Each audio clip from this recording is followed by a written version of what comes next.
Chapter 1. Citharon slivered away from the feeding pit, hands bloodied with the remnants of the pre-dawn sacrifice.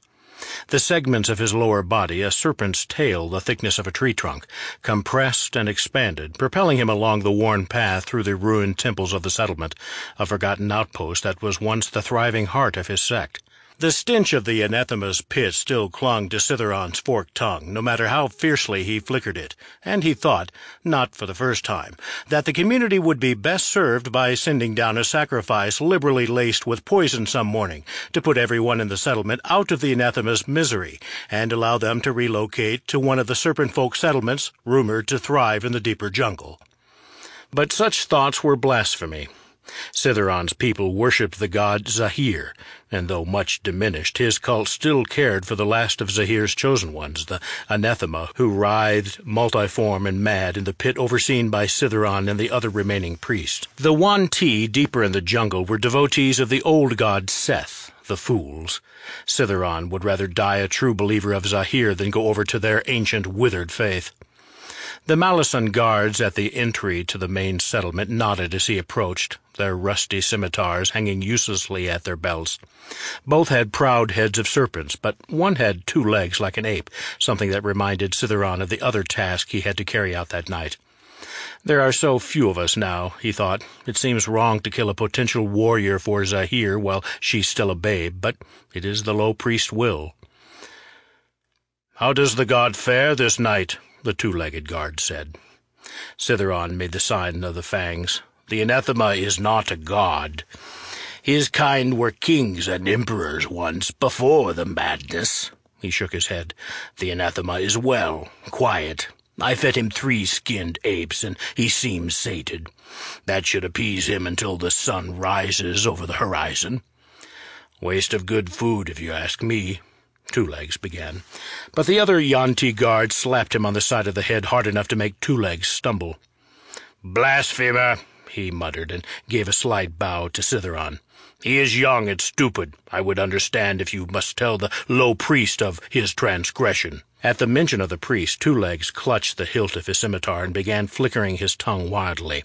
"That won't be necessary," Citharon said, "this time, but Zahir here's all half-ape. Remember that." He could have had the guard executed, but they couldn't spare an able-bodied snakeman, especially for so mild a blasphemy. Seeing the guard suitably chastened, Citharon continued through the remnant of the walls to find almost the entire population of the settlement gathered in a plaza, sharing a communal breakfast of whatever the elite abomination hunters, all 3 of them, had been able to gather in the forest. Once the abominations had been the shock forces of their sect, armed with swords and grasping coils that could crush the life from any enemy. But those left were a sad remnant. "Citharon," the low priest approached, pure white scales making her seem eerily ghost-like in the morning light. "Your chores are complete?" "Yes, most low."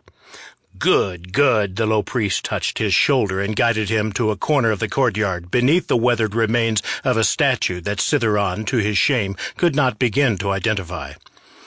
The low priest looked around at the assembled crowd, only a few dozen yuan-ti, not even a stable breeding population, truth be told.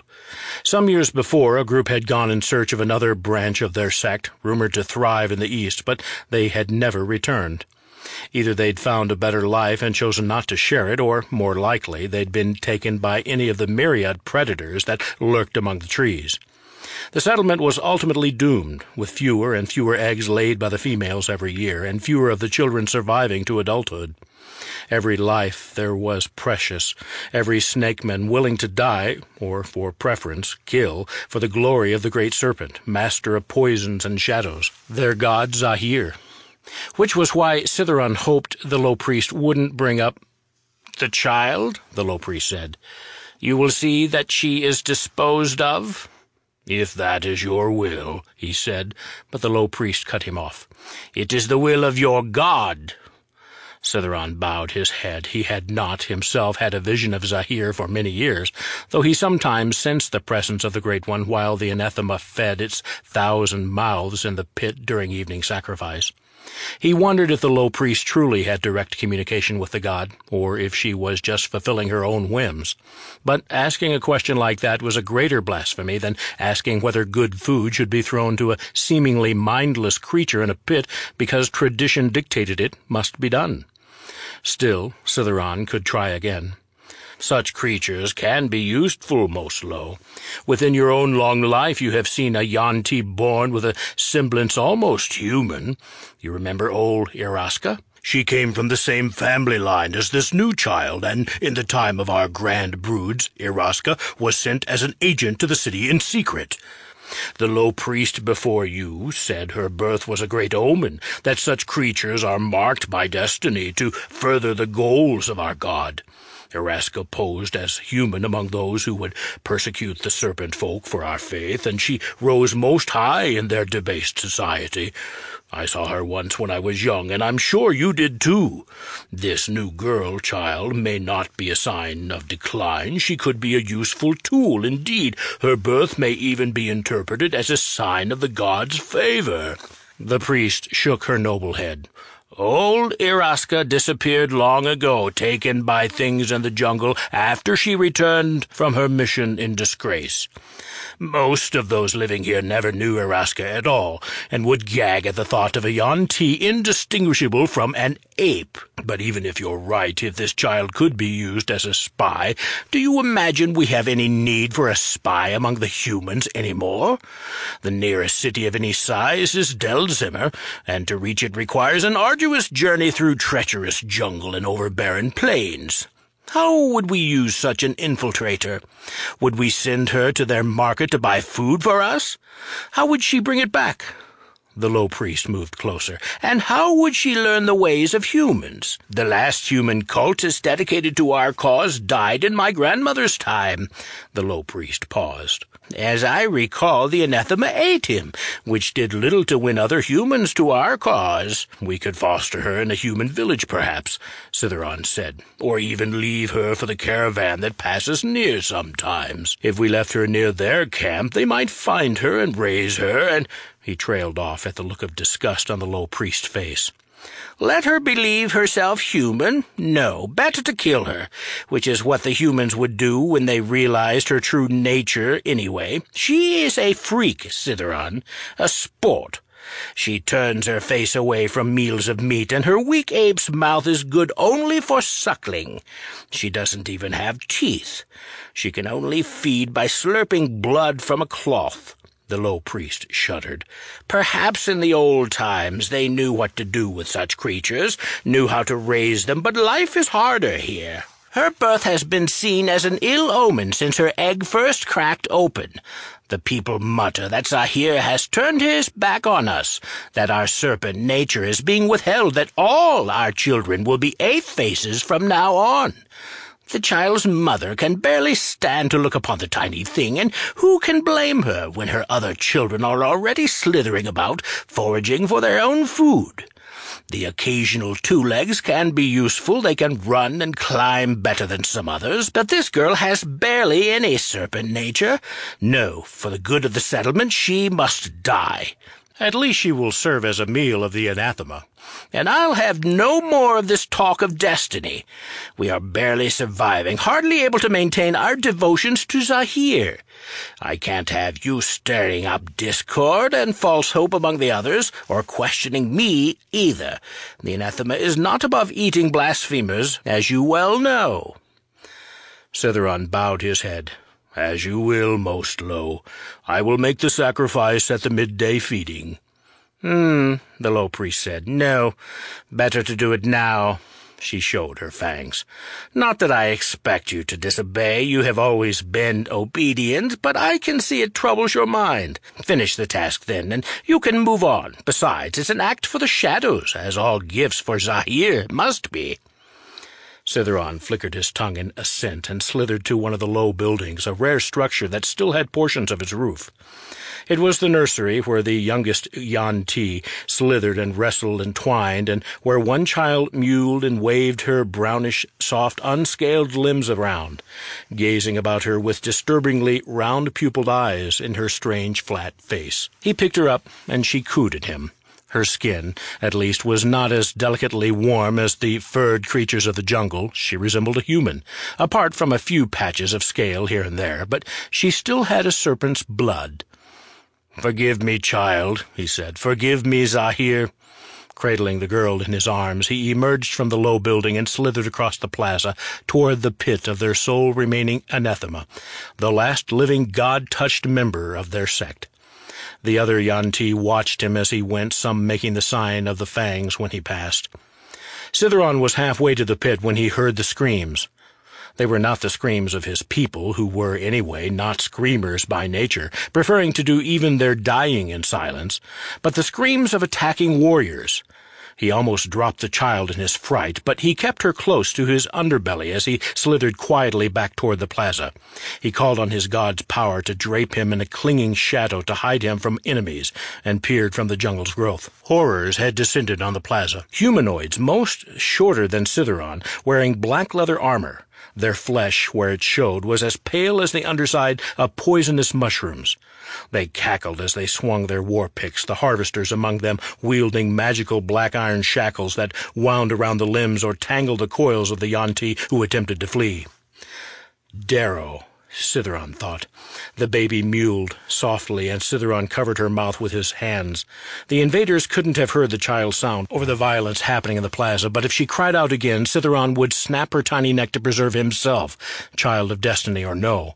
The Darrow were one of the most feared races of the Underdark, which meant the sinkhole that had opened in the floor of the main temple a few days before was more than merely an accident of nature.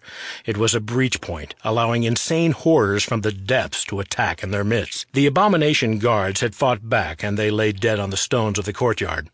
The settlement's lone cobra striker spat venom in the face of one of the slavers, the enemy's flesh melting away, but the attacker only cackled wildly and lashed out with its club. Darrow were insane, tainted by their association with aberrant creatures and their devotion to the outer horrors of the so-called Far Realm, where madness was sanity and reality ran like melting wax. Another Darrow unleashed bolts from a small, lethal repeating crossbow into the striker's flared cobra hood and scaled throat, felling the brave warrior. For the most part, though, the Darrow didn't kill. They weren't there for murder. They were there for slaves, and indeed many of the harvesters were already dragging away writhing prisoners. The only ones dead were the guards, the abominations, the striker, and the low priest, who had attempted to call on the power of Zahir to protect the settlement, with some success, as the crushed bodies of a few Darrow around her attested. But it hadn't been enough, and crossbow bolts had pierced her in a dozen places, cold blood oozing onto the stones. The battle, such as it was, wound down. Some of the more thuggish Darrow, armed only with clubs, gathered up their dead and the bodies of the fallen yuan-ti, too. Of course, Citheron thought sourly, why leave good meat for the jungle beast? There was only one hope. It wasn't much of a hope. But he could go back and free the anathema from its pit. The God-King was mad, but it still had some connection to Zahir, and perhaps some vestige of loyalty to its people would lead it to strike against the Darrow. The tales of anathema in battle were legendary, and some of their crumbling frescoes depicted such clashes in gloriously gory detail. Citheron could move faster without a mewling infant in his arms, and if the anathema didn't help him, if he ate him instead, this ape-faced girl might be the last remnant of this particular sect of serpent folk. Not that she was likely to survive on her own among the jungle creatures, but he'd do what he could. He set her gently behind a pillar and covered her in a scattering of broad leaves. She cooted him again, her eyes bright, her limbs waving uselessly. This errand might be useless too, but it was the best he could do. Citheron approached the pit, but stopped before he reached the great barred roof that covered the anathema's prison and lair. Voices were speaking in the guttural tones of deep speech, the language of the dwellers below the earth. Citheron knew some words in that tongue, and thought he heard treasure and king. Well, the anathema was something of a treasurer and something of a king, but— A Darrow screamed, and Citheron smiled. The foolish slaver must have lifted the trapdoor that opened into the pit, where sacrifices were given, and became a sacrifice himself. Citheron slithered closer and saw one of the Darrow gazing down into the pit, where, by the sound of things, his fellow was being messily devoured.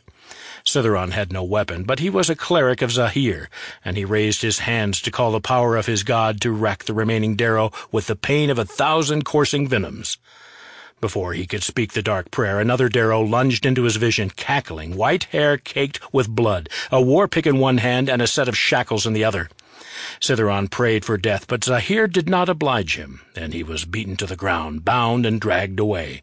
One of his eyes was swollen shut, but with the other he watched as a Darrow opened its filthy breeches and pissed a stream down into the anathema's pit, cackling all the while, and then slammed the trapdoor shut. So ends this holdfast of the faith, Citheron thought.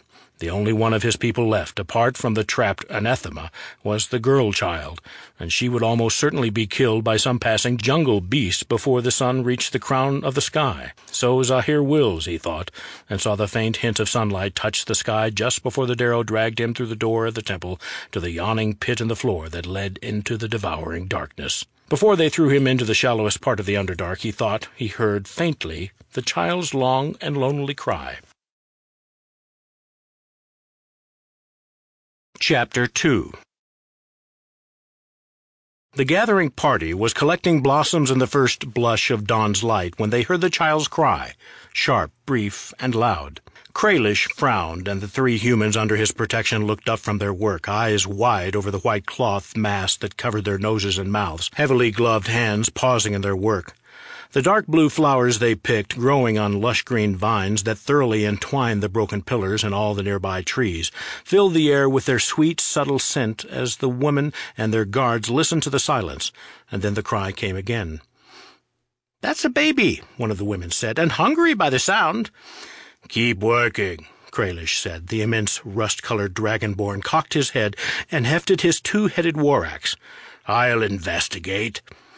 "Could be a trap," said Rayner, one of the guards under Kralish's command. He sounded like he relished the prospect. Rayner was a capable fighter, and more importantly for his job, he looked menacing. He was unusually big for a human, with a scarred face and broad shoulders, and though he wasn't a half-orc, Kralish thought he might be a quarter-orc, or at the very least had some orcish influence in his bloodline. Though Kralish made sure the guards under his command drilled and kept in shape, there was precious little actual fighting in the job, which could be difficult for men like Rayner, who thrilled to the impact of metal on metal, or better yet, metal on flesh. "And who would set this trap?" Kralish said. "The family's business rivals? Hardly seems likely. If they were this close to the source of the flowers, they wouldn't need a ruse. They'd already know everything they'd hope to find out." "I was thinking more about the locals," Rayner said. "We've all glimpsed yuan-ti in the ruins nearby." Kralish shook his head. His voice was measured and solid as the iron shield strapped to his back.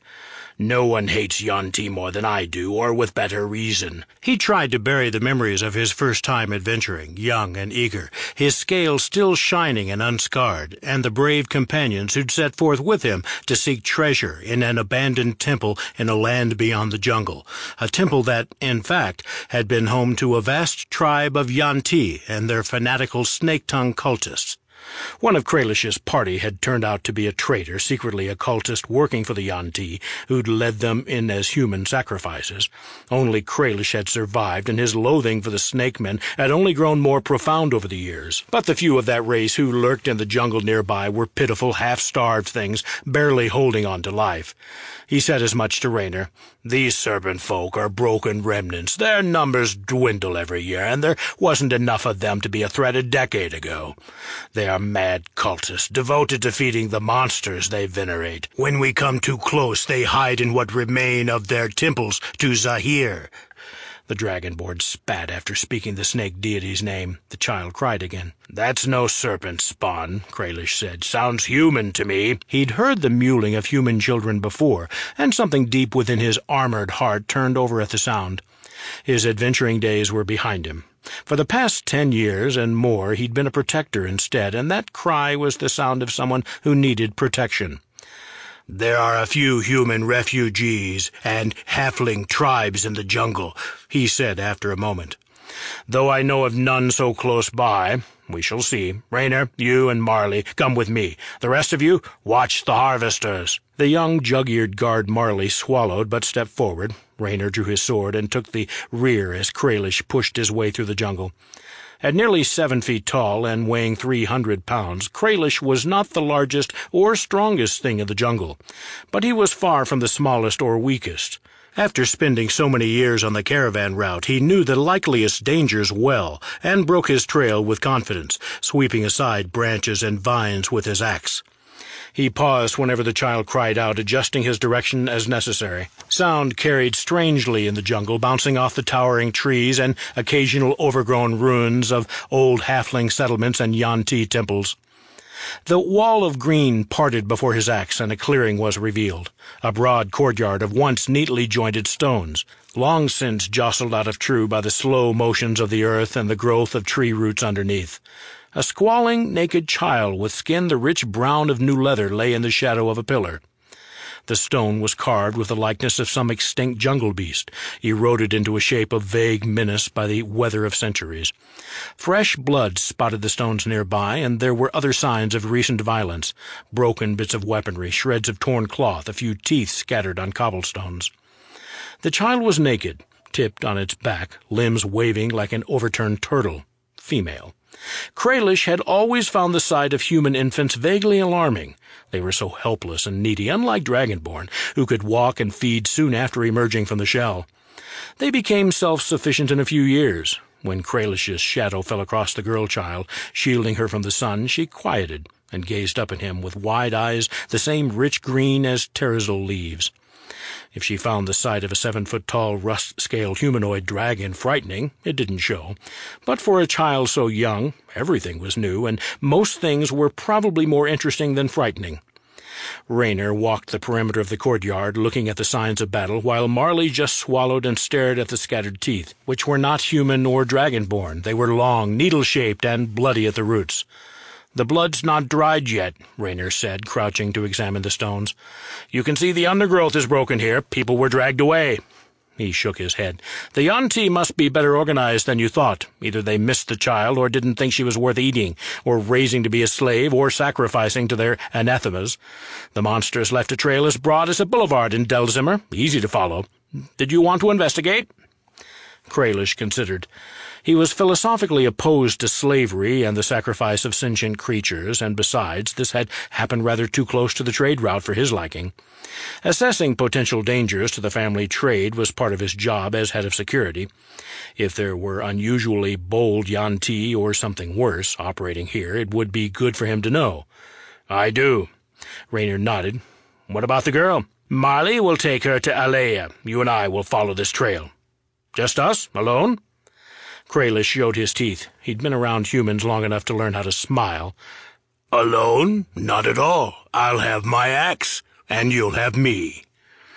Raynor picked up the child and thrust her at Marley, who took her as if she might be venomous. The infant squalled at first, then clutched at the front of the guard's shirt and tried to gnaw one of his buttons. "She's a tiny thing," Raynor said. "Amazing she survived whatever happened here. I'd never want one of my own, of course, but I can see the appeal. Cute." Raynor was almost as tall as Kralish, and not far short of his weight, all of it in battle-hardened muscle, so he could afford to speak sentimentally, whereas someone scrawny like Marley had to make a far greater show of toughness. Raynor touched the girl's cheek. "She makes you feel protective, doesn't she?" Kralish nodded, though he knew his protective instinct sprang from a different source. He didn't find tiny apes cute, exactly, but he hated to see the harmless and the innocent endangered. "Step quickly, Marley, and be watchful. Tell Alea we'll report back before nightfall, and if we don't, she should close ranks and move the caravan out." Kralish doubted the woman would obey, at least not readily. In theory, Kralish's word was absolute in matters of caravan security, but if he wasn't physically present to make sure Alea listened, she might decide she knew better and stay to harvest another day. Hard to blame her, when a day spent gathering flowers would eventually translate to enough gold to buy a small house in town or a large farm in the country. Marley nodded and set off, the infant nuzzled against him, chin resting on his shoulder. The child's green eyes seemed to look straight at Kralish, but it was surely coincidence. As he understood it, infant humans were appallingly nearsighted, lacking the keen vision every dragonborn had at birth, lost in a world of blurs and light. "After you," Raynor said, and Kralish grunted, looking away from the child to the path broken in the jungle brush. He walked slowly, axe in his hands, trying to make sense of the trail sign, but he was no ranger. Should have called for the head of the caravan scouts. All he could tell was that a great many people had passed this way, some resisting that passage violently.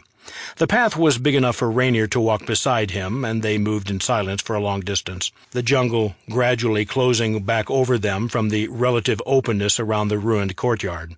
Whoever had attacked the child's tribe hadn't attempted to cover the tracks of their departure at all, which suggested either stupidity or confidence. Raynor tripped over a stone and swore that stone was the first of many. They were back in the ruins, among the rubble and fragments of vine-encrusted walls. Colorful snakes slithered away from the path as they approached, which could mean there were yuan-ti nearby. The serpent folk tended to attract snakes. Or it could mean nothing at all. The jungle was full of slithering things. The path was harder to follow in the ruins, since there was no longer a pathway of broken and crushed vegetation, but some of the prisoners had been bleeding, and spots of blood left something of a trail. They picked their way over the stones and over broken bits of statuary until they reached a relatively intact wall that butted up against a huge doorway, 2 massive, weathered stone slabs standing upright, with a third slab laid across the top. The structure still had a roof, though it was damaged and pocked with gaping holes. Anything could be waiting inside. "Well," Raynor said, voice pitched low, "do we go in?" Kralish listened intently, but didn't hear any signs of life inside. He knew from bitter experience that prisoners, even cowed ones, weren't usually silent. There were sobs, whimpers from injuries, fierce whispers. "I will go in," he said at last. "You wait here. Make sure no one ambushes us from outside." "Yes, sir." Raynor lifted his sword, a tight grin on his face. Kralish stepped through an archway wide enough that he couldn't have touched both sides with his arms outstretched, and into what might once have been a temple. The carvings on the wall were relatively well preserved, and they looked like the work of yuan-ti, all twining serpents and fangs, and a many-headed snake he recognized as one aspect of Zahir, a god of poison, darkness, and treachery. Kralish, like most dragonborn, valued honor above all else, and this vile deity of the snakemen was abhorrent to him. He was glad their settlement had crumbled so far, but sorry they still persisted at all. He took a step forward, eyes adjusting to the dimness just in time to stop him from plunging into the pit that filled the center of the temple. At first, Kralish assumed the 10-foot-wide hole was part of some dark ceremonial function of the yuan-ti temple, who were said to keep pits of snakes and to hold their venerated monsters underground to receive sacrifices. But a moment of study showed him the chasm in the floor was actually evidence of some catastrophe. The edges were cracked and ragged, stones heaved up and statuary toppled on the edges, with only impenetrable darkness within. Was it a sinkhole, or... No. There was a single bright drop of blood on the edge of the pit. The prisoners had been led here and taken down into the dark. Perhaps not yuan-ti slavers at all, then, but something worse. Some subterranean dwellers from the Underdark, the vast system of caverns, tunnels, lightless seas, underground rivers, and hidden cities that legend said formed a savage world beneath the world. Yuan-ti certainly weren't the only creatures with fangs in their mouths. Kralish shivered. Despite his reptilian appearance, he was as warm-blooded as any human, and the thought of innocents dragged into those lightless depths by savage drow or brutish Kuatoa, or fouler races he'd never heard of, chilled his blood and troubled his heart. Well, he wouldn't be going down there. But he could do something about this particular doorway to the depths. He heard something from outside, a dull thud that could have been a falling stone from the ruins, or something more ominous. "Raynor," he shouted, and then looked uneasily at the hole in the floor, wondering if his voice would call attention to whatever lived within. The other guard didn't answer, and Kralish hurried for the entryway, emerging into the light to find Raynor gone, his sword on the ground. A faint shout gave him a direction to follow, and he ran deeper around the side of the temple, where he found another crack in the earth, this one smaller, but opening on the same black depths. Raynor's helmet rested upside down on the edge of the pit. Whatever had stolen the child's village away had stolen Raynor, too, and it was Kralish's fault for coming alone and not bringing sufficient support. He considered leaping into the dark, roaring and swinging his axe, but Raynor had been a capable fighter, too, and that hadn't helped him. The enemy could be using poison, traps, ambush, anything. Raynor's loss was a blow, but the safety of the caravan was paramount. With a last look around, the jungle could hide almost anything. Kralish set off for the caravan at a run. He needed help to neutralize this threat. Loath as he was to admit it, he needed magic. Magic could accomplish in moments what it would take 20 men with shovels and picks a 10-day to do. Chapter 3. Kralish stopped by the harvesting operation to assuage his worry that the whole party had been kidnapped by dwellers from the Underdark, but everything there was business as usual, the workers carefully plucking petals from the terrible, beautiful flowers, and putting them away in baskets. "Where are Raynor and Marley?" one of the guards asked, but Kralish ignored him, barked orders to pull the harvesting detail back to the caravan, and led the way. The trip to the camp didn't take long, but to Kralish it felt like the march of 1,000 miles through hostile territory in wartime. When they reached the camp, he finally allowed himself a deep exhalation of relief. The perimeter was marked with wooden posts topped by faintly pulsing purple and red crystals that their wizard, Quelimea, assured him would keep the mindless jungle beasts away, and his sentries were on the lookout for other dangers. Kralish hurried past the paddock where the oxen were contentedly munching their feed, and producing copious quantities of manure, fortunately upwind of the camp proper, and hailed his guardsmen. "Tell Alea I need a moment of her time," Kralish said, and the messenger dashed away.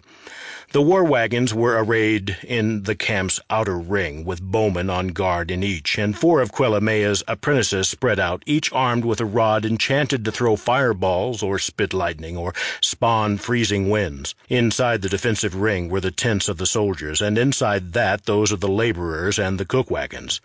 At the very center stood 3 wagons that were essentially houses on wheels. The smallest was Kralish's, an unassuming wooden box on wheels with arrow-slit windows.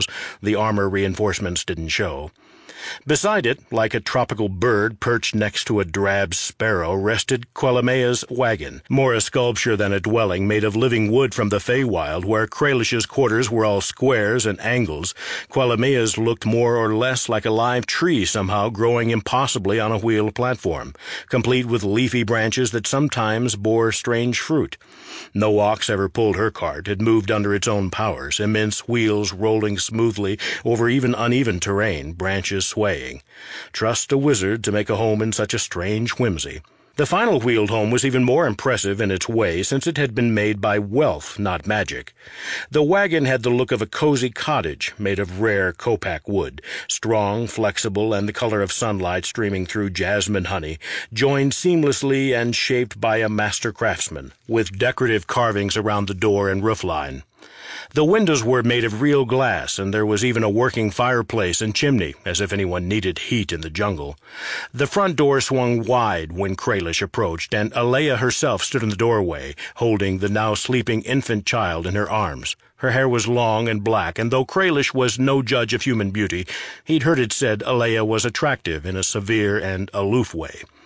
Certainly her blue eyes seemed to hold humor and strength and careful balance. She was seldom angry, never acted in haste, and nothing could sway her from her course once she'd chosen it.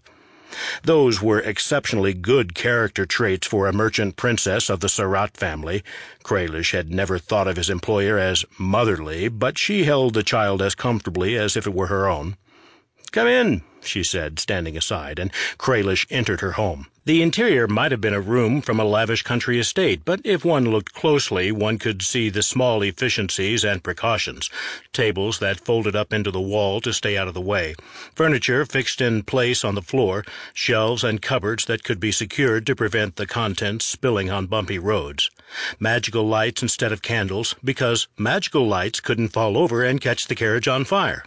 A few of the ladies' small carved totems stood on shelves, looking merely decorative to the untrained eye, but allowing Alea easier access to her vast shamanic powers if the caravan were ever directly threatened. Alea shut the door behind them and sat in her customary armchair, gesturing for Kralish to sit on the ironwood bench, the one utilitarian piece of furniture in the place, simple and strong, kept just for him. "Tell me about this," she said, looking down at the infant. So Kralish told her the child's cry, the sounds of violence, the ruined temple, the opening to the Underdark, the disappearance of Raynor. She took it all in silently, then said, "Do you think we're in danger?" Kralish nodded. Of course I do. Thinking we're in danger is my job, but we are rather formidable. My guards, combined with Quellamea's magic, make us a difficult target. But they seized one of my men, and we have to assume they'll interrogate him and find out the details of our defenses. I don't know what they'll do with that information, though. Attack us or leave well enough alone. The problem is the enemy is unknown, in kind and in motivation. Are they slavers? Devotees of some mad god? Are they drow? Duergar? The Underdark is vast, home to countless races, and I don't know enough about the place to separate the stories I've heard from truth.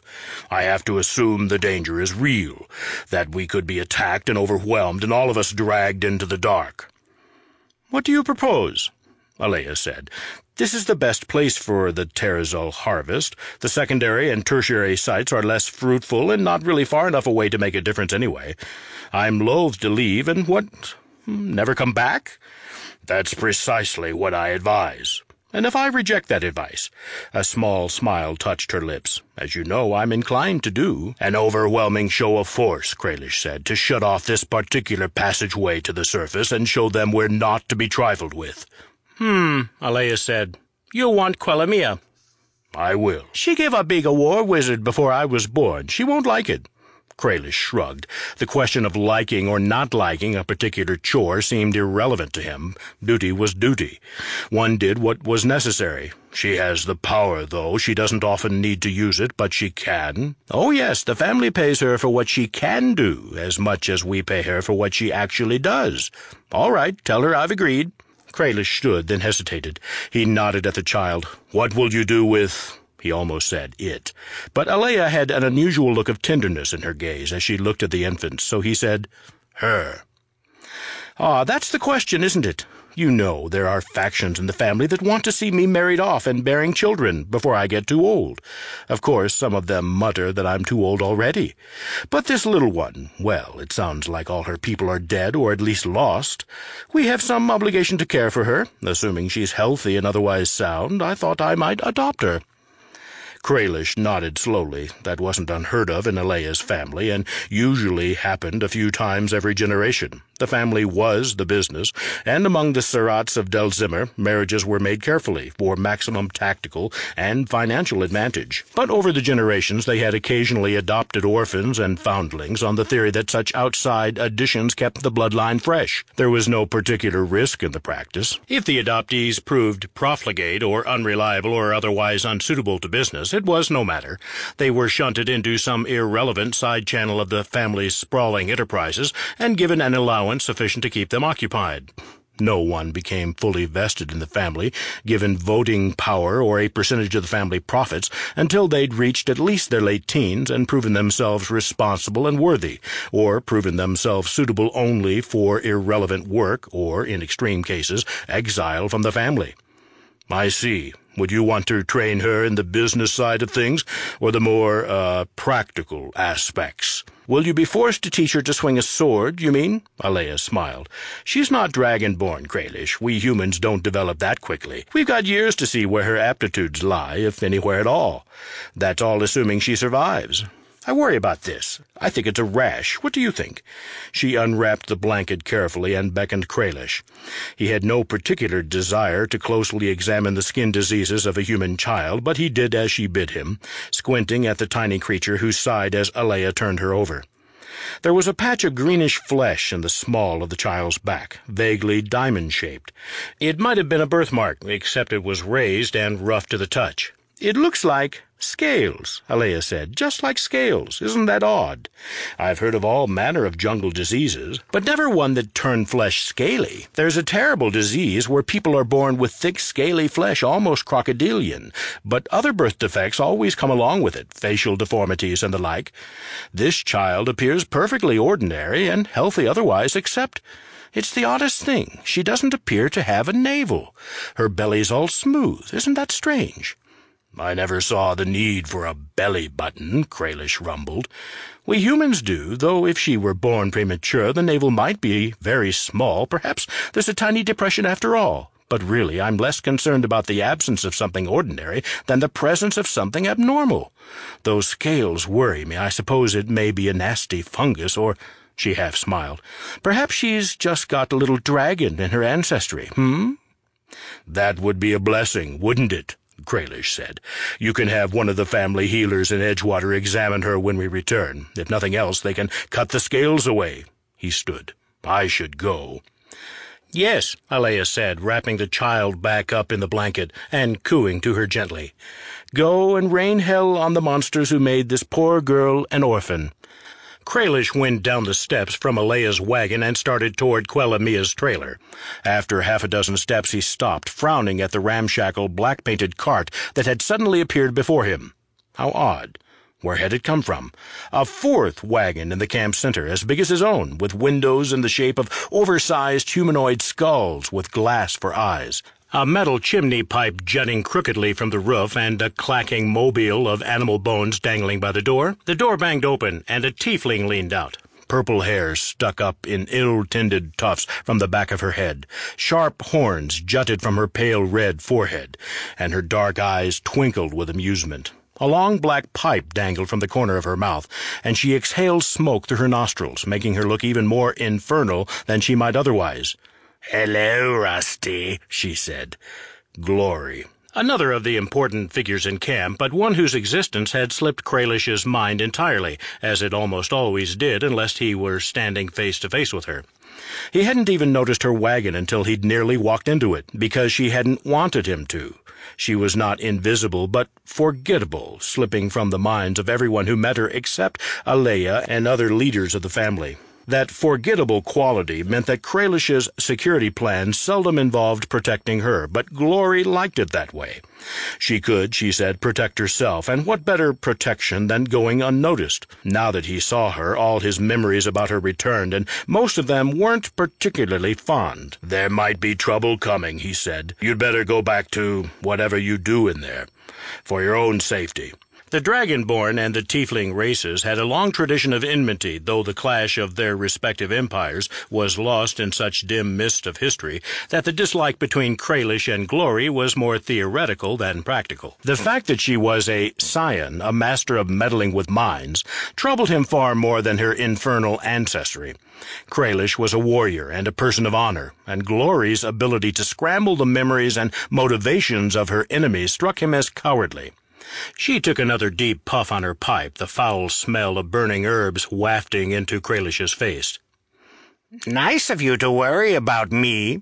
What is it this time? Giant centipedes? Another troop of apes guarding a temple no one even remembers?" "Someone from the Underdark abducted several nearby villagers, and they may attempt to attack the caravan. Alea would be annoyed if I allowed you to be kidnapped."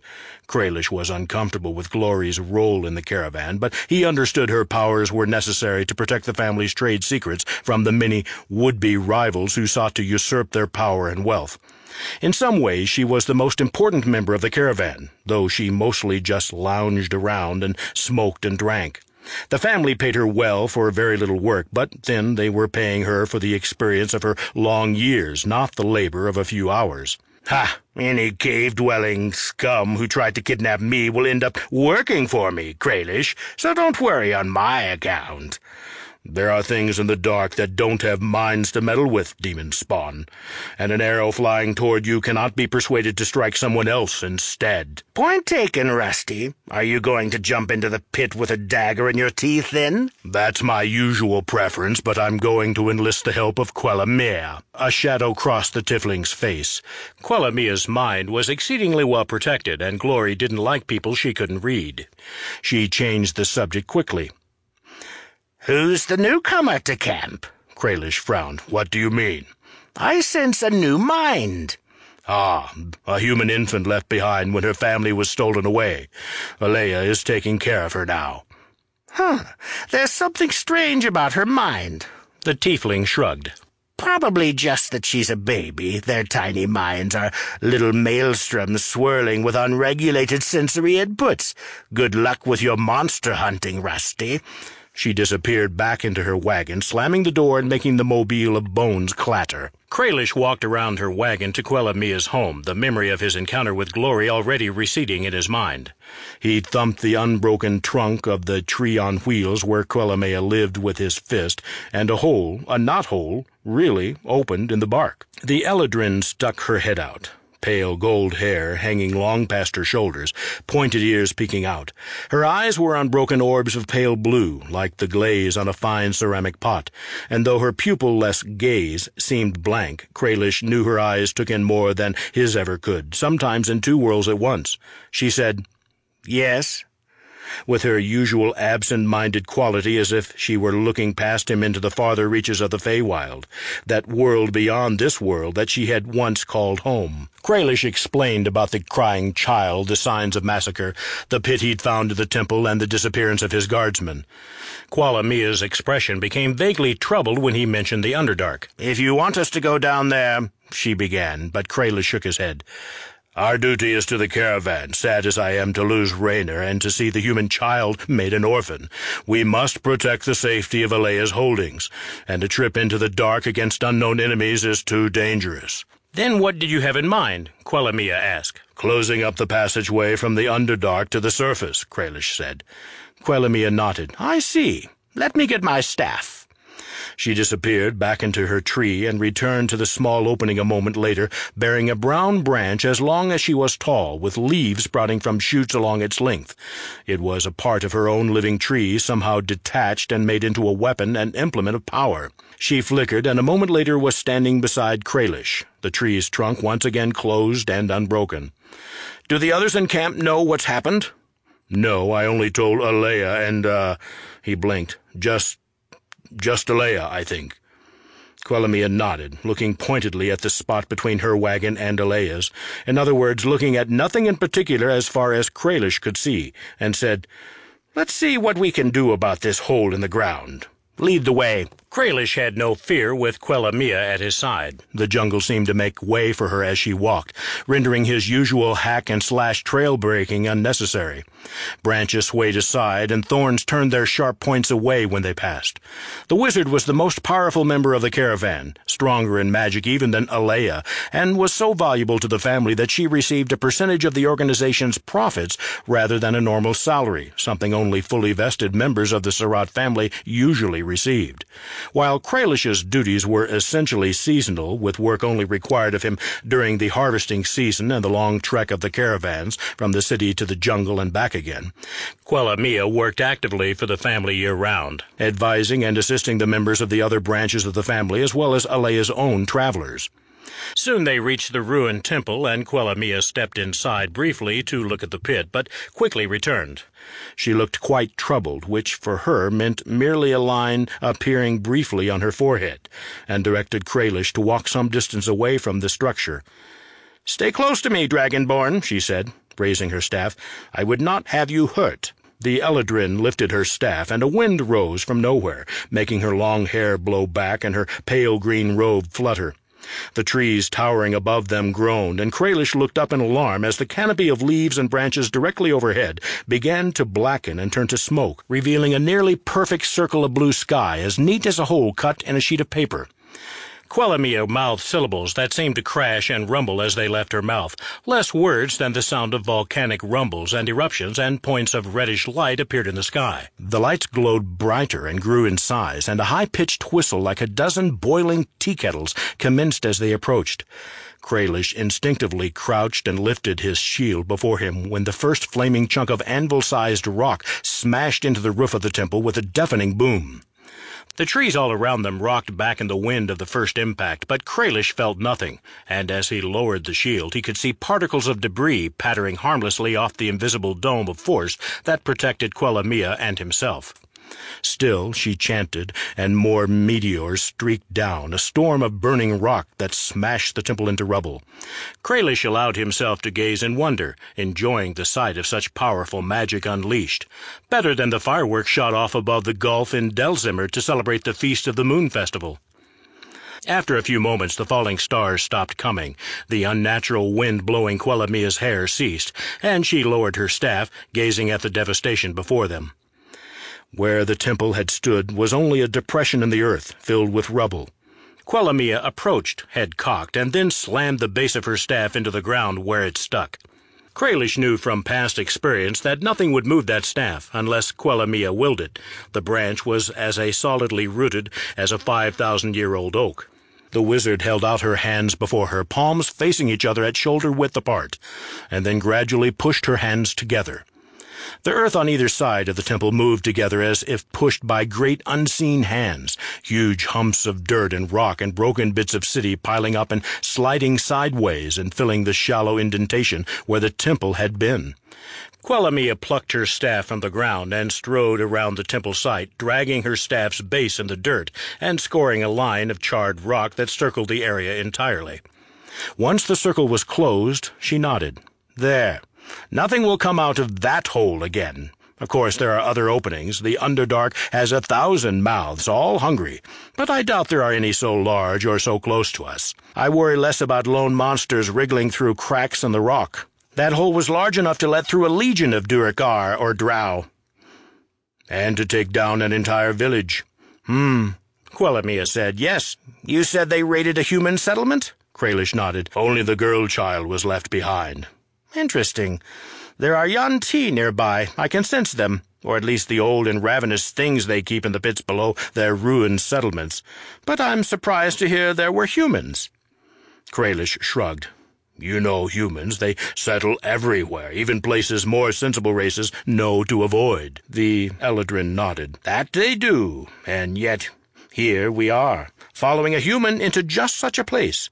What does that say about us?" "It says that even sensible races have to make a living," Kralish said, and the Eladrin gave him one of her rare and fleeting smiles. Chapter 4. The shaman's spirit companion, a dire boar the particular color of the underside of a threatening storm cloud, nosed its way silently through the undergrowth, nose snuffling, obviously searching for something. "Up here," Zaltys said, and loosed an arrow. The shaft of the arrow stuck in the soft jungle ground a foot away from the boar. The feathered fletching of the arrow, taken from a colorful jungle bird, stuck up jauntily. The spirit boar groaned in a weary, put-upon way, and stepped closer to the base of the tree where Zaltys was perched.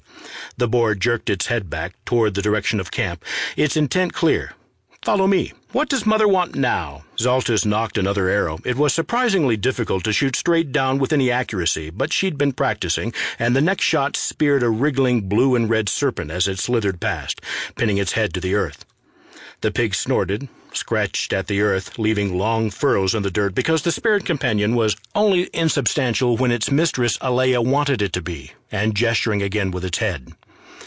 "This is supposed to be my free time," Zaltys grumbled. She unstrung her bow and clambered down from the branches of the vine-encrusted tree, dropping to the ground and bending to retrieve her arrows.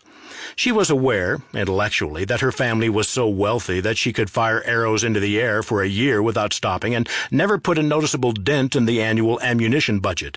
But in practice she could no more leave a good arrow lying on the ground than she could go a 10-day without sleeping.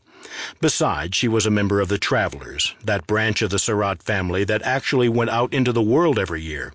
They weren't wasteful and decadent like the year-round city dwellers who made up the trading Surratts, or focused solely on results without consideration for expenditures like the spies and enforcers of the Guardian Surratts, whom most of the family secretly called the Cutthroat Surratts, though they only cut the throats of those who threatened the family, or might threaten it someday, or who got in the way of the natural flow of commerce. The Travelers spent months in the field, ensuring the continued health and wealth of the family's core business in the most direct way, and they had to be smarter, thriftier, more efficient, and more responsible than the rest of the family. Or so her mother had taught her, and after 16 years as the heir apparent of the traveling branch of the family, Zaltys had learned her lessons well. "Lead on, Pig Mother," she said, and Alea's spirit companion set off toward the camp. Zaltys looked around the jungle as she walked, but she didn't see any bodyguards lurking in the bushes. That either meant she'd finally convinced Kralish she didn't need protecting, or he'd assigned bodyguards who were better than usual at being stealthy. Probably the latter. They were almost 2 10 days from the city, just on the outskirts of the jungle, and camped a good distance from the haunted city of Amithtar, so the only threats were occasional jungle beasts. The defenses around the camp weren't as elaborate as they would eventually become, for there was just one outer ring of supply and transport carts, surrounding an inner ring where the more high-ranking principals of the camp lived. The laborers were left to pitch their own tents, entirely too close to the animal pens for olfactory comfort, Zaltys thought. She went past the elaborate treehouse on wheels, grown rather than carved, that was the wizard Quelamia's home, pausing to knock the living trunk with her knuckles for luck. She squinted at the squat black carriage where the Scion Glory lurked when she wasn't needed, which was most of the time. The majority of other inhabitants of the caravan couldn't see Glory's wagon or Glory herself at all, or, more accurately, forgot what they'd seen immediately afterward. But Zaltys was one of the few Glory was forbidden to mentally handicap, since she needed to understand all the workings of the caravan in order to take over its operation someday. Zaltys slapped the wind chimes hanging by Glory's door, setting up a clattering. The chimes were bone, not metal, carved in patterns that became more disturbing the longer you looked. Glory's door opened, and the tiefling peered out suspiciously, then sighed when she saw Zaltys. "I thought you were playing in the woods all afternoon," she said. Zaltys gestured to the ghost boar, which looked back at her with the sort of infinite weary patience that serves for impatience among the spiritually enlightened. "Mother summoned me. Any idea what it's about?" "Sure." Glory lifted a long black pipe to her lips and took a puff, smoke rising in curls from her nostrils. "Well?" Zaltys prompted. "Horsemen arrived a little while ago," she said, taking another puff, clearly enjoying drawing things out. Glory liked to play mind games. "With another horseman behind him, or should I say horse boy. Kralish yelled at them for a while. He yelled at the older one, anyway. The kid just stood there looking annoyed and embarrassed, and then took them to meet with your mother. The horseman left a few minutes ago, but the boy, he's still in your mother's caravan." The boar snorted and started walking. "What's it all about?" Zaltys said. "Nobody tells me anything," Glory said. "What am I, a mind reader?" "Yes," Zaltys said. "Bah," Glory said. "You assume I care enough to read anybody's mind." She slammed the heavy black door after her, disappearing from sight. Like all conversations with the tiefling, it had been more frustrating than illuminating, but that didn't mean it wasn't a little illuminating. Zaltys followed the ghost pig, reaching back to scratch the diamond-shaped spot of scarred skin at the small of her back. It itched sometimes, but only when she got close to the jungle. Something to do with the humidity, her mother said. She'd made up an ointment, but it never did much good. Two things that always wait for me in the jungle, she thought, the itching and the dreams. On the whole, she'd rather had the itches. At least the ointment helped a little. Nothing helped the dreams. Not the expensive sleeping potions her mother brought for her, not Glory's attempts to make her forget the dreams instantly upon waking, not Kralish's suggestion that she trained so hard that she collapsed into a dreamless sleep at night. Her dreams were never troubled in the city, but as soon as she reached the jungle, they began. It was enough to make a girl want to sniff some terazul powder, even if using the drug was forbidden to the family, and stop sleeping entirely. They'd reached her mother's wagon, a cozy little house on wheels. Zaltys slept there, too, on the rare occasions when she didn't simply sleep out under the stars or in a tree branch, always with guards posted below, as if she needed them, but Kralish wouldn't let her do it at all otherwise. Still, despite her tiny bed tucked into a corner of the wagon, it was entirely her mother's domain. All carved figurines and crystals and that odd combination of finery and efficiency that characterized the traveling Surats. Zaltys went in without knocking and stood gaping in the doorway. "What are you doing here?" "That's no way to speak to your cousin," Alea said, her blue eyes stern. Her spirit companion curled up at her feet, untroubled by the fact that it had to pass through her legs to do so, then vanished like mist rising from a lake in the morning. Alea sat on a little divan, holding a delicate teacup. The boy beside her held a teacup too, though he didn't look too happy about it. He looked, in a word, surly, his gaze downcast, his lips pursed, his dark hair hanging across his forehead and nearly covering his eyes. "My apologies," Zaltys said. "What are you doing here, cousin?" Julin shrugged. "Don't know," he said. "They made me."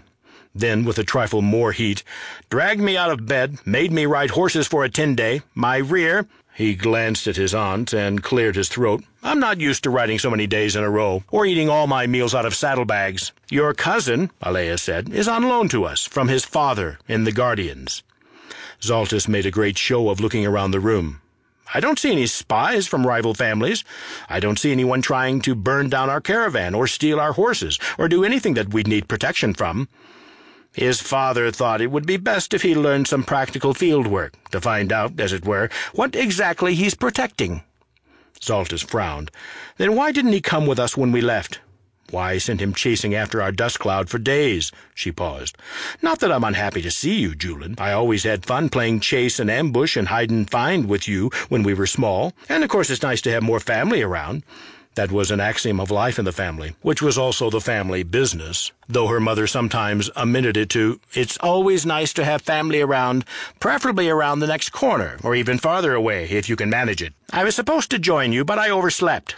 Julin didn't look at her. For a member of the Guardians, who were arguably even more deceitful by nature than the traitors, he wasn't much good at lying. Presumably, telling lies was something you got better at as you practiced, like throwing knives or shooting arrows. "He ran away," Alea said. "Didn't want to spend the next 3 months out in the bushes with the savages and the wild animals, if I understand his father's letter correctly." Julin attempted to sink into the divan without much luck, and Alea smirked. "Of course my brother had some choice words for me, too, since I didn't send anyone to fetch him before we left.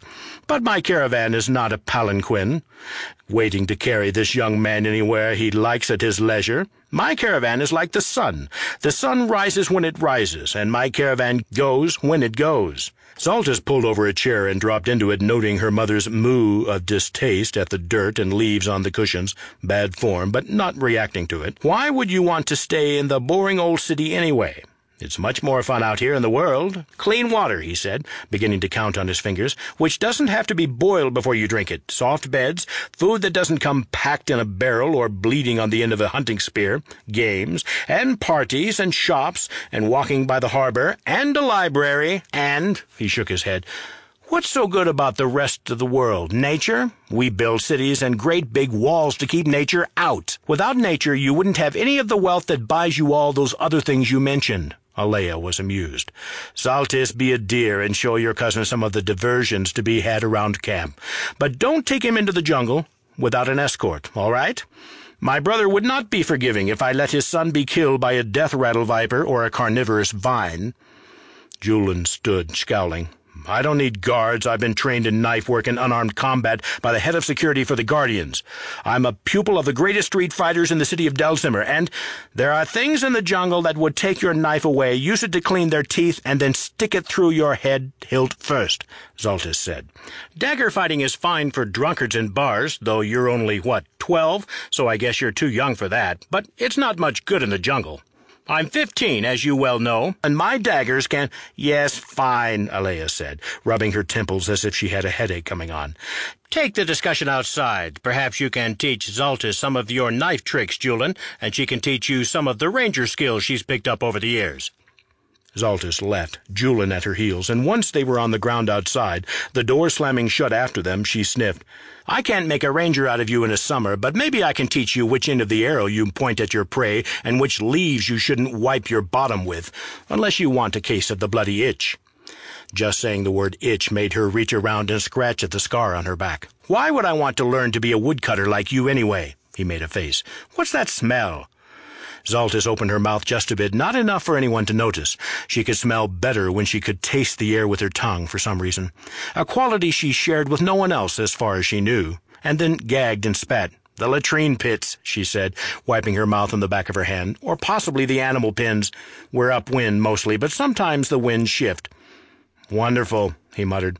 "Come on, you must be hungry after your trip. Let's get some of that caravan food you were so eager to try."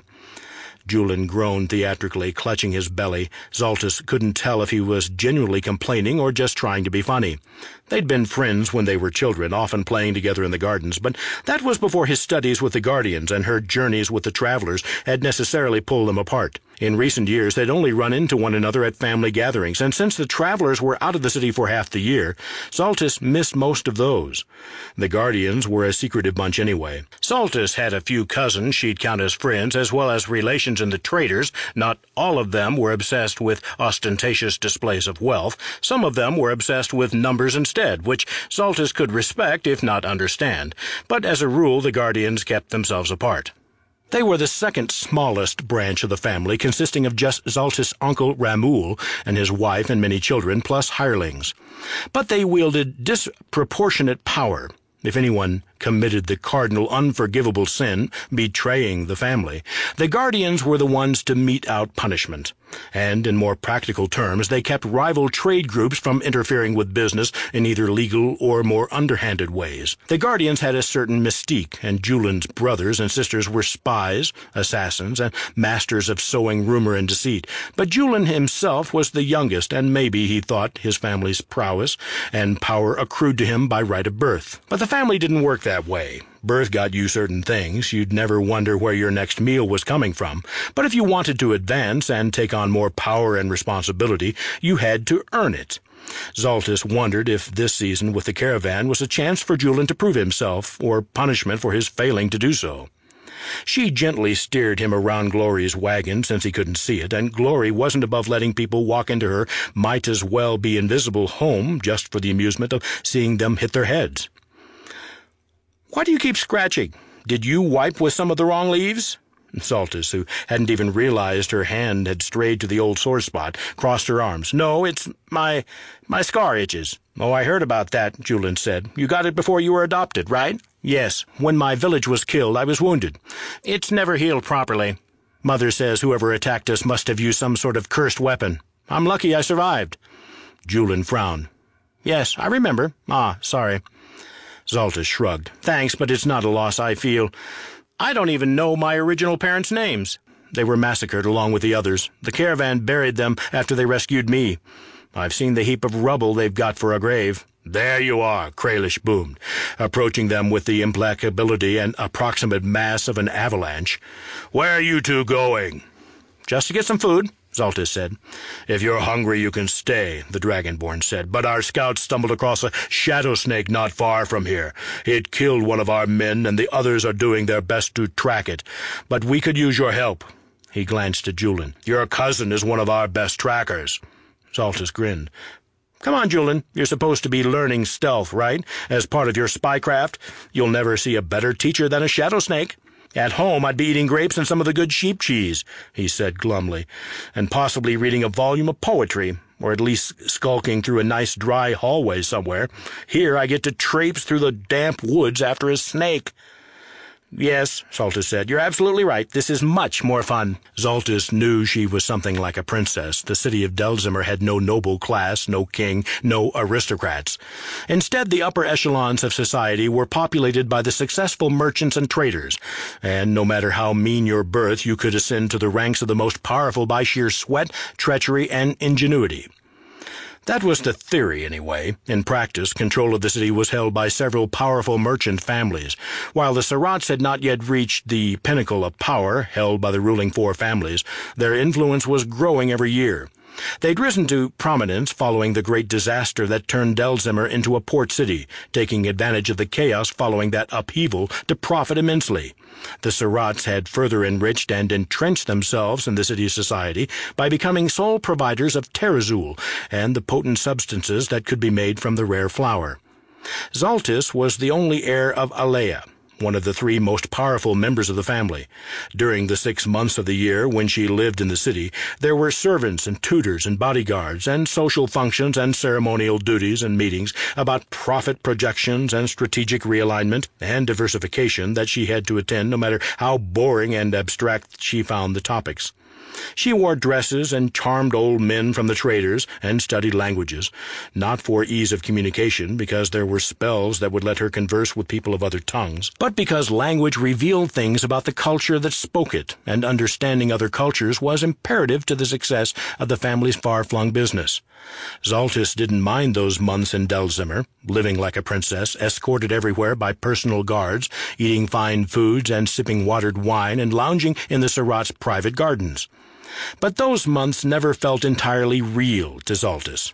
They felt like pretend, like the game she played with her nannies as a little girl, pretending to have formal dinners with her dolls, or making believe she was at a costume party, dressing in cast-offs from her mother's wardrobe.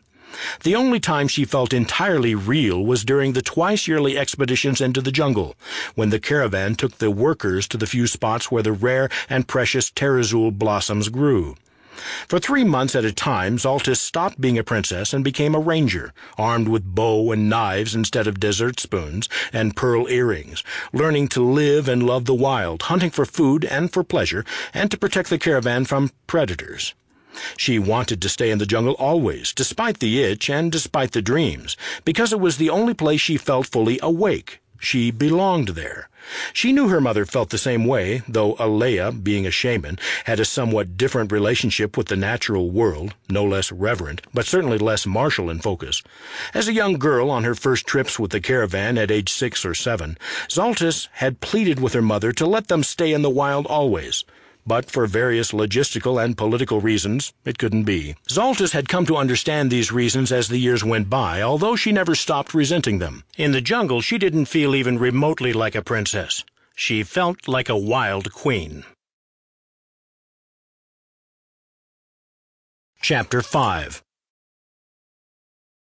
Julian was no more comfortable in the deep woods than a cloth merchant, and he swore softly every time a thorn vine brushed him, and complained about the heat and humidity, which grasped them like a damp and sweaty fist. But Zaltys noted that he set his feet with care and moved more silently than any city boy should be expected to, certainly more silently than Kralish, who was crashing through the brush some yards away with his own guards in hope of flushing out the shadow snake. Such beasts were treacherous and seemed not entirely natural. They could be enormous, twice the length of a man, serpents in shape but shadowy in substance, and they had the trick of traveling from one spot to another without crossing the intervening space. She'd never seen one up close, only glimpsing them twice in her past travels, and usually deeper in the jungle. Stories said they were remnants of some forgotten yuan-ti settlement, pets left behind when their masters died or moved on. Their venom was supposed to be unspeakably virulent. Legend said that a limb bitten by a shadow snake would turn shadowy and insubstantial itself, not so much rotting away as gradually fading from reality. But Zaltys wasn't overly worried about the possibility of a bite. She'd never been bitten by a snake, despite literally countless encounters with them. And anyway, the caravan had an ample supply of antivenoms. She put her hand on Julian's shoulder, making him pause. They crouched among the thick-limbed trees near a clearing, where the vine-encrusted head of an enormous statue crowded the trees aside. "There," Zaltys, whispering, pointed. Julian squinted. "I don't see anything." "It's dim, but it's there, just a coil of shadow in the shade of the statue." The shadow snake was either hiding or waiting in ambush, as its kind preferred to attack from concealment. Zaltys could appreciate that. It was a tactic she favored herself. "I'll take your word for it," Julian said. Zaltys reached back to her quiver, feeling the fletching of the arrows, looking for one in particular. Her mother and Quellamia had provided her with a few arrows that had special qualities. One was tipped with a tooth of a salamander. Another had an arrowhead made from a crystalline shard of the living gate, whatever that was. A third was coated in the slime from a basilisk's eyes. Her fingers found the one she was looking for. Feathers stiff with cold, so chilled they almost burned her finger. She drew the arrow, its head a vicious triangle of pure ice, and knocked it in her bow. "You're shooting at shadows," Julian said, still squinting. Kralish and the other guards were crashing through, coming closer, and the shadow snake coiled itself, preparing to strike.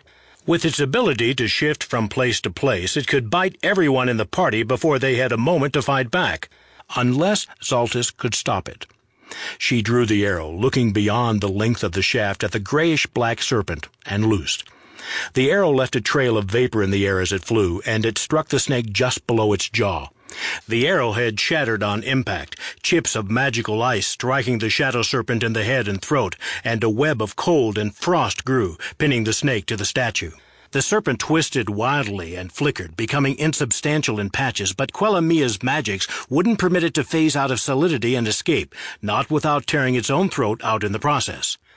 "Now I see it," Julian said, stepping into the clearing after Zaltys. "Nice shooting, cousin." "Wait for it to die before you get too close," she said, watching the snake writhe, body flapping like a banner in a high wind. "They're lethal in their death throes." "Why do you kill me, child of Zahir?" the shadow snake said, fixing her with its eerie, twilit eyes. Zaltys stared. "What? Did you?" Julian looked at her oddly. "Did I what?" "I thought I heard—" But she hadn't heard it exactly. The snake's voice had spoken in her head the way Glory could when she pushed her thoughts into Zaltys' mind, generally because the scion was too lazy to walk across the camp to speak to Zaltys in person. "You killed one of my friends," Zaltys thought, though it wasn't quite true. She didn't even know the name of the guard who died, and Kralish would have mentioned if it was someone she knew. But the dead guard was someone who worked for the family, which meant she had a responsibility to him. "But we are death from the darkness," the shadow snake said. Its writhing slowed, and though there was no light to fade from its eyes, the darkness in its eyes became less malevolent and more merely empty. "We are poison and surprise. We are children of—" The snake died, and seemed less eerie and dangerous in death, becoming merely a giant snake with grayish-black scales. Julian was poking at the serpent with the blade of his knife, opening its jaws to look at the fangs within, and Zaltys had to bite back the urge to tell him to stop, that it wasn't respectable to prod the dead, but of course it was just a beast, though possibly a magical one. Had Zaltys imagined the voice in her head? The things the serpent said, they weren't so dissimilar from the things she sometimes heard in her dreams. Kralish appeared with his guards then. "Ah, you beat us to the kill," he said. "I suspected you would." He nodded to Julian. "Are you skilled with the knife, young man?" Julian flipped the blade up into the air and caught it by the hilt in his other hand without looking. "What do you think?" "I think juggling isn't the same as cutting," the Dragonborn said dryly. "But if you've any skill as an anatomist, feel free to cut out the eyes and fangs of the beast there, and skin it too. The wizard in our caravan can use the components of a shadow beast in her rituals, I'm sure. Leave the meat, though. I wouldn't want shadow flesh in a cooked pot. No telling what sort of indigestion that might give you." Zaltys again resisted the urge to object. Why should cutting up a shadow serpent strike her as a desecration? Julian sighed. "Butchery isn't as fun as other things, but my father made me dissect all sorts of things so I'd know the best place to strike with a blade. So I'm sure I can manage this." "Good. Zaltys, you'll keep him company?" "And keep watch over him," was the unspoken portion, or so Zaltys assumed. "Yes, Cray." "Excellent. See you both back at camp. Don't linger. The parts will spoil if we don't get them to Quellamia soon." Zaltys sat on the statue's jutting snout and watched as Julian deftly cut into the serpent's head, levering out its eyes. He dropped the orbs into a leather pouch and set that aside. The ice from her arrow was already melting, and the shaft fell to the ground, where Julian kicked it aside. "Don't do that," she said, letting some of her confusion emerge in the form of annoyance. "We don't have an infinite supply of arrows out here." "Right, sorry." Julian was intent on his work, pulling the serpent's body free of the ice and stretching it out to its full length on the ground. "Didn't think about it. It's so strange. This creature doesn't even bleed. Means I won't need to change my shirt at least, which is good since I only brought 3 others, and you've reminded me that I can't just send my valet out to get more. Barbaric." He sawed off the snake's head. Zaltys had to look away, then crouched and sliced neatly along the center of the snake's belly from the base of the headless stump to the cloaca. He put the knife aside, grasped the snake's skin in both hands, and pulled with gentle, even pressure, peeling its skin back in a single piece. Once the skin was pulled almost entirely free of the flesh underneath, he used the knife to cut through the last clinging shreds of fat and muscle, and held up the shadow snake's skin. It was a large, single sheet of snakeskin, and it fluttered oddly, seeming to absorb light and fuzzily emit darkness. "Hate to roll this up, but I don't see how we can carry it loose. Give me a hand?" Zaltys nodded, trying not to let her reluctance show, and helped Julian roll up the snakeskin into a bundle small enough to carry. Once he had it in his arms and the pouch of eyes and teeth at his belt, he said, "Okay, keep me from getting eaten by tigers, because I don't have a free hand." She led him back to camp, though she could hear the guards Kralish had left behind moving on either side, in tandem with them. Zaltys and Julian had never been out of sight of their protectors, probably, but Kralish had shown an unusual level of discretion, for him, by leaving them hidden. Perhaps he didn't want to embarrass Zaltys in front of her cousin. Zaltys knew she didn't need babysitters, and Kralish had assured her often that he had full faith in her ability to take care of herself in the jungle. Indeed, she'd taught some of his men the ways of the wild over the years, but she was a principal heir of the Surratt family. Kralish wasn't about to take chances with her safety. It chafed, but the one time she'd used her superior skills to give his guards the slip and go roaming the jungle on her own, Kralish had been so beside himself with worry that she'd felt more guilty than pleased with herself, and since then she'd limited herself to merely complaining. Back in camp, dusk was falling, and it was nearly time for the first evening meal shift. Zaltys led Julin to Quella Mia's wagon and knocked on the trunk. A tiny knothole opened into a round door, and the Eladrin looked out. "Yes, we brought you dead animal parts," Julin said. "How thoughtful. Skin of a shadow snake," Zaltys said. "And some other bits. Kralish said you could use them?" "Oh, yes," she said, plucking the skin and the pouch from Julin's hands. "I'm engaged in a little project at your mother's behest, Zaltys. I think you'll enjoy the results." Without another word, she sealed up the trunk of her tree. Zaltys and Julin exchanged shrugs. "You never got that food. Want to come eat with me? I usually have my meal with the guardsmen." "You eat with the servants?" Julin frowned. "Why? Would you rather talk about timetables and schedules and harvesting quotas with my mother, or about dice and fighting and war stories with the guards?" "The latter, certainly, but they include you in their conversation. The times I've been alone with servants, they barely say anything, except for my guard of the bedchamber, and that's different." "We're a bit more informal in the Travelers," she said. "Everyone here depends on everyone else to keep them alive. It's a dangerous business, going out in the field. If you don't act like a little lordling, they won't treat you like one." "I'll do my best," Julin said, and they started towards the mess tent. Kralish met them and held up his hand. "No," he said. "Your mother wants you to dine with her, Quella Mia, and—" he frowned. "There was someone else." "Glory," Zaltys prompted, and Kralish's expression cleared. "Yes, her. A table will be set up by your mother's wagon." "Am I being punished for something?" Zaltys said. "I think she just wants the family and the most loyal retainers to dine together," Kralish said. "She wanted me there too, but I said it was better for morale if I ate with my men." He winked at her, a gesture he'd picked up during his time among humans, though he used it rarely, being a serious person by nature, and said, "You'll be dining in an hour or so." She sighed. "All right. Can I leave Julin with you for a little while?" "Why?" Kralish said. "I left my ice arrow in the jungle. Stupid, I know, but my cousin here distracted me. I'd like to go retrieve it." "I'll detail a few guards." Zaltys rolled her eyes. "It's barely 10 minutes away, and that's if I creep along slowly. The scouts didn't find anything threatening besides the shadow snake, and it's dead. We're barely in the jungle yet. I think I can make it that far safely. All right?" Kralish considered. "All right, this time, but come straight back." Yes, Zaltys told Julin. She'd see him at dinner, then set off toward the jungle. She took a brief side trip to snatch one of the folding shovels the laborers used to dig latrine pits, then went into the trees. She found the clearing easily, following the marks left by her own trail. Julin hadn't left any more sign than she had. Amazingly, he was skilled at stealth, until she reached the statue's severed head. The serpent's body was still there, untouched as yet by predators.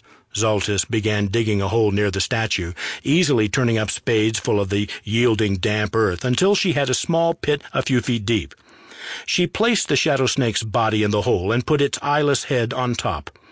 Then she refilled the hole and piled some of the smaller chunks of statue rubble over the grave, disturbing countless colonies of fat, trundling beetles in the process. She kneeled for a moment by the grave, unsure why she felt compelled to bury it, unsure what she would say. "I'm sorry you had to die," she said finally, and stood up, turning back toward her camp. While she'd been intent on filling the grave, the clearing had filled with snakes. Mundane ones, not flame-spitters or shadow snakes or coil constrictors, just brightly colored jungle serpents, all lifting their heads in the air and looking at her, swaying slightly. Zaltys started to take a step back, but she sensed, somehow, that they meant her no harm. Were they capable of telling that she'd done a kindness for their larger, more shadowy relative? Or annoyed at the way she'd casually killed one of their own with an arrow earlier? Either seemed possible, though neither was likely.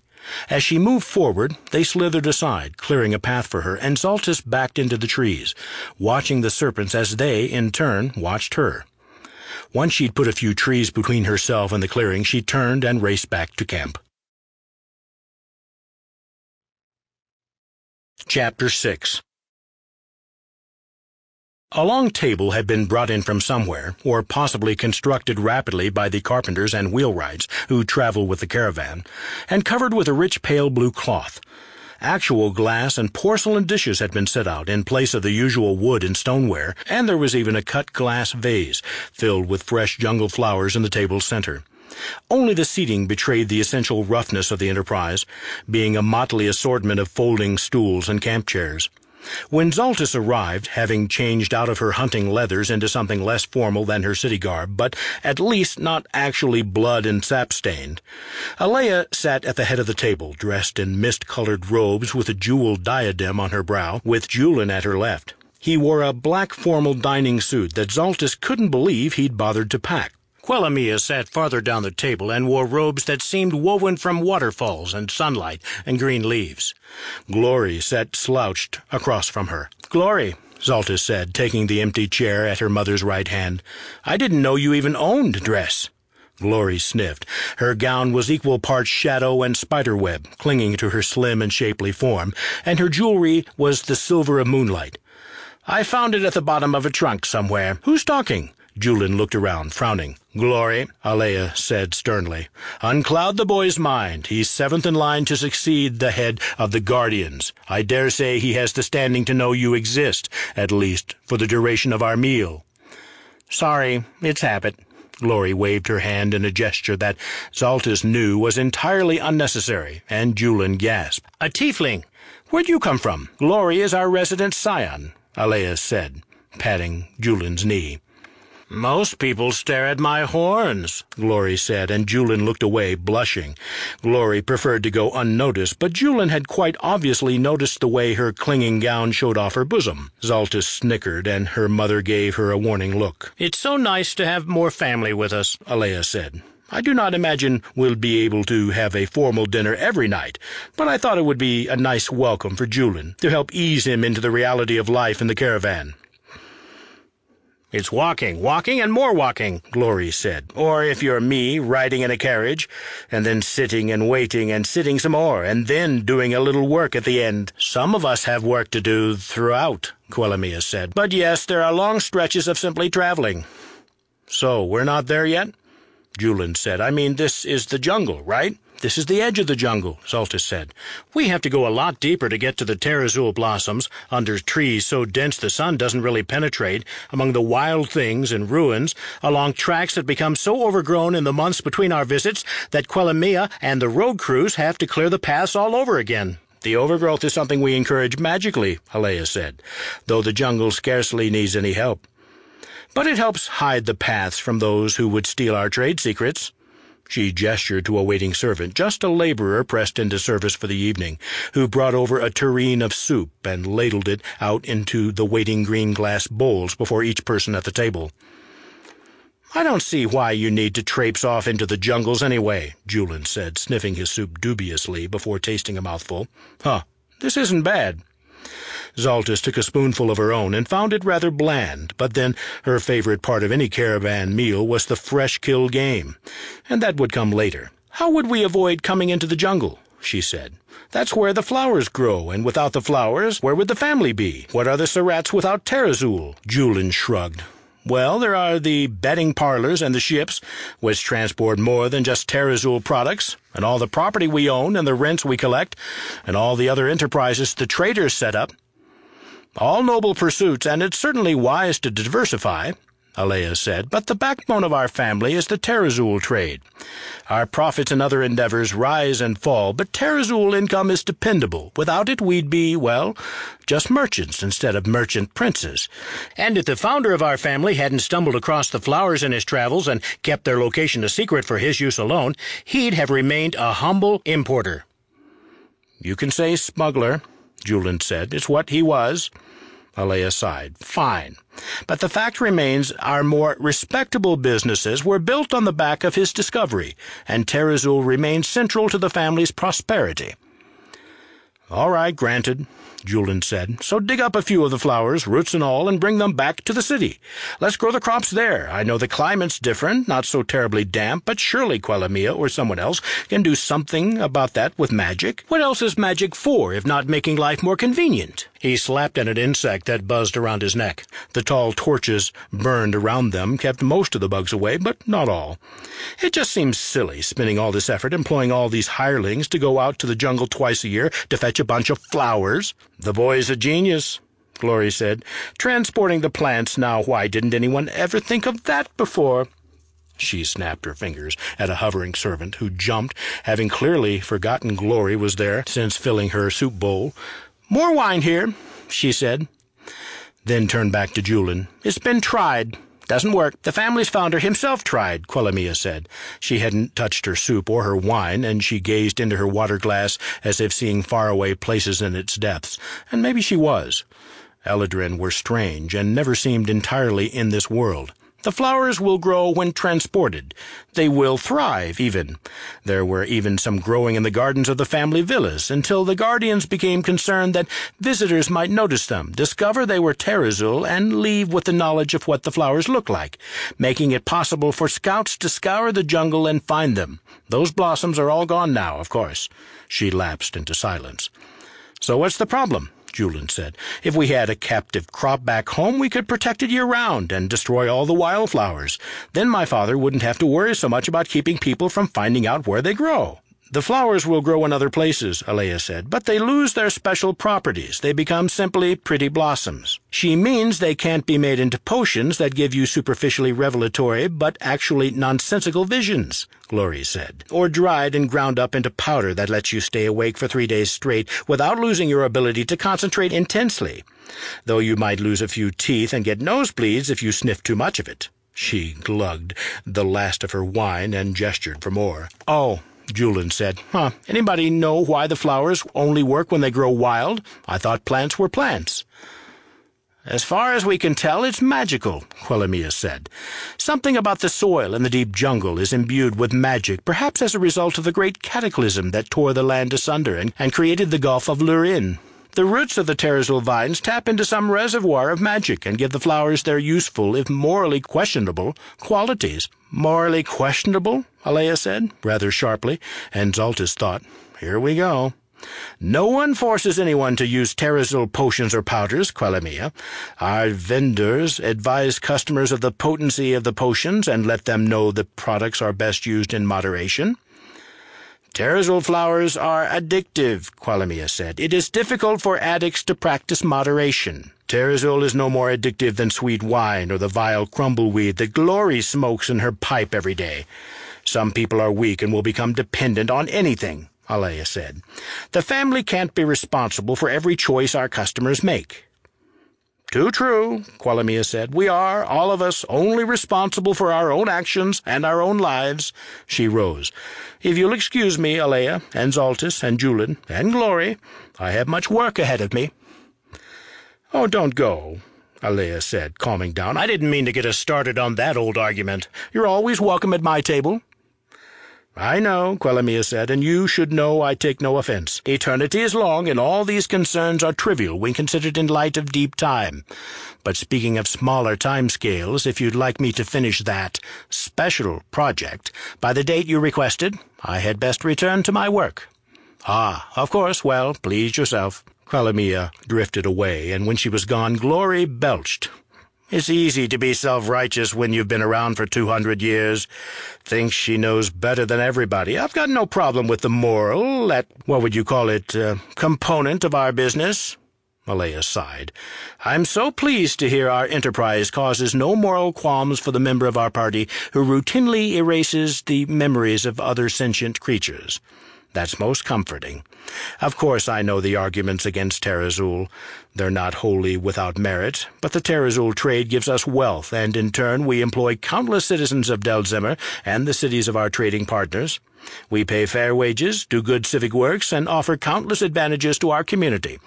One might argue that the roots of our business are a trifle poisonous, but the fruits, at least, are sweet." "I don't think right and wrong really enter into it," Zaltys said slowly. "What matters is family. You support your family, and they support you. That's the foundation of all our success. You live for your family, and serve for your family, and die for your family. Without that, we're nothing, Julian said, raising his glass of watered wine to Zaltys.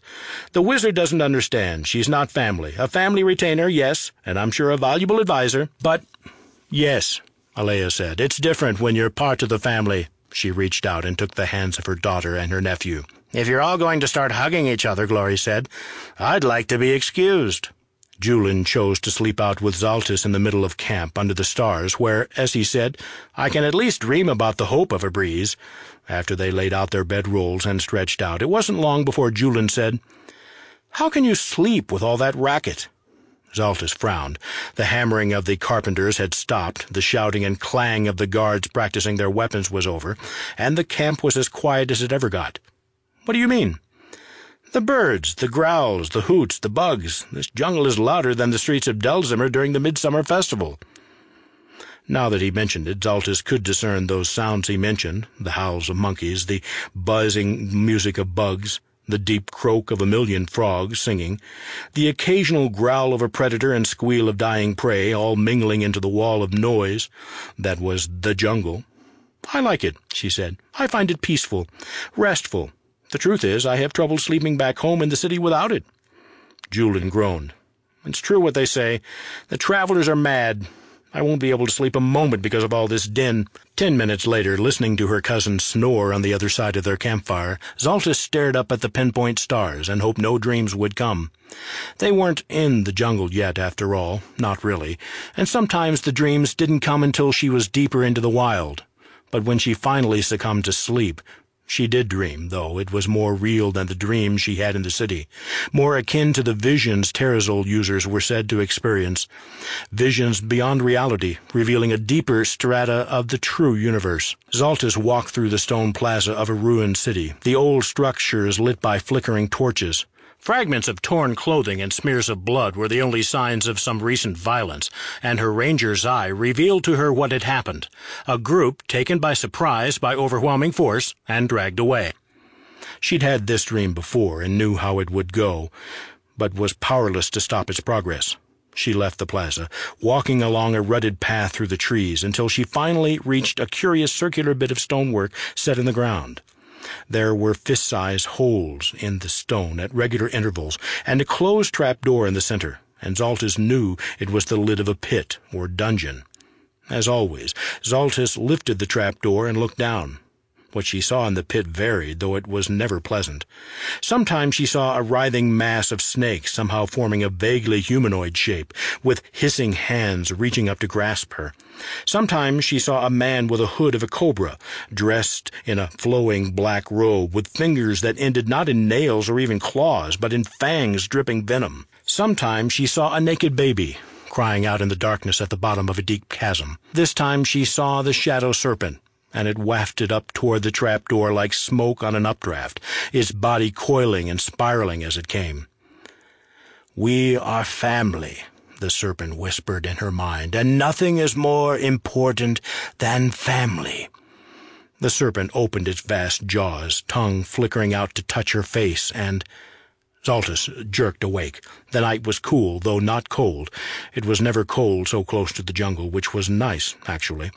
No matter how many blankets she piled on herself during Delzimmer winter, she could never get warm, and so she spent months at a time feeling sluggish and torpid. Only time next to a roaring fire helped restore her during city winters. Her mother said she was more susceptible to cold than most because her people came from the jungle. She rolled over and found herself face to face with a snake. Its eyes gazed into hers, and its tongue flickered, not quite touching her, before it slithered off into the night. It took a long time for Zaltys to sleep again, but when she did, there were no dreams. "Wake up, lazyhead!" Zaltys nudged Julian in the ribs with her foot. He groaned and turned over, trying to pull his bedroll over his head. "Come on, unless you want a cart to crush you." He sat up, blinking, and looked around at the bustle of camp. Tents had been struck and carts loaded before dawn's light fully overtook the sky, animals hitched and ready to start pulling, scouts sent in advance and behind, and out to the sides to make sure no spies from rival families were trying to track the caravan's progress. There were a few spies every year. They were invariably captured, given false memories by Glory to send their employers in the wrong direction, and set free to return home to sow disinformation. Julian stared at her for a long moment, then said, "Breakfast?" "Ha! If you want breakfast, you have to get up with the rest of the camp. We're moving out now. I'll show you which dangling fruit is safe to eat on the way." He groaned and stood up, running a hand through his hair, which didn't improve its disarray. "Where are we going?" "Onward into the jungle, cousin." "This is the jungle." He pointed in the direction of some trees, as if illustrating his point. "This is the edge of the jungle, the end of the rocky soil. Today we go into the jungle proper." "Fine. Where do I sit?" Zaltys shook her head. "Mother says I'm to show you how things work here. That means you're coming with me and some of the scouts to make sure there are no nasty surprises waiting for us up ahead." He stretched his arms overhead and worked the kinks out of his neck. "I don't suppose I have a choice." "I suppose you could defy Mother, one of the three heads of the family," Zaltys said thoughtfully. "It would be interesting to see what the consequences would be." "Show me to my horse," he said. Zaltys laughed. "Go into the jungle ahead of the caravan on horseback? It would be interesting to see the consequences of that, too. Except a dead horse isn't all that interesting." She smacked him on the back. "I hope you brought your good boots. We go on foot, ahead of the trail breakers, to make sure there's nothing unpleasant waiting for them." "Like more shadow snakes?" Zaltys tried not to let her face betray any emotion.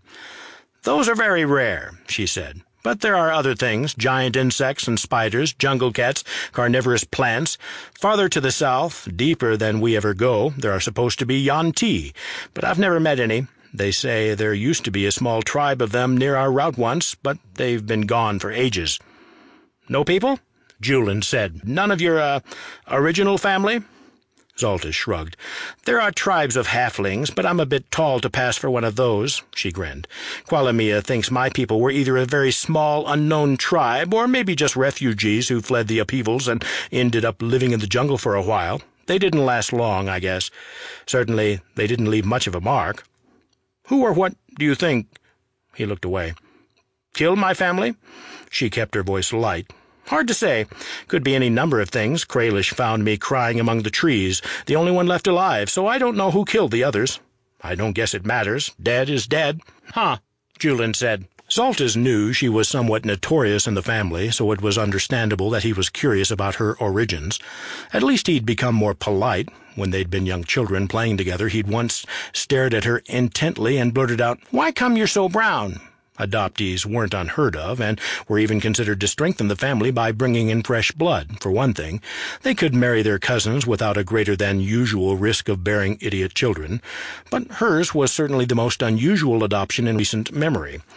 The only other truly colorful adoptee still living was her great-uncle Gustavus, a lycanthrope that the Guardians had adopted in hopes of using him to frighten rivals. Everyone was surprised when he showed an aptitude for bookkeeping instead, and they'd sent him to the traders in exchange for a pair of sociopathic twin boys with no affinity for retail, who'd later perished in a trade war with the Longspear cartel in Shavandat. "Sorry," Julian said. "I don't mean to stir up bad memories, or—" "I was an infant when they found me, cousin. I don't have any memories from that time. As far as memories go, I've been in the family as long as you have, and I've never known another life. I'm curious about my people, of course, but they're all gone. I'm just lucky I have a new family to call my own." "We're happy to have you, cousin," Julian said, a little awkwardly. Then he sighed. "Even if you do have a bizarre fondness for sleeping without a roof overhead." "You'll get used to it," Zaltys said. "That's what I'm afraid of," Julian replied. The caravan proceeded. Julian was in no danger of surpassing Zaltys' skill as a ranger, but she had to admit that, interbranch family rivalry aside, the Guardians knew how to train their operatives. He pinned a platter-sized spider to a tree with a throwing knife, smirking at Zaltys and saying, "See, I have ranged weapons, too," and helped her and the other forward scouts slash down a carnivorous vine that had grown across the barely visible caravan path, showing no hesitation even when the blood-like sap sprayed everywhere. He was clearly better suited to creeping through alleys, but he was adapting fairly well to the jungle environment. "It's not so different from the city in terms of sight lines," he mused as they ranged off to one side of the path to make sure there were no lurking hazards waiting to ambush the caravan. The trees there weren't as big as elsewhere in the jungle, but that meant more sunlight could filter down, and as a result the jungle's fecundity was explosive, with smaller trees and plants growing so close together Zaltys sometimes had to turn sideways to slip between the trunks. Down in the oldest part of the city especially, the houses are built so close together the alleyways are too tiny for grown humans to pass through at all, and the streets curve and twist, limiting your sightlines. There are places where the roofs overlap, blocking out the sun. He glanced up at the green canopy above. Of course, in the alleys, the worst you have to worry about is a mugger, not giant flesh-devouring beetles. "The beetles aren't so bad," Zaltys said, pushing aside a low-hanging branch and its freight of poisonous white flowers. "Oh? So what's the worst thing you've ever had to face out here, then?" Julian said. Zaltys considered. "It's hard to say. Deeper in the jungle, you'll want to keep an eye out on the trees above you as well as the ground below. There are apes who'll drop down from above and start pummeling you. We've even seen a few wearing fragments of old armor, guards of some abandoned ruin or another, I guess. They killed 4 of our scouts a few years ago. Kralish says there used to be yuan-ti near the prime terazul harvesting location, but he hasn't seen any of them in years, and I've never seen one myself. Lots of snakes, but no snake people. I'm sure there are worse things farther from the caravan path, chokers, drakes, trolls, and goblins. Who knows, maybe even a dragon. But most thinking creatures learned to avoid this route long before I was born.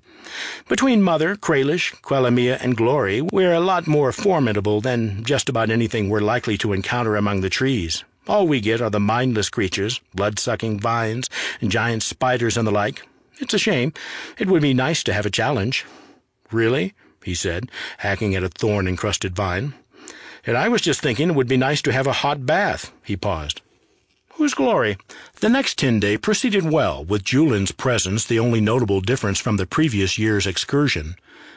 Zaltys did her best to ignore the guards that followed her whenever she went into the woods and rotated through the various scout groups, paying close attention to what the more experienced rangers and huntsmen and reconnaissance experts did, picking up a few fine points of tracking and teaching the basics to Julian, who continued to complain in a relatively good-natured way. One night after dinner, eaten with the guards, fortunately as Mother had given up her attempts at formal dining after that first night, Julian confided to her that learning naturecraft was no more boring than learning the list of approved poisons, and that struck Zaltys as high praise coming from him. They had lessons, too, which Julian found annoying at first.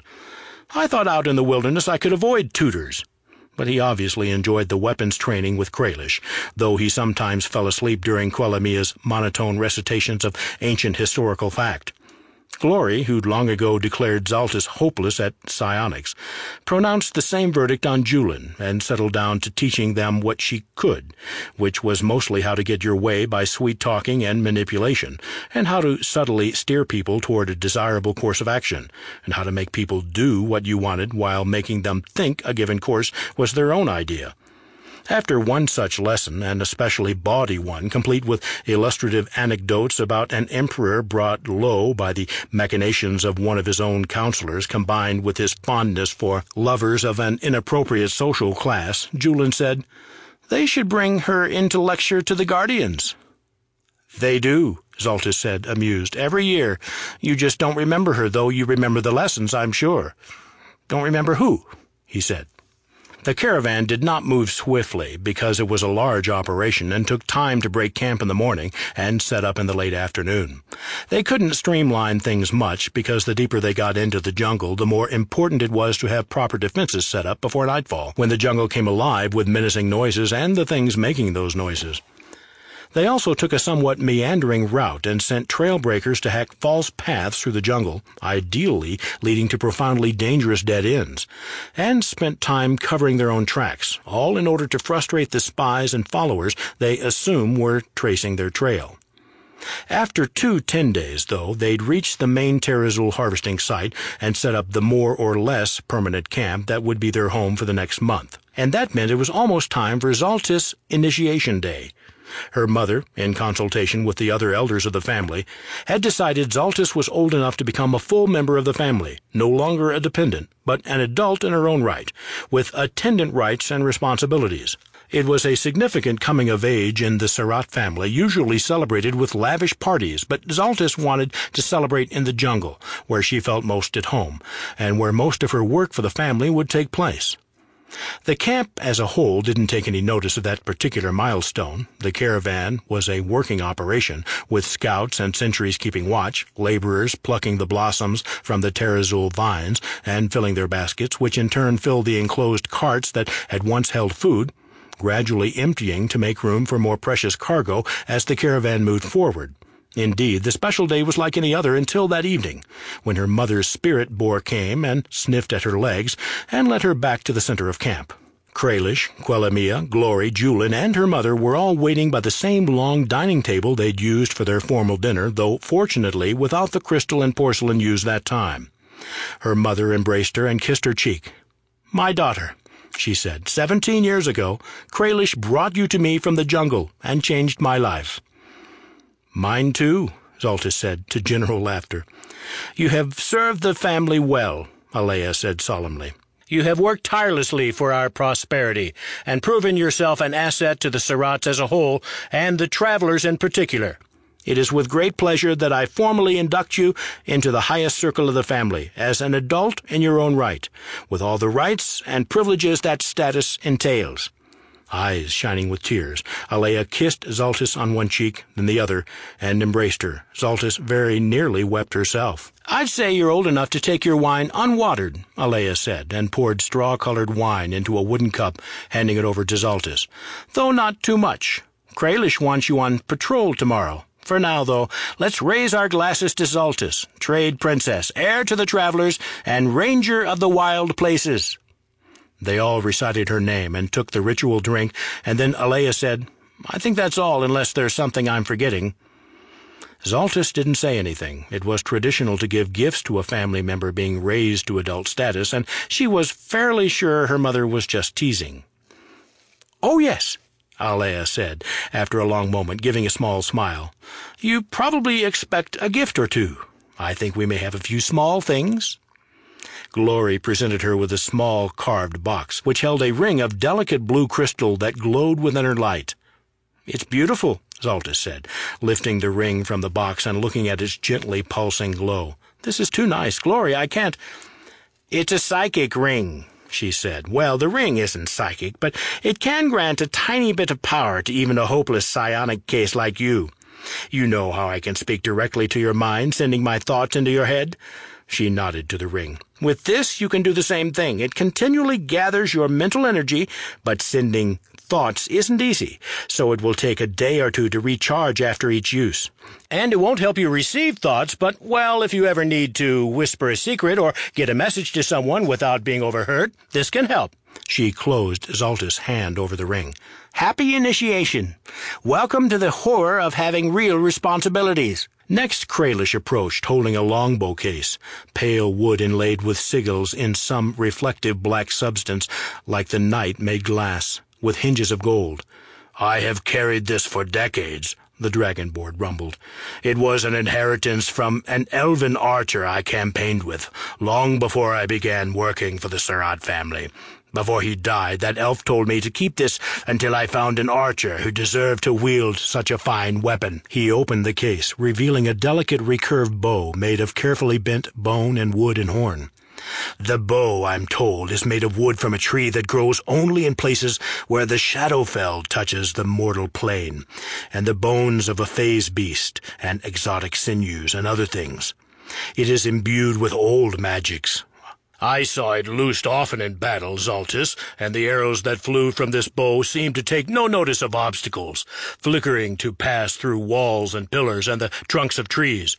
And though the arrows did not always strike their targets, they did strike targets that no other arrow could have reached.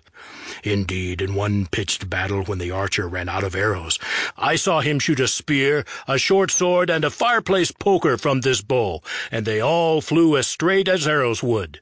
It's an extraordinary weapon, and wasted in my clumsy hands. But you are worthy of this bow, and I give this to you." He inclined his head, closed the bow case, and handed it over. Zaltys stared at the case. She had very fine weapons made by master craftsmen, but a magic bow. "My gift is a good match for that weapon," Quellamia said, "though you may thank yourself to some extent, Zaltys." She lifted up a pannier from the ground by her chair and opened it, drawing out a set of deep gray-black leather armor. "Is that made from the skin of the shadow snake?" Julin blurted. "It is," Quellamia said. "I had thought at first to make you armor enchanted with the magic of the Feywild, but when I was given this skin and told you had slain it yourself, it seemed appropriate. I am not knowledgeable about shadow magic, but I know this armor will fit you beautifully, and should enable you to slip through shadows as the serpent itself once did, and to vanish from sight in the shade, and blows that strike this armor may sometimes fail to land on you at all, passing harmlessly through shadow." Zaltys had been wearing her newest set of supple hunting leathers for over a year, and they had come to seem almost like a second skin, but she would give them up in an instant for something as beautiful as this shadow armor, though she felt some twinge at the thought of wearing the flesh of a servant that had once spoken in her mind. But wasn't it almost a way of honoring the snake, of making its death meaningful? "Quellamia, I am honored." "Yes," Quellamia said serenely, and then departed, apparently finished with the party once her part was done. "I want to give you this knife," Julin said, offering her one of his throwing daggers, hilt first. It was a beautiful weapon, impeccably balanced, with a jewel at the base of the hilt and a blade that was treated so that it didn't reflect even a glimmer of light and would fly through the night invisibly. "It's not magical or anything. If I had a magical dagger, no offense, I'd keep it for myself." Zaltys laughed and gave him a hug, then looked at Alea. Her mother raised one eyebrow. "Are you wondering about my gift? Well, it is both a gift and a burden. You are no longer a child, and so I have an adult responsibility for you. I am making you head of the Rangers and the Scouts for the Travelers. You will organize their schedules and direct their actions." Zaltys stared, then practically leaped into her mother's arms, squeezing her tightly. "Does this mean no more guards shadowing me everywhere?" "Not unless you assign them yourself," Kralish said. "Your mother talked it over with me, and I have no objection.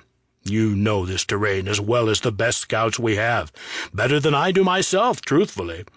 Technically, you will report to me as I remain head of security, but in practice I will let you run things to your liking. Come by my trailer in the morning, and I'll show you how the rotation has been set up, and I can answer any questions you might have." Alea patted Zaltys' back and stepped out of the embrace. She'd never been terribly comfortable with physical affection. "Do well with this position, Zaltys, and you will go a long way toward proving yourself worthy of leading the travelers and sitting in on the family's high councils." "Lucky you," Glory said. "Your mother's gift is more work, and that makes you happy. I'll never understand your family." Zaltys stuck out her tongue at the tiefling, then took her mother's hand in her own.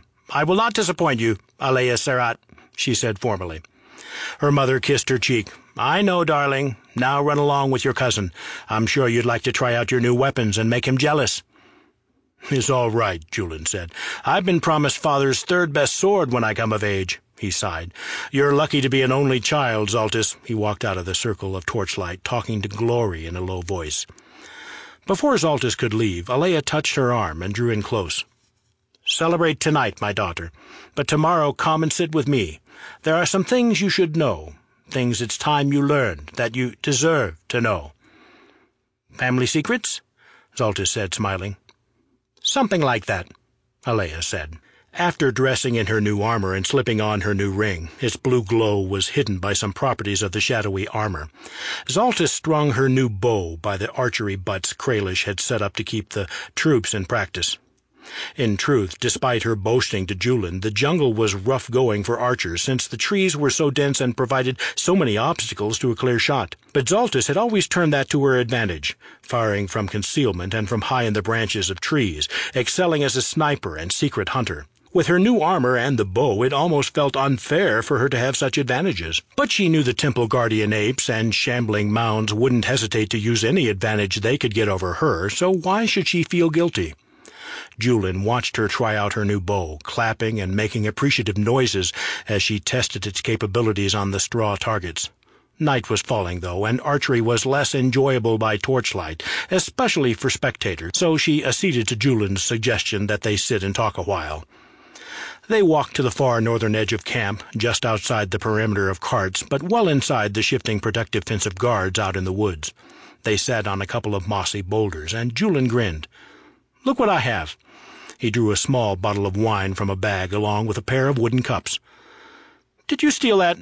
He was doubtless trained in a dozen forms of larceny, and it was a nice gesture, but pillaging caravan supplies was a bad idea.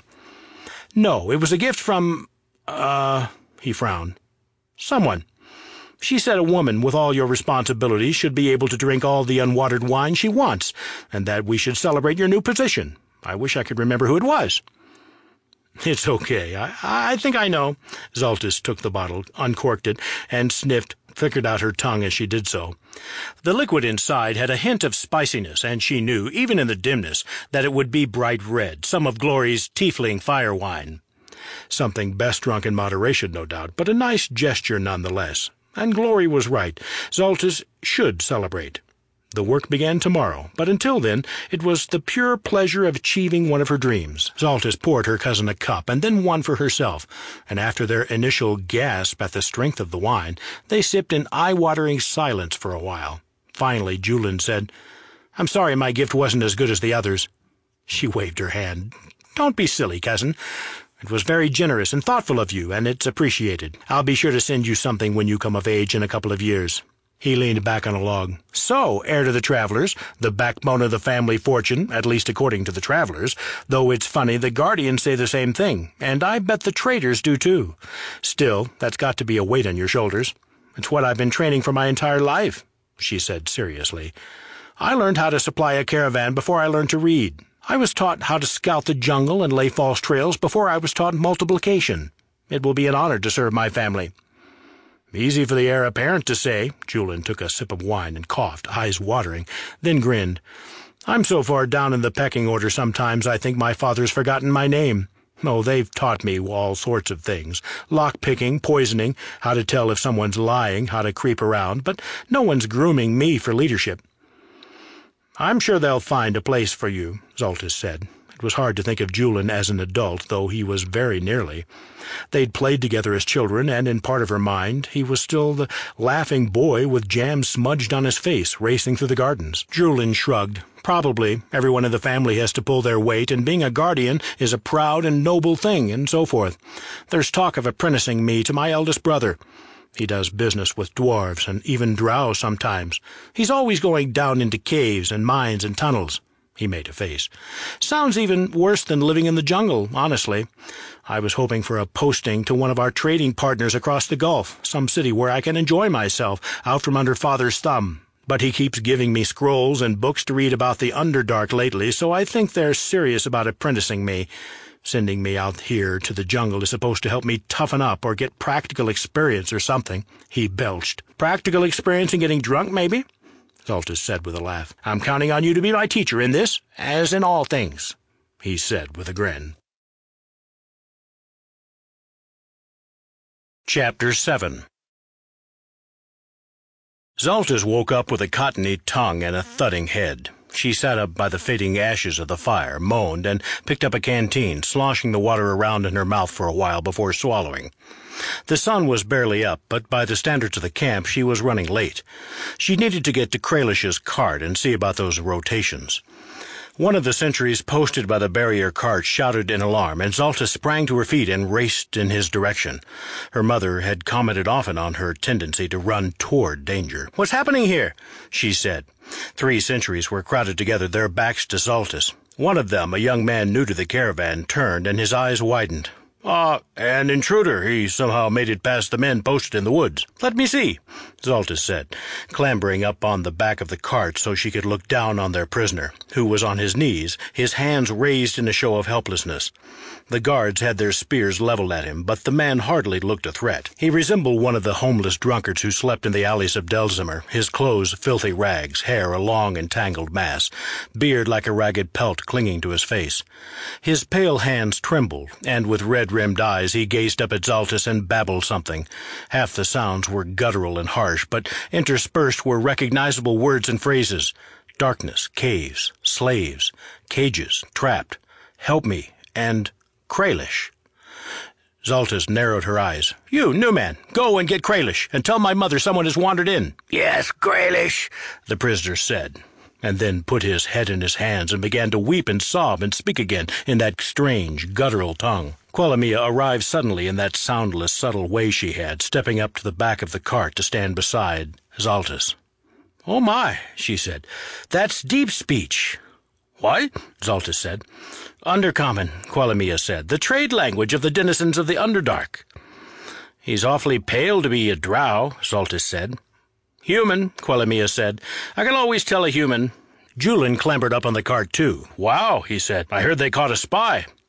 "You think he's a spy?" Zaltys said. "He looks crazy, sick, lost." "Good disguise for a spy," Julian said, crunching an apple, chewing and swallowing. "You know, send someone in as a poor, lost wanderer or jungle refugee in need of help, hoping we'll take care of him and give him a chance to see what we do in camp, learn our secrets, all that." Kralish arrived, axe in hand, and pushed through the barrier carts. "What's this, then?" The prisoner lifted his face and stared at Kralish. He shouted wordlessly and flung himself toward the dragonborn, clutching one of his scaled legs and weeping against his knee. Kralish grunted. "Were you lost in the jungle, my friend?" The man looked up. "Kralish," he said, and the dragonborn stiffened. "I have been lost in the dark. I never thought I'd find you again." "Raynor," Kralish breathed, then began bellowing, shouting at his men to lower their spears, to fetch blankets and food and water, to bring Alea, to go now. Zaltys gaped as Kralish picked up the prisoner and strode off toward the center of the camp, carrying the man like a father cradling a baby. Julian took another bite of his apple, watching them depart. "Who's Raynor?" "He was a guard," Quellamia said. "He disappeared a long time ago. We'd assumed he was killed. Apparently he just got lost." "Lucky he was able to find the camp again," Julian said. "Yes." Quellamia had a faraway look on her face, but then she usually did. "Quite remarkable, actually. Almost unbelievable." She hopped off the cart. She somehow managed to do it gracefully and moved off after Kralish. "Our morning's always this exciting," Julian said. "People hardly ever wander in out of the woods and then hug our chief of security," Zaltys said. "More's the pity," Julian said. "Funniest thing I've seen in ages." Zaltys was hoping to find out more about the man, but he was taken into Alea's cart along with Kralish and Glory, and when Zaltys knocked, her mother irritably told her to come back later. They were busy. So much for being a full member of the family, she thought, and went out to walk the perimeter. She looked for Julian, thinking she could teach him about the camp's defenses, but he was nowhere to be seen. Apparently the guardians taught you how to avoid work, along with how to pick locks and poison knives. The jungle beckoned. She wanted to try out her new gifts, especially since no guards would trail after her, but she was unwilling to leave when the camp was buzzing with rumors and speculation about the wild man who'd somehow cheated death. A few hours later, Zaltys found Glory near the cook tent, gnawing a rib bone and frowning. Zaltys sat down on the rough wooden bench across from the tiefling and said, "Is that man all right, Raynor?" Glory grunted. "I scanned his mind. Ugly mess in there. Very dark. Lots of mental blocks, which I didn't care to push through, because who wants to see what kind of horrible snake pits of memory he's had to cover up? He is who he says, though, as far as I can tell. Poor bastard." "He was underground?" Zaltys said, horrified. "All this time?" "You know about the underchasm," Glory said. Zaltys nodded. "Where all that land collapsed?" The underchasm was a pit the size of a sea, collapsed in the great upheavals that had made Delzimmer a coastal city. "What do you think all that land collapsed into?" Glory said. "There are vast caverns beneath us. The Underdark," she shuddered. "Raynor's been down there." "What, lost?" "Enslaved," Glory said. She tossed the bone, picked clean, on the ground for the camp dogs. "His mind's a wreck, but he's in good shape physically. Toiling for monsters underground is good exercise. Be careful if you go out in the woods. Whatever monsters took Raynor and dragged him underground could be looking for him." She yawned. "Probing his mind was too much like work. They had me clean things up in there a bit too, so he could maybe sleep again some day. I couldn't take away all the bad experiences, though, not without turning him into nothing but a body without thought or will. The bad experiences are too much a part of who he is. Ugly business. I need a nap." Glory rose and sauntered away. Zaltys went to her mother's wagon, knocked on the door, and entered at her mother's call. Alea looked up from her folding desk where she was writing a letter. "Oh, hello, dear," she said absently. "Quite a lot of commotion this morning, Zaltys unfolded one of the camp chairs, tucked into a corner, and sat down. "Is that man all right, Raynor?" Her mother sighed. "For a certain value of all right, I suppose so. He went through terrible ordeals, things we can't even imagine, but Glory was able to soothe him a bit. What will happen to him now?" She thought of the broken men she saw sometimes in Delsimmer, begging for coins by the harbor or just sitting blank-faced in empty doorways. Would that be Raynor's fate? "He was lost and injured while in the employ of the family," Alea said, "so the family will care for him just as we would for a laborer crippled in the fields or a soldier maimed in our service. He'll always have a livelihood in our employ." He can't become a guard again." Alea shook her head. "He was one of Kraelish's best men, but that was long ago. If he recovers fully, and he wants to, but no. I think once the family physicians and healers have made sure he's not too ill, he will be given some less difficult task to do, a position in one of the households, or working in the gardens or kitchens, and if he's not up to even that much work, don't worry, he'll be kept comfortable." Comfortable. Zaltys imagined him sitting in a chair at a window, staring out at some peaceful vista, his mind broken. "Where is he now?" Alea gestured vaguely northward. "I sent him back to Delsimmer on horseback with a couple of the guards. Having him here in the camp talking about slavers stealing people away into the darkness, I didn't want him worrying the laborers, and besides, I'm sure he wants as much distance between himself and this jungle as possible." Zaltys touched the hilt of the knife at her belt. "But shouldn't we be worried about slavers? Glory said whoever took Raynor might be looking for him." Alea put her pen down and massaged her writing hand, wincing as she pulled each finger, and made the knuckles pop. "Glory enjoys making people worried and uncomfortable. But yes, I've posted more sentries around the camp, and Kraelish is letting his people know they should be alert. If any nasty creatures do come boiling up out of a hole in the ground, we'll drive them back. Now, my darling daughter, if you don't mind, I need to write a few more letters to arrange for Raynor's care back in Delsimmer." Alea shooed her away, so Zaltys folded up her chair and left the wagon. She decided to go looking for Kraelish, but she found Julin along the way, squatting in the shadow of a supply cart, an array of glittering bits of metal spread out on a cloth before him. Zaltys crouched down beside him, though she stayed out of the shade. Unlike most of the other people in camp, she didn't mind the heat of the sun pounding down on the clearing. "What's all this?" "Lockpicks," he said, holding up a narrow twist of black metal and squinting at it. "I had to leave home in a hurry, and I wanted to make sure I didn't forget anything." He sighed. "Not that there are any locks worth speaking of to practice on out here. What with the general lack of doors, my skills are going to get all rusty out here in the wilderness. I don't know how I'll pass my practical exam this fall. At least I'll be able to keep up with my poisons and knife-throwing. No end of nasty creatures out here to kill, at least. And I'm sure I'll be bitten by dozens of horrible animals, which can't hurt in developing my resistance to poisons.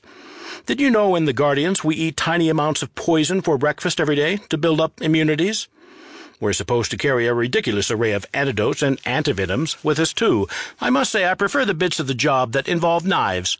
He rolled up the cloth of lockpicks and tucked it away in a small traveler's pack. "You Guardians, and your toys," Zaltys said, shaking her head. He snorted. "This from a woman with a clutch of magical arrows in her quiver?" She laughed. "Where have you been keeping yourself all day?" Julin looked around, then beckoned her closer. Zaltys obligingly leaned in. "I was belly down on the roof of your mother's wagon, my right ear next to the chimney, eavesdropping," he said. Zaltys widened her eyes. "You were spying on my mother?" Her cousin had the good grace to look sheepish, but only for a moment. Then he frowned. "That's what the Guardians do. We listen to things we aren't supposed to overhear. We gather secrets. Spying on your own family, Julin, that's low. Oh, so you don't want to know what I found out, then?" Zaltys settled down beside him, leaning against the cartwheel. "Well, I didn't say that. They were talking about Raynor?" "They were," he said, "and talking with Raynor, too." Julin played with a thick silver coin, walking it across the backs of his fingers, making it appear and disappear. He really did have agile hands. The Guardians had to practice their skills just as much as Zaltys had to practice archery, she supposed. "I don't know. I think the man might be mad. He said he escaped the place where he was imprisoned and wandered lost in the tunnels for a while until a snake led him to the surface." Zaltys grunted. "That's unusually helpful for a snake." "Yes, I think he probably hallucinated the snake, but who knows? He didn't make much sense at first, but then He frowned. "Someone talked to him. I can't remember who." Glory, Zaltys thought. Anyway, after that, he got more lucid, was able to answer questions, explain what happened to him. "Zaltys, did you know he held you in his arms when you were just an infant?" She blinked. "Raynor, he was one of the guards who found me. But why didn't my mother tell me that, or introduce me to him?" Julian shrugged. "I'm not sure. I don't really understand it. The day Raynor was taken by slavers, it was the same day they found you." "You're sure?" "That's what he said. After we found the baby, they dragged me down." "I wonder if the slavers who took him were the same creatures who killed my village," Zaltys said. Zaltys, the story I always heard was that you were found among the dead, the only survivor of a massacre." "Yes, that's right," she said. No one liked to talk to Zaltys much about the day she'd been found, saying it was a sad and tragic time, but she'd managed to extract that much information from them, that she was the sole survivor of a murdered village. Julian shook his head. "But that's not what Raynor said. He was telling them what happened, and he started with the day he was taken, and there was nothing about finding any other bodies. He and Kralish heard you cry out in the jungle, and they went to investigate and found you in the ruins, but no one else. There were blood stains on the stones, and the teeth of monsters broken and scattered on the ground, but your people weren't massacred. They were enslaved, Raynor says, taken by the same creatures who took him." Zaltys shook her head. "No, that's not how it happened. That's not what they told me, Julian. I visited the gravesite. It's this great heap of dirt and stone. They buried my whole village in a pit." "People lie, Zaltys," Julian said gently. "Surats more than most, maybe." "But why? Why tell me my family was dead?" "Maybe it was easier," Julian said, "kinder, to let you think they were dead, instead of down there, in the Underdark, with the Darrow. Raynor and Kralish were making sure the slavers were gone, and when Raynor got separated from Kralish for a moment, the harvesters sprang on him from a crack in the ground, bound him with shackles, and pulled him into the caverns below." "Darrow," Zaltys whispered. She'd heard of them, of course, but they were a bogeyman, a threat, moon-white underdwellers said to hide in dark basements and enslave disobedient children, who would be forced into an eternity of shoveling coal into hellish furnaces if they didn't attend their etiquette lessons or fail to address a family elder with proper respect. She hadn't really considered that they might be real. Wait, did Raynor see my family down there? "He didn't say. And your mother didn't ask, at least, not that I heard. Raynor said there were other human slaves, though, along with snake people, bullywugs, kuatoa, and creatures he couldn't identify. The slaves labored in mushroom fields, harvesting food, and were used as live bait to catch horrible blind fish the Darrow liked to eat, and sent in to do war against the enemies of the Darrow, which are, I gather, everyone in the world. Raynor says the creatures are mad, and coming from someone as broken up as he is, that's saying something. He said he saw horrible things in the service of the Darrow." Julian shook his head. "They fought the servants of gods whose names have been forgotten by the surface world, living pools of blood, creatures with wings like razors, beholders, purple worms, and once a purple dragon. He finally saw a chance to escape in a recent battle, hid in the tunnels, and started following a snake because he had no other idea where to go. The snake led him to fresh air and a crack in the rock, and once he reached the surface, he wandered until he found some river that leads to a waterfall. Shattered Rainbow Falls," Zaltys murmured. "It's a day's walk, but it's beautiful there." "Yes, from there he knew the way to the caravan site, and that's how he found us." Zaltys stood, swaying a little from the hard wind of the revelations Julian had brought. "But if Raynor survived all these years, then my family might still be alive down there, in the dark, enthralled to monsters. If that's true, family is the most important thing. It's the one thing in this world I know to be true. Family is everything." She shook her head. "But he's probably just crazy. I'm sure his mind is a mess. He must be misremembering. It was nearly 20 years ago, after all. What if he's just mad, mistaken?"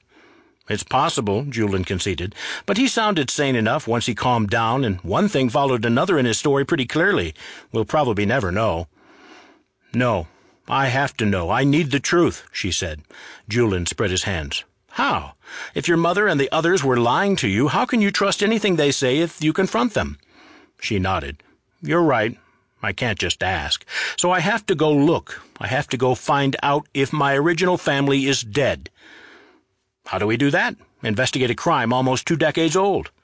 "It's easy," Zaltys said. "We do it with shovels." Chapter 8. Julian leaned on his shovel and wiped his brow. Zaltys had waited until nightfall to sneak away and investigate, which had given Julin ample time to convince her to bring him along. "I wish someone had given you a magical earth-moving pickaxe for your initiation. At least the shadow armor doesn't get dirty," Zaltys replied, driving the shovel down again. She stood in a hole so deep that only her shoulders and head were above ground, and she was beginning to think she'd never find the thing she both hoped and dreaded to discover. "Are you sure this is the right place?" Julin looked around at the canted walls, the shattered stone, and the fragments of unsettling carvings. "I asked long ago where my family and the rest of the village was buried. Kralish brought me to this place and said Quellamia had covered over their grave with earth and stone by magic. They picked this ruined structure because it was so recognizable and would be easy to find if I ever wanted to see it. I come every year. I leave flowers, and now I'm beginning to think there aren't any bodies buried under here at all. And if there are no bodies, then this isn't a grave, and Alea has been lying to you, and that means your village wasn't killed, but taken?"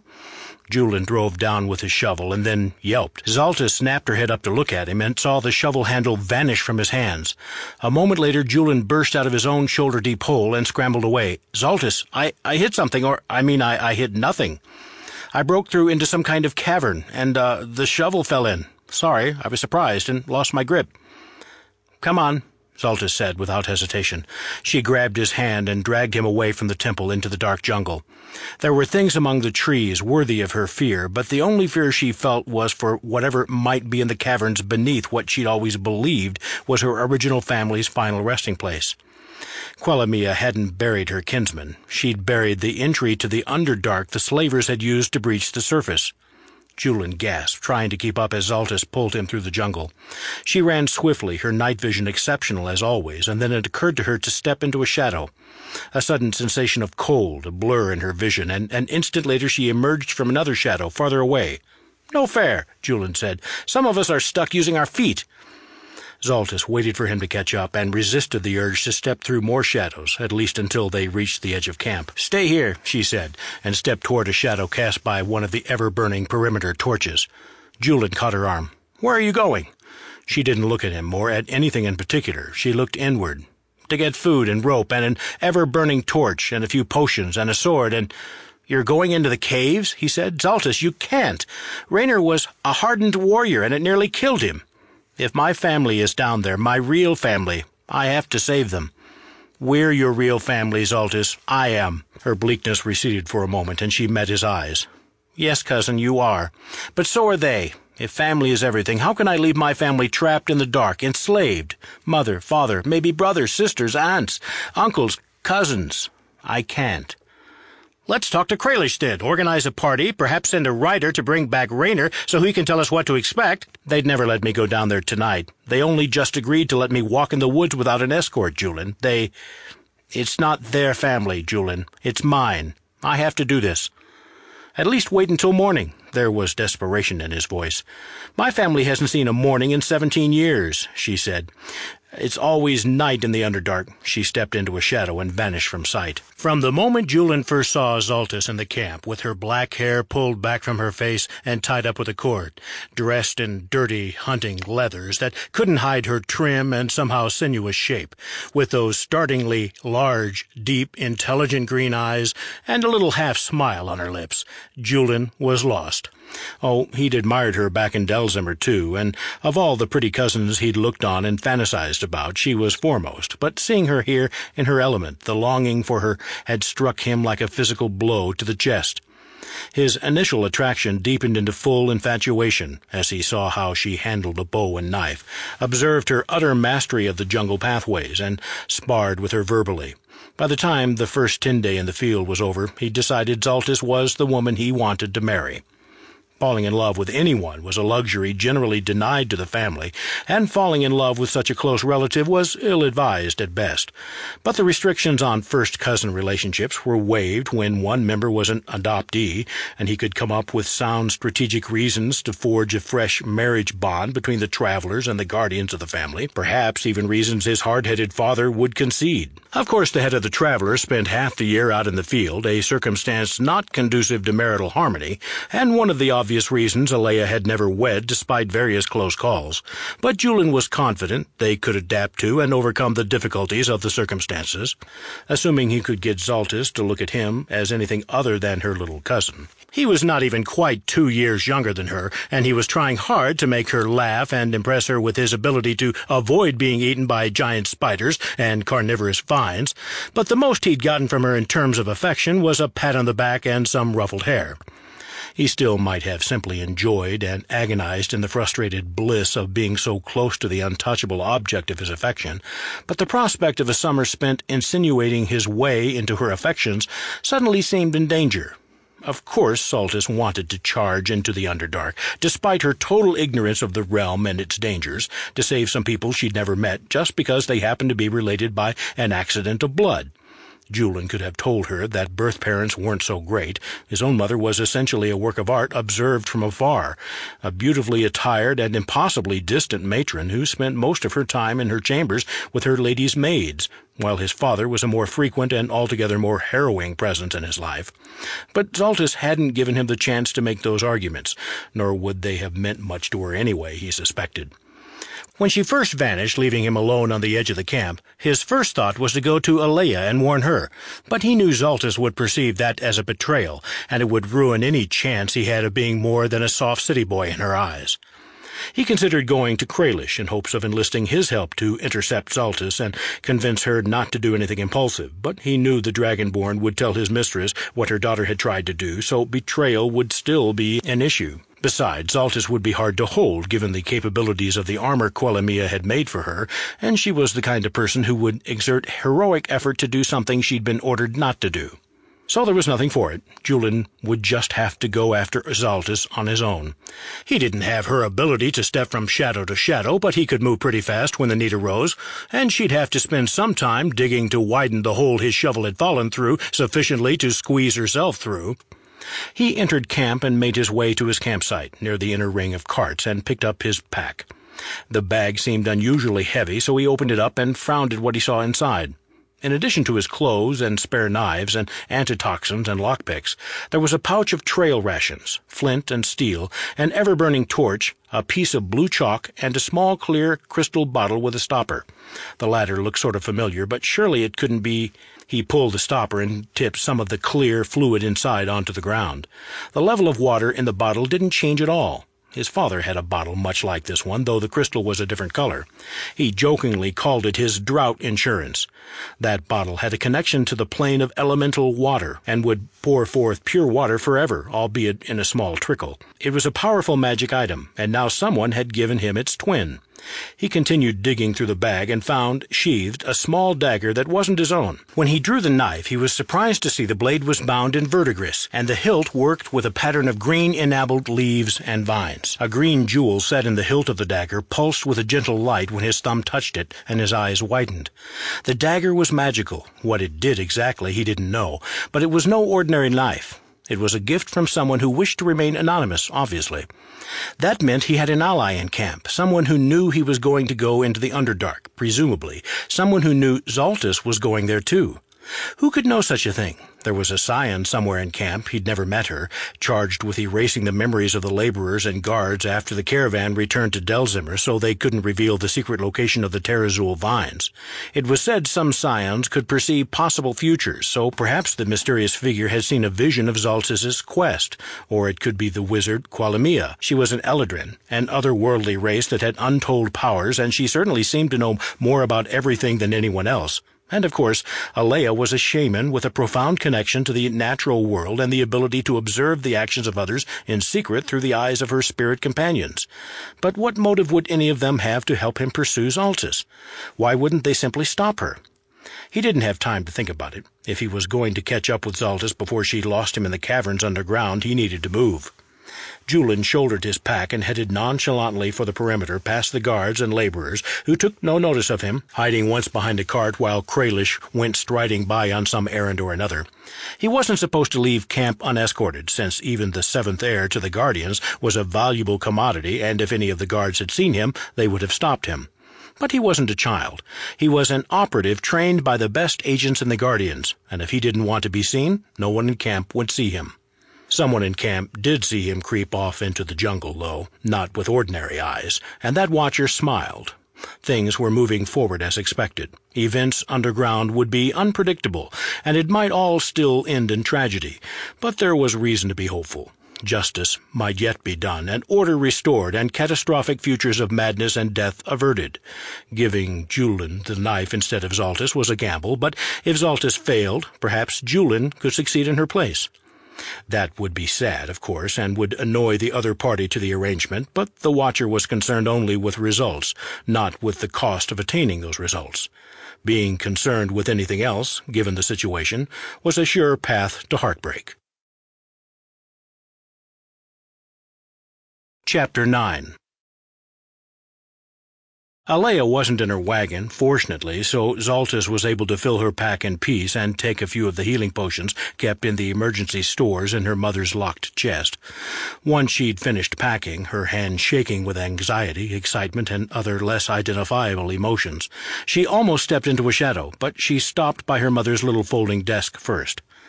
Zaltys sat down, pulled the writing surface down and locked it into place, opened a drawer and took out one of the small sheets of paper her mother used to write messages to send back to the city. She dipped a pen in her mother's inkwell, considered, and wrote a few brief lines. She folded the paper and wrote her mother's name on it, then took another sheet and wrote a slightly longer note. After folding that one, she wrote Kralish on the outside. She didn't seal the notes with wax, partly because she didn't want to take the time, and partly because a blob of wax wouldn't stop her mother from reading the note addressed to Kralish if she decided to do so. Zaltys wondered if Alea would respect her privacy or not, but in a sort of distant, theoretical way. After years of being profoundly concerned with earning her adopted mother's respect, Zaltys found that this night she didn't care at all. To let her believe all these years that she'd been the sole survivor of a massacre instead of the sole escapee from a village enslaved, she could understand why her mother had lied to her, but that didn't mean she would forgive her. Satisfied with her arrangement, Zaltys stepped into a shadow in the corner of the wagon, emerging on the edge of camp, and stumbling to her knees as darkness crept in on the edges of her vision. Oh, the darkness receded, and she rose unsteadily to her feet. Her new shadow armor was magical, yes, but magic had limits and could exert a strain on those who used it, something she knew intellectually but had seldom experienced personally. It was just as well. She probably shouldn't learn to depend on the armor's capabilities. It might make her naturecraft lazy. Better to keep the shadow-shifting power as an option of last resort. She set off into the woods, back to the purported gravesite of her family, a grave which might, remarkably, lead instead to her saving their lives. If there were Darrow slavers in the area looking for Raynor, she could capture one and force it to lead her to the slaves, where she could reunite with her long-lost people. A lot of girls she knew dreamed of discovering they were secretly princesses and of rejoining their rightful families and being lifted out of poverty. But how many adopted princesses went in search of their original families, who were almost certainly simple jungle-dwelling villagers or refugees? Family is family, she thought.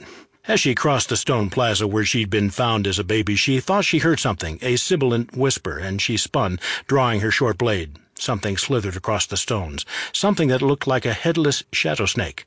Is my armor haunted by the ghost of its owner? She thought, terrified by the idea. She feared nothing she could shoot or stab but ghosts. She'd never heard of haunted armor, but there were stories of cursed magical items, and what was a ghost but a curse with a point of view? The shadow snake didn't vanish, but lingered at the edge of the plaza, and after a moment's hesitation, she stepped toward it. The snake began moving, and Zaltys followed, and began to wonder if she was having a dream. That dream, because apart from her headless guide, it was exactly like her recurring nightmares, walking down the path toward the pit. The stone grate was more moss-encrusted, chipped, and weathered than it was in her dreams, but otherwise it was the same. A circle easily a dozen feet across, with a trapdoor of old, rusted metal set in the center. The shadow snake slithered into one of the holes in the grate, a hole far too small for it, too small for anything bigger than a human finger, but the ghost of shadow snakes were apparently untroubled by mere physical reality. Did she dare open the trapdoor? She stepped onto the grate, testing it with her foot first, and finding it reassuringly solid. Was it, perhaps, some other entry to the Underdark? Were the visions a message from some god or another, meant to help her save her family? So hungry, so thirsty. That voice didn't sound inside her head, but from the depths of the pit. It was a dry, dusty, rattling voice. "Who's there?" Zaltys said. "Child of Zahir," the voice said, "you have neglected your old king. I hunger, and my hunger's hunger.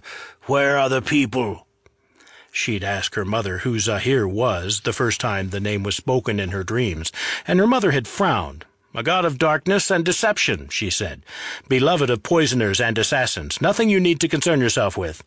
The family deity was Joaquin, goddess of merchants and trade, although Alea also kept a shrine to Meliki, goddess of the forest and of rangers.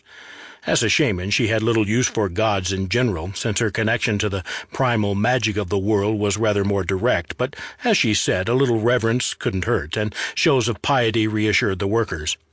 But they were good deities, or at least deities unopposed to goodness, while Zahir— "Why do you call me a child of Zahir?" she said. "I don't worship that."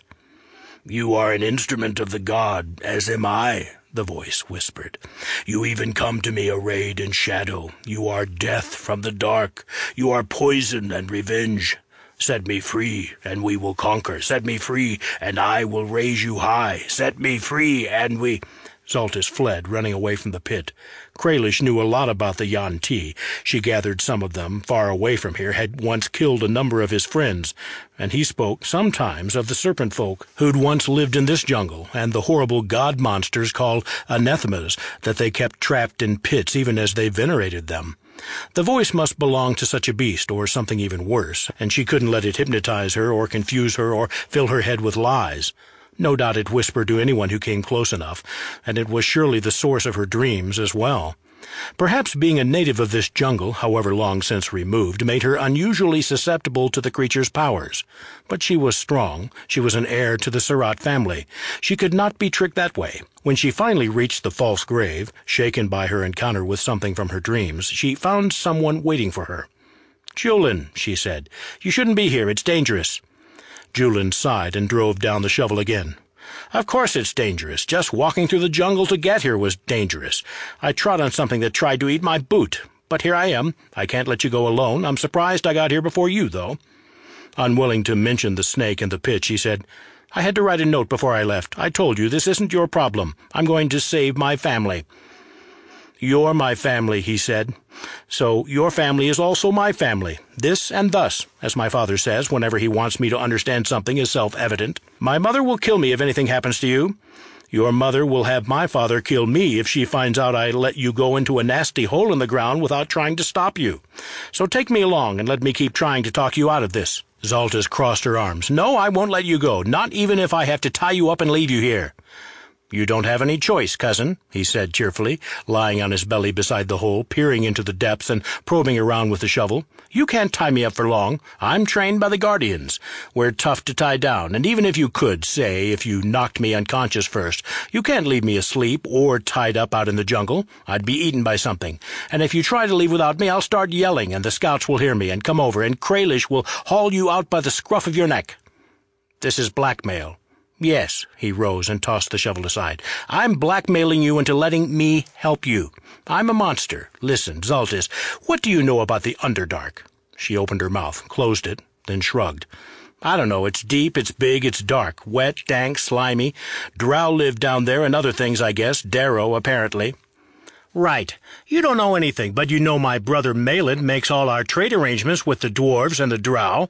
He's been down underground loads of times, and I've heard all about it, not even including what I read in the books and scrolls my father's forced on me. I know a few things you could stand to find out. What do you know about glowstone?" "Stone. That glows." She heard the petulance in her own voice and hated it. "Ha! And worm rock? It's not rock made out of worms, I'm afraid. How about Gonador, the Elder Eye? Some kind of monster god, isn't he?" she said, vaguely remembering horror stories told by other kids. "Lives underground?" "He's one of the gods worshipped in the Underdark. Not that I expect us to run into him, or Loth either, but it's good to know about the presiding deities, don't you think? How about Dark Rock, the Upper Dark and the Lower Dark, purple worms, fungal altars, doomlight crystals, aboleths?" He shuddered. "I hope those are nothing but stories and legends, but if they're not, fine. You know more than I do, though I don't know how much things you learned from books or stories will help us in the dark." "They can hardly hurt us," he said, "and I'll note you're saying us now, too. He gestured to the hole. "I made a better opening to the cavern underneath. What do you say we lower a rope and get this over with?" She stepped closer to her cousin, torn between frustration and affection. "Julian, I don't want you to get hurt." "Then we're in agreement." He touched her cheek and grinned. "I don't want me to get hurt either." Zaltys went down the rope first, followed by Julian. They couldn't see anything much at all, and Julian whispered, "First decision, do we make a light? It might call attention to us." "We won't get far if we can't see, and if the light does bring a Darrow to us, so much the better. We can force it to tell us where the slaves are kept." She took a sunrod from her pack and struck the golden tip against the rough stone floor. Light flared at the end of the iron rod, illuminating the space around them. The sunrods were an alchemical marvel, or else magical, she wasn't sure. The light they cast was steadier than torchlight, but sunrods were less useful than torches for setting enemies or their dwellings on fire. You couldn't have everything. The cavern was the size of the great hall in the family meeting house, full of rubble and dust. The shovel Julian had lost earlier was on the ground. He folded the shovel and tied it to the outside of his back. It was unwieldy, but Zaltys thought it was a good idea. They might need to be able to dig down here.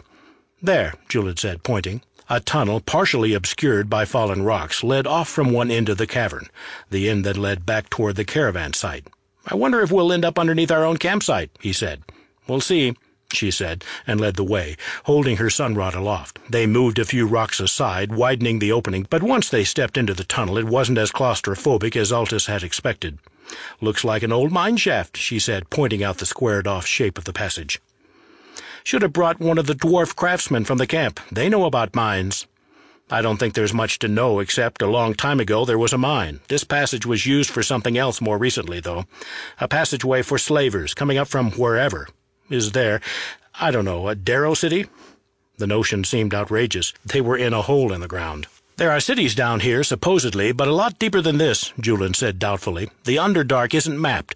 Some say it can't be mapped, that tunnels are constantly collapsing and new tunnels being formed by purple worms and umber hulks and intelligent creatures excavating passages.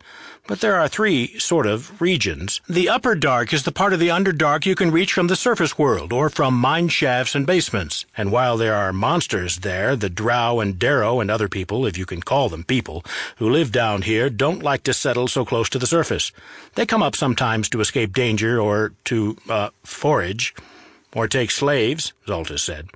"Yes, but their settlements are in the Middle Dark. Below that is the Lower Dark, and the books I read didn't say much about that, apart from the fact that it's deep and big and full of terrible things. As for Darrow cities, I'm sure they have settlements, but I'm not sure about cities." "Why's that?" "They're mad. Raynor said so, and the books agree. Can an insane race build cities, keep a city alive? It seems impossible." "Mad, huh? Then they won't put up an organized defense, although they must have organized a little if they do slave raids. What else do you know about them, since we'll be fighting them soon, like as not?" "I wasn't researching them in particular," Julian admitted, "but let's see. Some say they're the offspring of men and dwarves. Others say they're a race of their own that became terribly degenerate and offended the gods, only to be cast down into the Underdark for their transgressions, whatever those were. Some of them worship aberrations, things that came here from some other place. You've heard of the Far Realm? Some plane or another, right?" Zaltys had never paid much attention to the tutors when they started going on about the other planes of existence. Why should she care about anything like that, when her tutors knew less about the interior of the jungle than Zaltys did herself? If they were so ignorant of their world, how could they know anything about worlds entirely distant? "Yes," Julian sounded doubtful. "I guess so. But it's a realm of monsters, beyond ordinary monsters, creatures that claw and tear at reality itself. I'm not sure what that means, but it sounds bad. Sometimes creatures from that world make it to this world and terrible things happen. Supposedly, the Underdark is more full of such creatures than most, and even though the Darrow are despised by all the other intelligent races down here, Drow, Duergar, everyone, they sometimes ally themselves with creatures from the Far Realm, like aboleths. Such aberrations tend to live way down deep, though, or else we'd see their influence on the surface world more." "You think we'll have to go that deep?" Zaltys hadn't really thought that far ahead. She'd thought if Raynor made it back to the surface, the slaves couldn't be that far away. But Julian said the old guard had wandered for years in the darkness, so who could say? "I can track anything," she said, peering at the tunnel as they walked onward and increasingly downward. "But there's just nothing to track. I don't think anyone's come through here in years. There's no sign of life." Julin said weakly. They'd reached the end of the tunnel and discovered another room, that one a hub of sorts with mine shafts branching off in half a dozen different directions. A small wooden table sat in the center of the room, scattered with bits of bone and shards of metal beside a neatly coiled black whip. They entered cautiously, looking around. "Someone has been here much more recently," she said, noting a few wooden bowls crusted with old but not ancient food.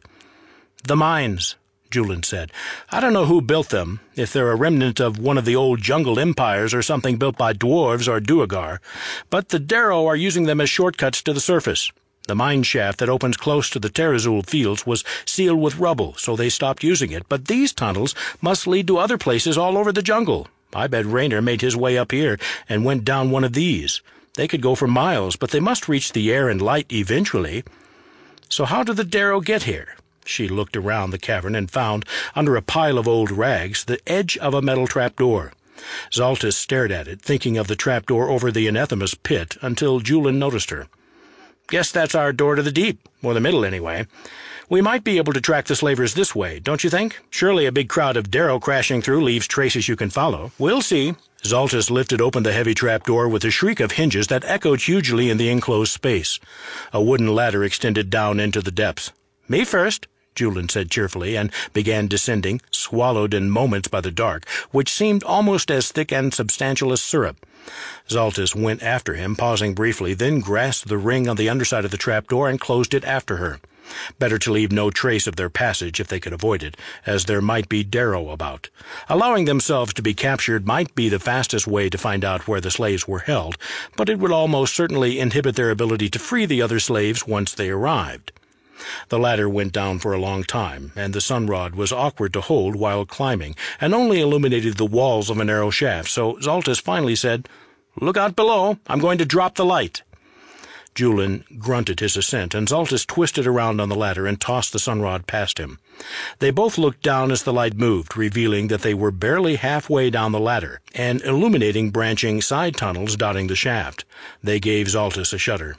Anything could be inside them. The sunrod finally clattered to the stones below, its magical light undimmed by impact, but it didn't reveal much. Enclosed space and presumably tunnels leading away.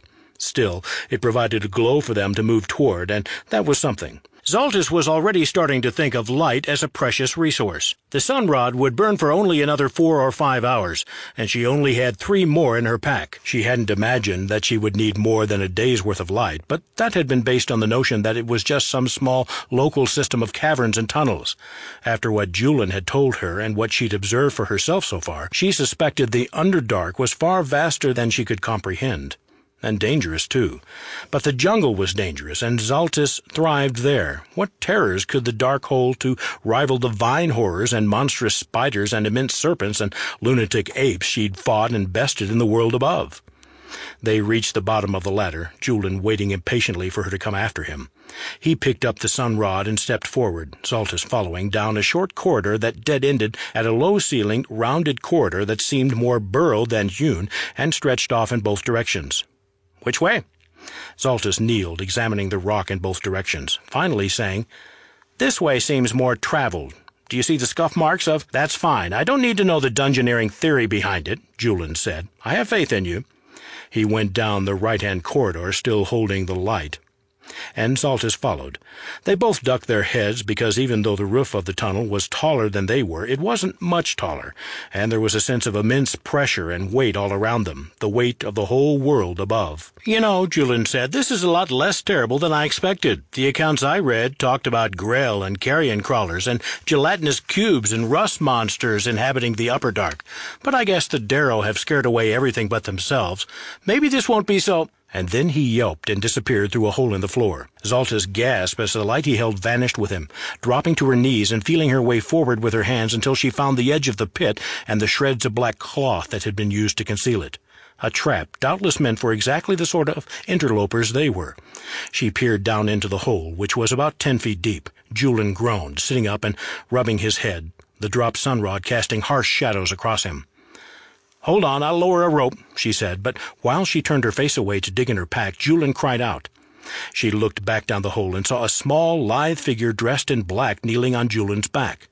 The creature, no bigger than a child, had wild hair sticking up in filthy tufts, and giggled to itself in an incessant, almost monotonous way. Julian arched his back, wriggled like an eel, and struck out with a knife, filling one of the monster's eyes with a steel blade.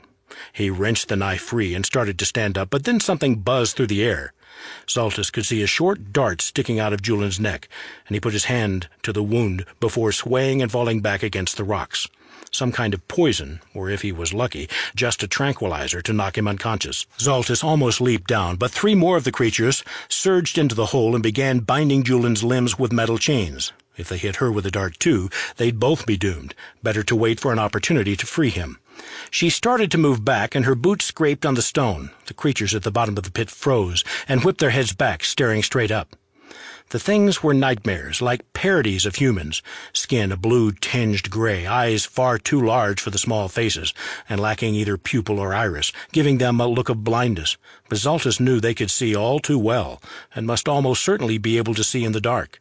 She had to hope the brightness of the sunrod at the bottom of the pit diminished their vision, or else they would surely see her. But she could hide in shadows now. She let herself fade into the dimness, using the shadow snake's power of concealment.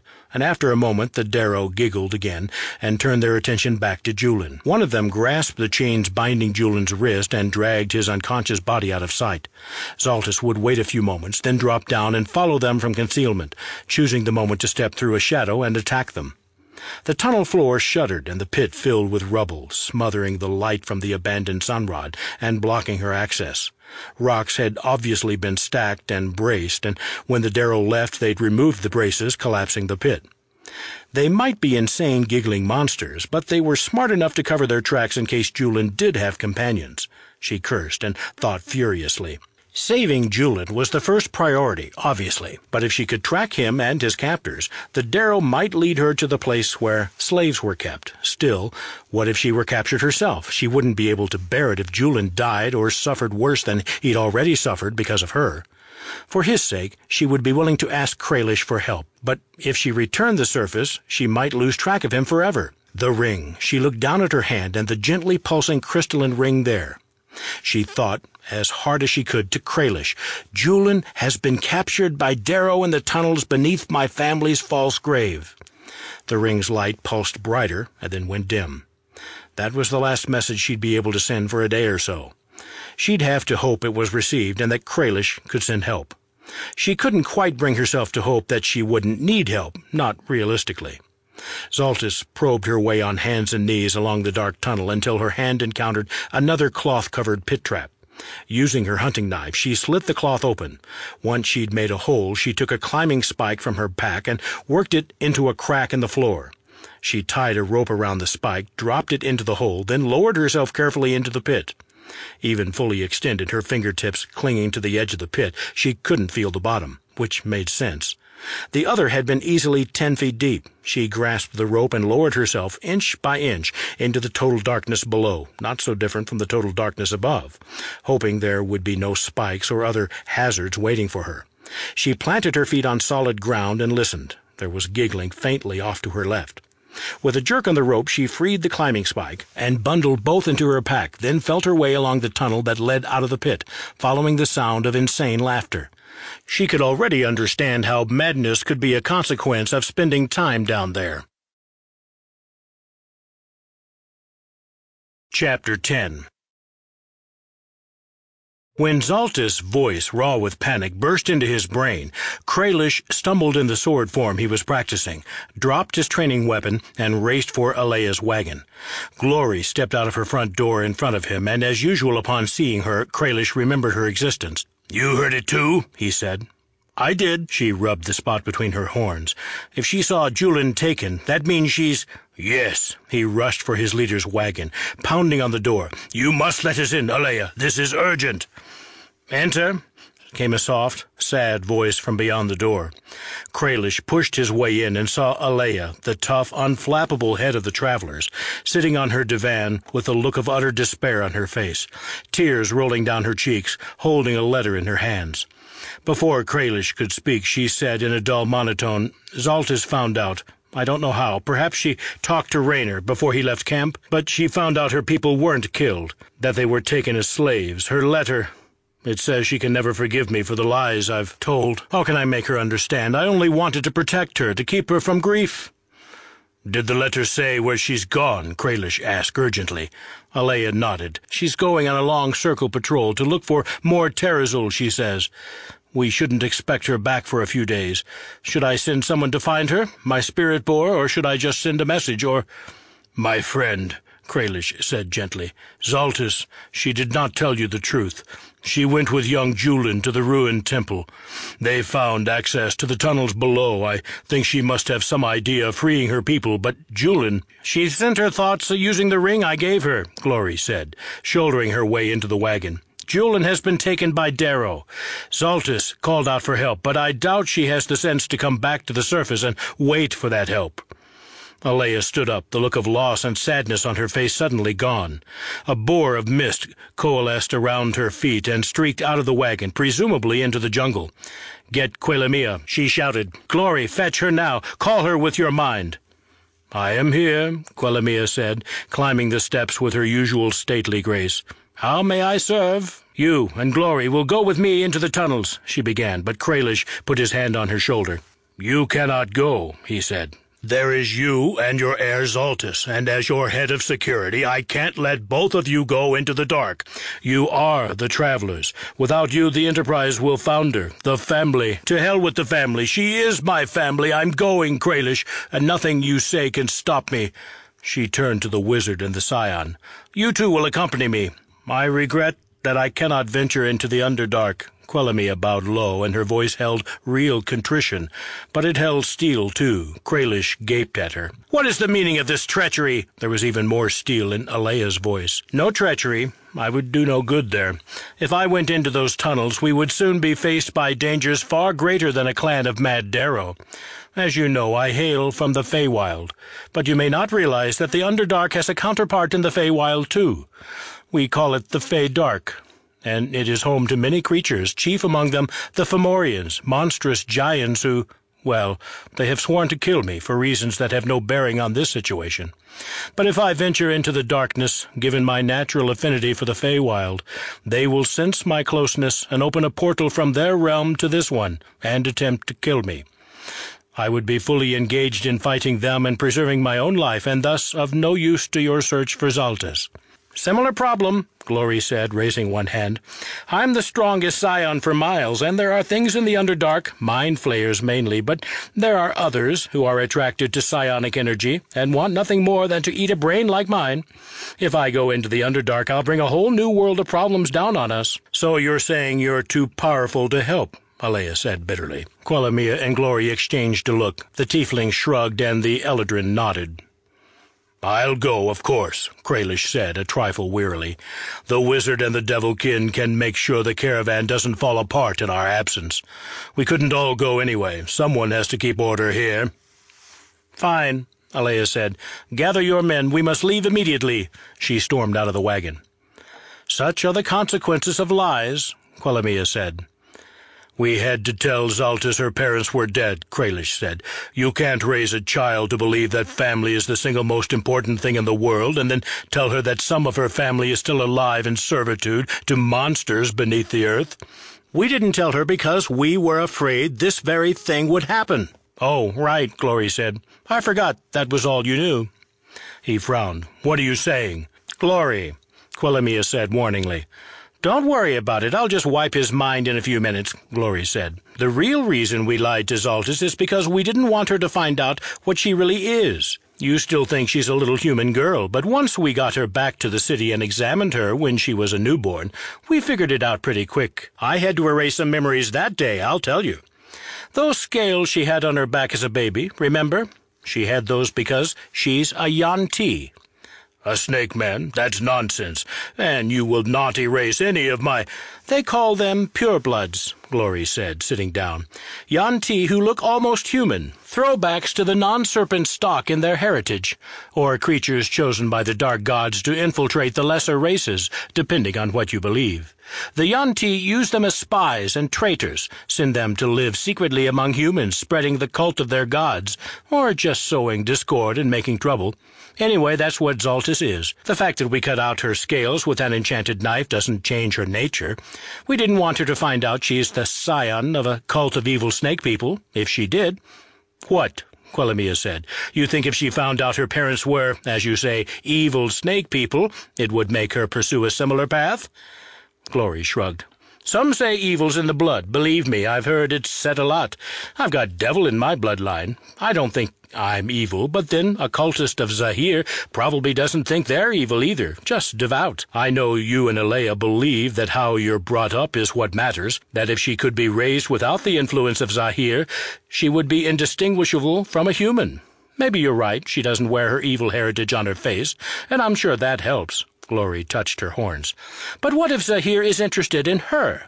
"I know, hardly likely, so leave all that aside. Even if Zaltys has no natural tendency toward dark behavior, finding out you're not even the same species as your adopted family, that's got to mess with your head. It's a secret we wanted to keep from Zaltys until she was older. Funny thing is, Alea was going to tell her soon, even though I said I thought it would be a bad idea." Alea figured as an adult now Zaltys deserved to know about her heritage. Of course, we'd still have to keep it a secret from everybody else. "Yuan-ti are scum," Kralish said, nearly trembling with rage. To keep this from him? Didn't they understand the implications?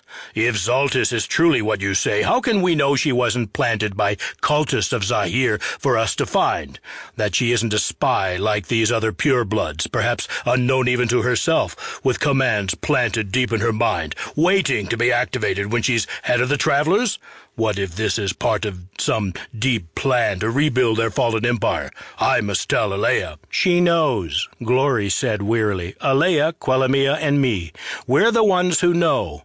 There's a reason we don't let you remember, because you always get so paranoid. Zaltys people were stolen by slavers when she was an infant. There's no big plot. The yuan-ti settlement here was a tattered remnant. They weren't capable of a plan this baroque and drawn out. I can't believe anybody is. Zaltys was raised human, and more importantly, she was raised to be a Surat, and that's what counts." Glory waved her hand. Kralish's sense of outrage and betrayal suddenly became a sense of confusion and bewilderment, and after a moment he shook his head. Why was he standing here? There was work to be done, and the heir to his mistress was in danger.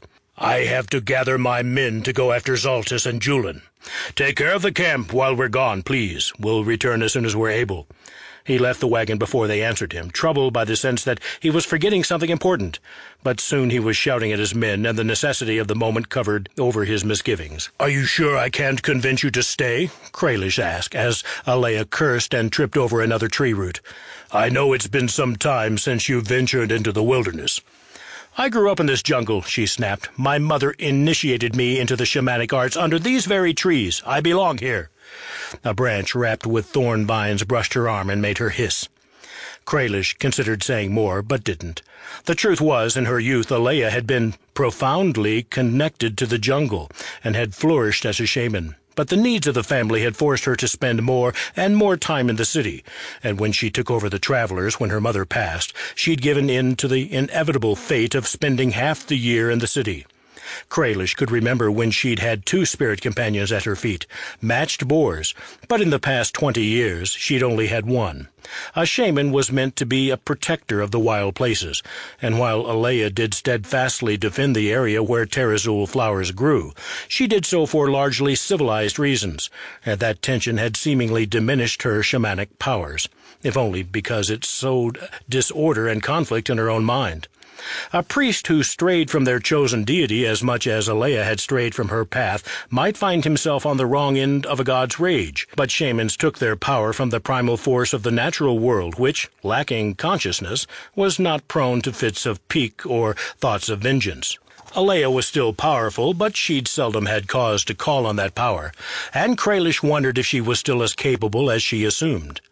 Sensing the blackness of her mood, he tried to change the subject. "I was surprised when Zaltys chose the path of a ranger rather than the path of a shaman. Surprised you let her choose it," was the unspoken remainder of that sentence. "Ah! Alea said. "It's just as well. With my luck, she would have become a disciple of the world serpent." Kralish frowned. "What's wrong with that path? World serpent shamans are formidable." Never mind. Suffice to say, I don't like snakes, even astral snakes that hold the world in their protective coils. Being a ranger suits her better, and I dare say it's a more practical specialty for the head of the travelers." She paused by a tree to catch her breath, and the dozen guards in a moving ring around her paused as well. "How much farther to this accursed temple?" She'd never been there, Kralish realized. She'd never seen the chasm that led to the Underdark, or the rubble that covered it. She didn't want to remember the origins of her daughter, he supposed, and who could blame her? "Not much farther," he said. How much farther they would have to go once they made it under the temple he could not guess, and did not care to speculate. "My spirit companion is down there in the dark already, although it's nearly reached the limit of its range. I swear there was a time when it could travel further away from me than this. It's found no sign of Zaltys, though. It has discovered some sign of the Darrow slavers." She stopped abruptly and swore, reaching into the sleeve of her robe. "This is yours. Zaltys left it for you, and in the confusion I forgot about it." She passed over a letter, not sealed, just folded, with his name written in Zaltys' surprisingly elegant script. "I didn't read it," Alea said, as if she'd been accused. "I know," though he also knew she would hover by him and demand to know what it said. Squinting in the dim torchlight from the surrounding guards, a beacon to any animals in the jungle, but also a warning, he scanned the half-page of words. "She says she doesn't blame me," he said. "That she knows I was only following orders, and that I'm the only liar of note," Alea said. Kralish nodded. "More or less." He shook his head. "We just wanted to give her a sense of closure, however tragic, so the thought of her lost parents wouldn't eat at her. But even the best-intentioned lies can have unintended consequences." "I see there are quite a few more words there," Alea prompted. "The rest is just an apology for not coming to see me to organize the scout schedule, with some suggestions for how it might best be done," he said. Kralish folded the letter in half, then in half again, and pushed it down into a pouch at his belt. "We should move on. Going is slow in the Underdark, I've heard, and we may catch up to them soon if we hurry." Alea grunted assent, and they continued walking through the jungle. Zaltys and Julin had left barely a trace of their passage, but a crowd of soldiers made a more obvious path, and went more slowly, too. Breaking through obstacles Zaltys and Julin would have leaped over or slipped beneath. "I don't understand why she took Julin with her," Alea said. "That doesn't seem like her. My daughter has always been of the opinion that she can do anything by herself." "Seems rather more likely it was Julin's idea, don't you think?" Kralish glanced at his mistress. He was surprised to see she had no idea what he was talking about. "He's madly in love with Zaltys, you know," he said. "You can see it written on his face like lines of ancient imperial poetry every time he looks at her." "Love? Nonsense. He's her baby cousin," Alea sighed. "When did I get so old, Kralish? I know I never married, but there was a time when I at least dabbled in thoughts of love, when I had the free time, and the boy is nearly 16 now, isn't he? I'm sure he's been falling in love with housemaids and shop girls and his tutors for years by now. Naturally, Zaltys would catch his eye." "And her being an adoptee means they're not necessarily idle thoughts," Kralish said. Alea groaned. "I can't think of political marriages or the possibility of a brat from the Guardians trying to put his hands on my daughter just now. You don't think... Does Zaltys reciprocate his feelings?" "I've seen no evidence of anything more than familial affection on her part," Kralish assured her. "That's something," Alea said. "Here's the plaza," Kralish pointed, "where we found Zaltys as a baby." "Let's hurry along to the place where we'll find her as a teenage girl, then, Kralish took her to the false grave, noting the two holes, one of which opened down into darkness. He set his men to widening the opening. It was far too small for a dragonborn, or even the larger human guards, while Alea paced impatiently around the wreckage of the temple. After a few moments, when the only sound was picks and axes striking the ground, Alea tapped Kralish on the shoulder. "I'm an idiot," she said. "Look at me. I'm wearing robes, to go crawling around in caves and tunnels." He nodded, having wondered when she was going to notice that, and opened his pack. "Quelemea caught me just as I was leaving camp and handed me this. She said you might need it." He passed over a bundle of bluish-black cloth embroidered with tiny white stars. Alea shook it out and held it up, frowning. The exotic cloth aside, it was a simple enough gown, if elegantly cut. "Rather fancy dress for grubbing about in holes in the ground." "Quelemea said it's as good as leather armor at 1/10 the weight." He shrugged. "Wizard things, I imagine." Alea squinted. "I think this is a robe of stars. Quellamia mentioned owning one once." "Sounds quite mystical," Kralish said politely. "I gather it can be used to bring light to dark situations. I won't test that now, but if it can turn a sword blade, I'm well pleased. I'm going around this wall to change." "Not without an escort. I've lost one of the family to Darrow already, and won't lose another. Raynor just went around the corner once, and he was stolen in moments." "Fine then, come along, but don't ogle." "You aren't even my species," he grumbled. "It would be like ogling a monkey, no offense." He followed her around a fragment of freestanding wall, and averted his eyes while she changed. "Well," she said, and Kralish looked her over. She was rather regal in the garment, and the stars seemed almost to twinkle. "You look like a magic user, all right," he said. "Oh, good. Stab me?" Kralish sighed, took a dagger from his belt, and pressed the point very gently against the sleeve of the gown. "Feel anything?" "Pressure, no pinprick. Give me a slash." Kralish swung the knife at an angle shallow enough that it wouldn't cause much damage beyond shaving off a bit of skin if it got through, but the blade bounced off as if he'd struck boiled leather. "Won't do you much good if a boulder falls on you, but it will afford some protection. Do you think you can crawl around on hands and knees in it if need be?" "Without even scraping my knees," she said. "Nice thing about magical robes, they tend to adjust to fit. All right, now that I've held everyone up, let's get moving." When they came back to the false gravesite, the hole was big enough for the whole party to descend. Kralish sent 3 men ahead, then himself, then Alea, and the last 3 men in the back. They were all well provisioned and well armed. Kralish began to regret bringing his great battle-axe, Thunder's Edge, when they entered the old mining tunnel, because it would be impossible to swing with any power in such confined space, especially with his allies pressed in so close. "Wait," Alea said, and the company halted. "My spirit companion is just up ahead, in a sort of nexus room connecting many of these tunnels, and it senses movement." Her eyes widened. "Darrow! They're coming in from all sides! They're going to—" The guard at the front of the tunnel screamed as dozens of crossbow bolts struck him simultaneously, his death cry a counterpoint to the demented giggling of the onrushing Darrow attackers. Chapter 11. Julin woke up with entirely too much understanding. There was no blissful moment of confusion, no disorientation, no instant when he thought he might be having a terrible nightmare.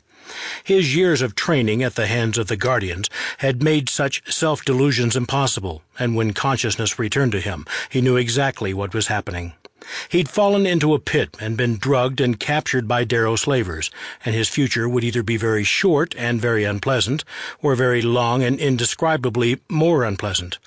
The heavy metal shackles binding his ankles were attached to similar cuffs around his wrists, the 2 sets of restraints joined by short chains, forcing his knees into a drawn-up position. He lay on his left side, curled body scraping painfully against the rough tunnel floor as his captors dragged him by a long chain attached to the shackles.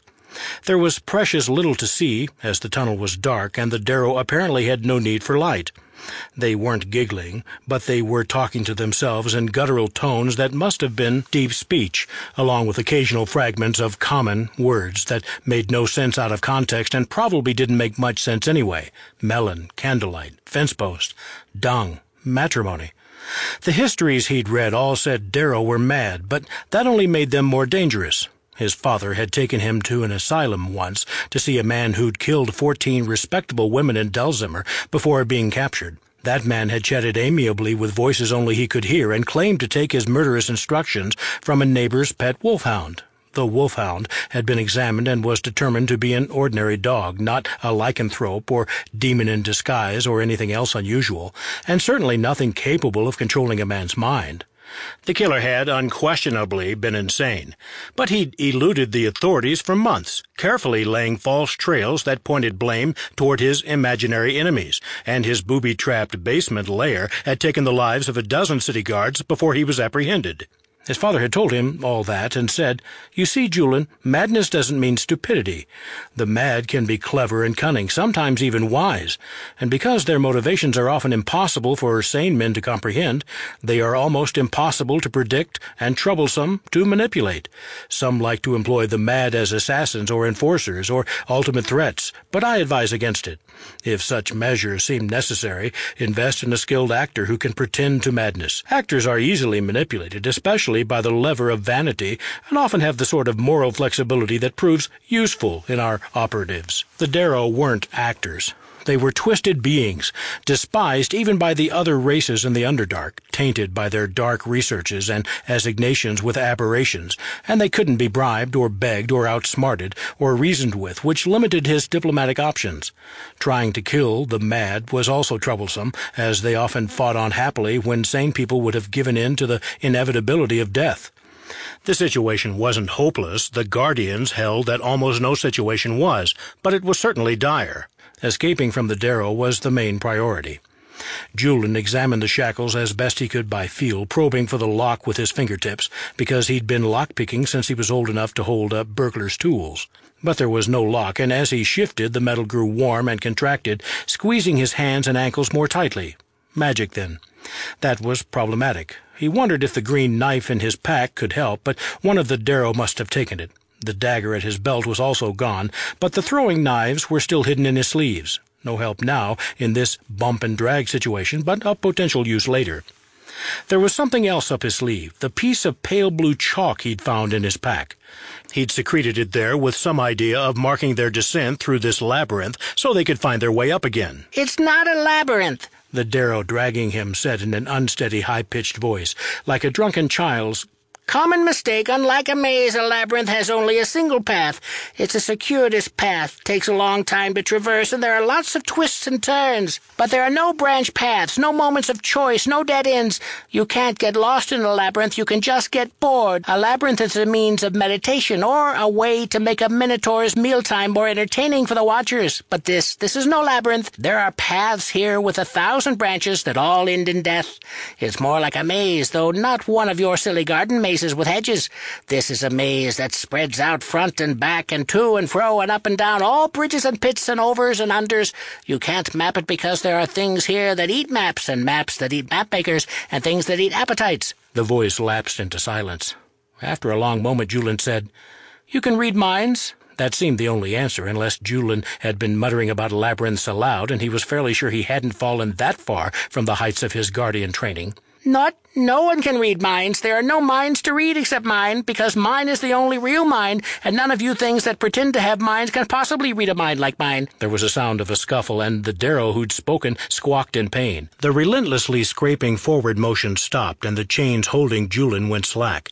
He considered trying to escape, but he would have had to crab-scuttle along the tunnel, and he wouldn't have made it far, even if the Darrow were apparently fighting among themselves. The chains tightened again, and Julian's movement resumed, and he bumped against a leather-clad body curled on the ground, catching the rank whiff of spilling entrails and fresh blood. "I see death. It's a labyrinth of light and dark," the fallen Darrow whispered as Julian was dragged past him, and then exhaled its final breath. Madness, Julian thought. The remaining 2 Darrow ahead of him began to sing in a croaky but harmonious way in what he thought was a dwarfish dialect. But no one tried to take his chalk, so he shook his sleeve until the slim cylinder fell into his hand and left intermittent marks on the ground as he was dragged. The chalk glowed faintly luminous, which suggested it was magical, which further suggested it wouldn't be easily wiped off. He hoped. Leaving Zaltys a trail to follow was probably his best hope of survival, at least until some other opportunity presented itself. Assuming she hadn't been captured too, what if she was counting on him to save her?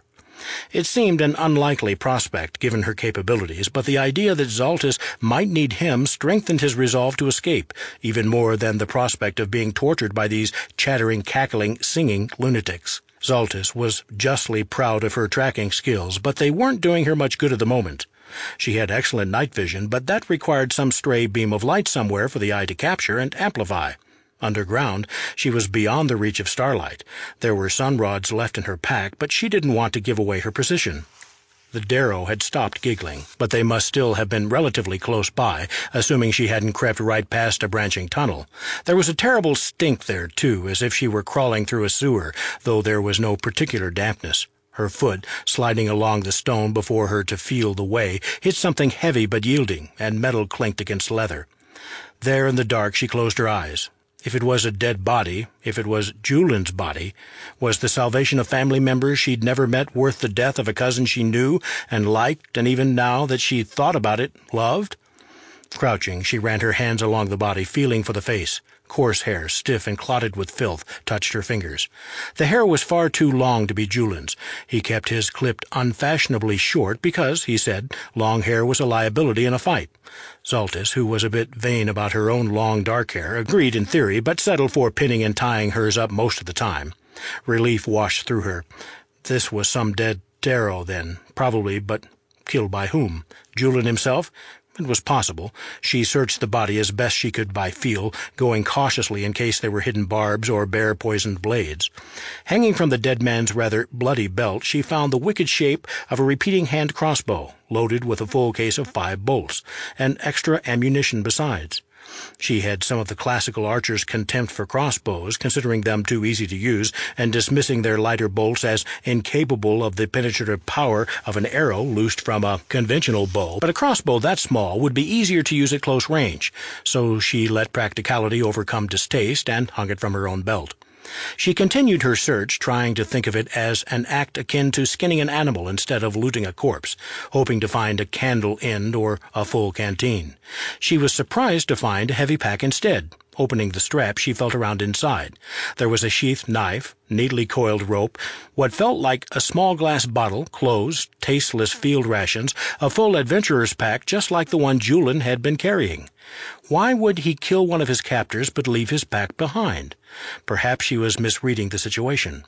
There were surely numerous other ways to die down here, if only she had some clue, some mark of passage. Ahead of her, so faint she thought at first it was some hallucination, brought on by her eyes straining for light in a lightless place. She detected a streak of pale blue on the floor. She approached it, going on hands and knees, putting her face inches from the floor, and it was unmistakable, a luminous chalk mark an inch or so long. A message from Julian? It seemed like the sort of thing a Guardian-trained spy might use, to leave messages and subtly mark a passage. She kept moving and soon found more chalk marks, not bright enough to illuminate her surroundings, but unmistakable to her light, hungry eyes. Zaltys moved more quickly once she had a trail to follow, and was surprised when the tunnel gradually grew lighter. Patches of bluish-green fungus spotted the cavern walls, fed by rivulets of water that oozed down, pooling in depressions on the floor. The light, though dim, was miraculous after so long in the limitless black, and Zaltys studied her surroundings. The tunnel was rounded and curving, rather like being inside the body of an enormous worm, a hideous thought. Multiple splashes of water on the stone indicated the passage of other creatures who'd tromped heedlessly through the puddles recently. Zaltys realized she might soon be faced with the choice of striking down Julian's captors or following them at a distance to see where they went.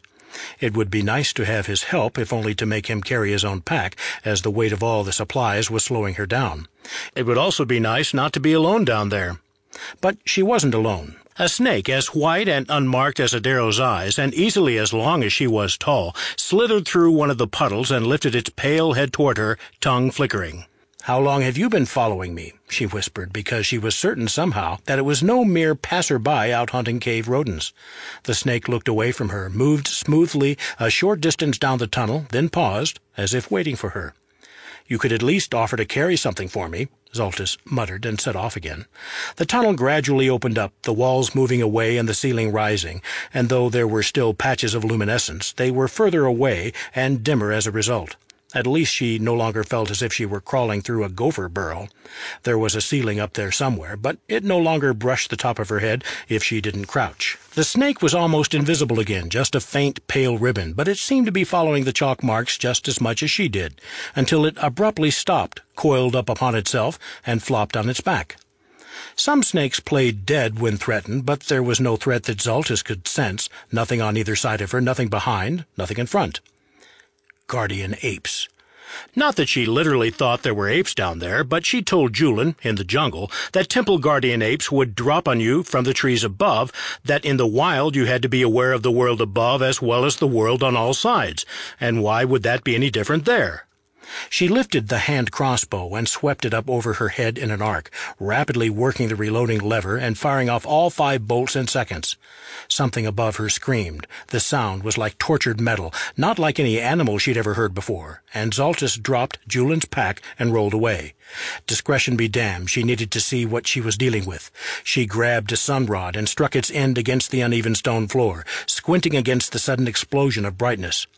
There were jellyfish in the water off the coast of Delzimmer, enough that the harbour-master sometimes organized culls to keep them from clogging up the waterways. She'd seen squid, too, though usually on a dinner table or hanging up at a fish market. The things that filled the air of the caverns above her were a bit like jellyfish and a bit like squid.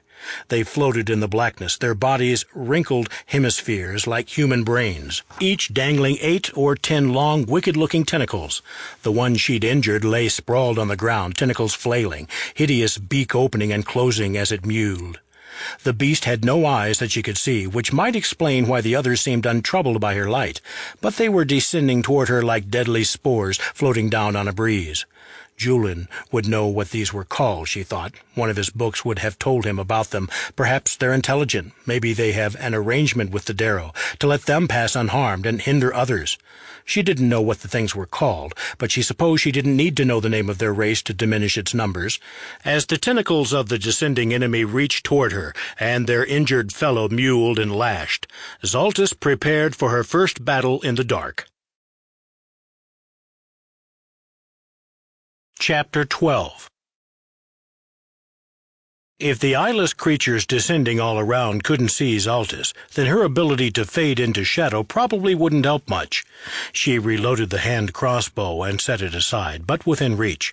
The creatures didn't seem to be in any hurry, so she opened her bowcase and removed her new weapon, stringing it quickly. A dozen creatures. She could manage a dozen aim shots per minute, maybe as many as 15 on an exceptionally good day, and range wasn't a problem, unfortunately, as they were getting closer all the time. Shooting up was always awkward, but Kralish had made her practice shooting birds on the wing often enough. She took a mental snapshot of the descending creatures, dropped the sunrod on the ground, and nocked her first arrow. The bow was a pleasure to use. She'd practiced with it, but that was nothing compared to using it in battle.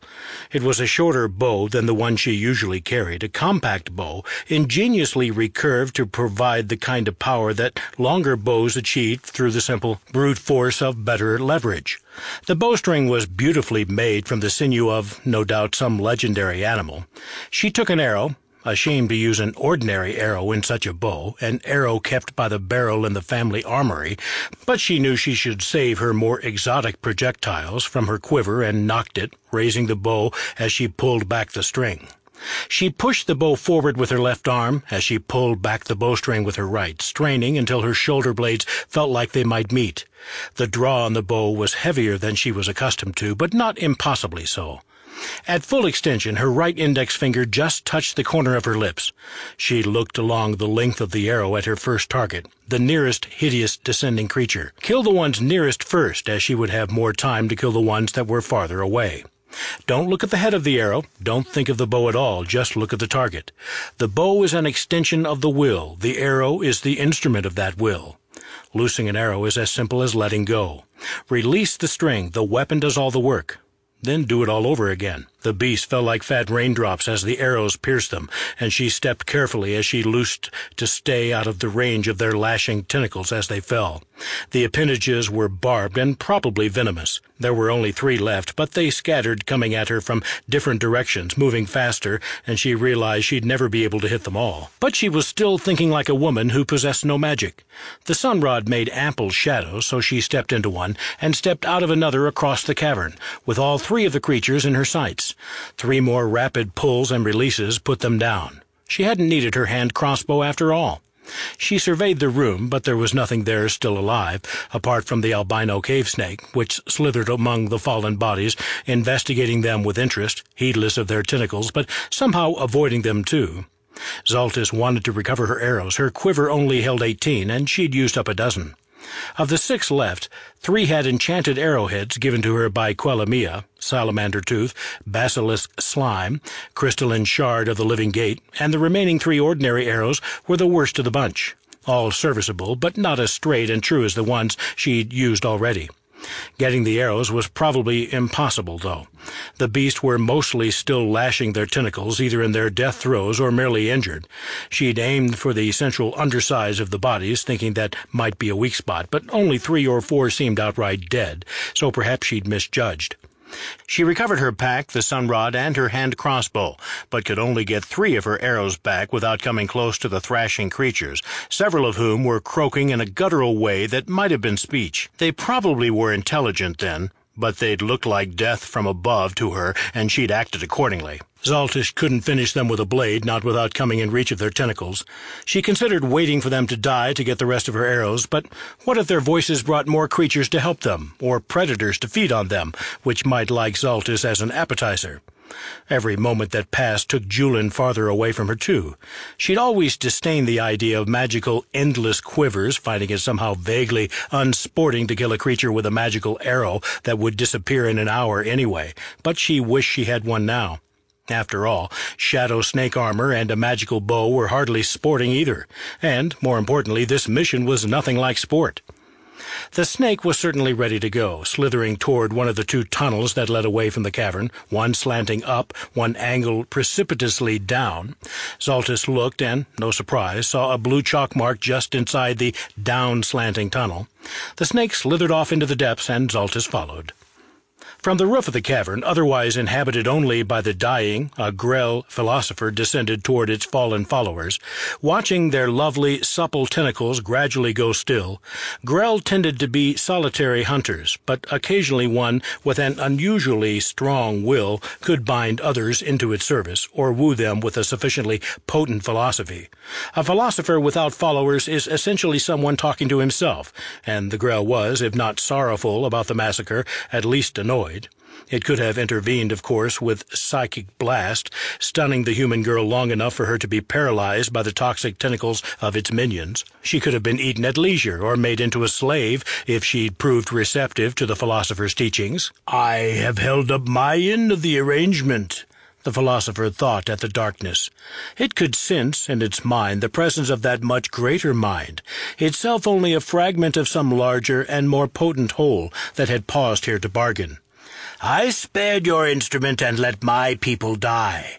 I don't see why we couldn't have let her simply pass by unmolested. Why provoke her?"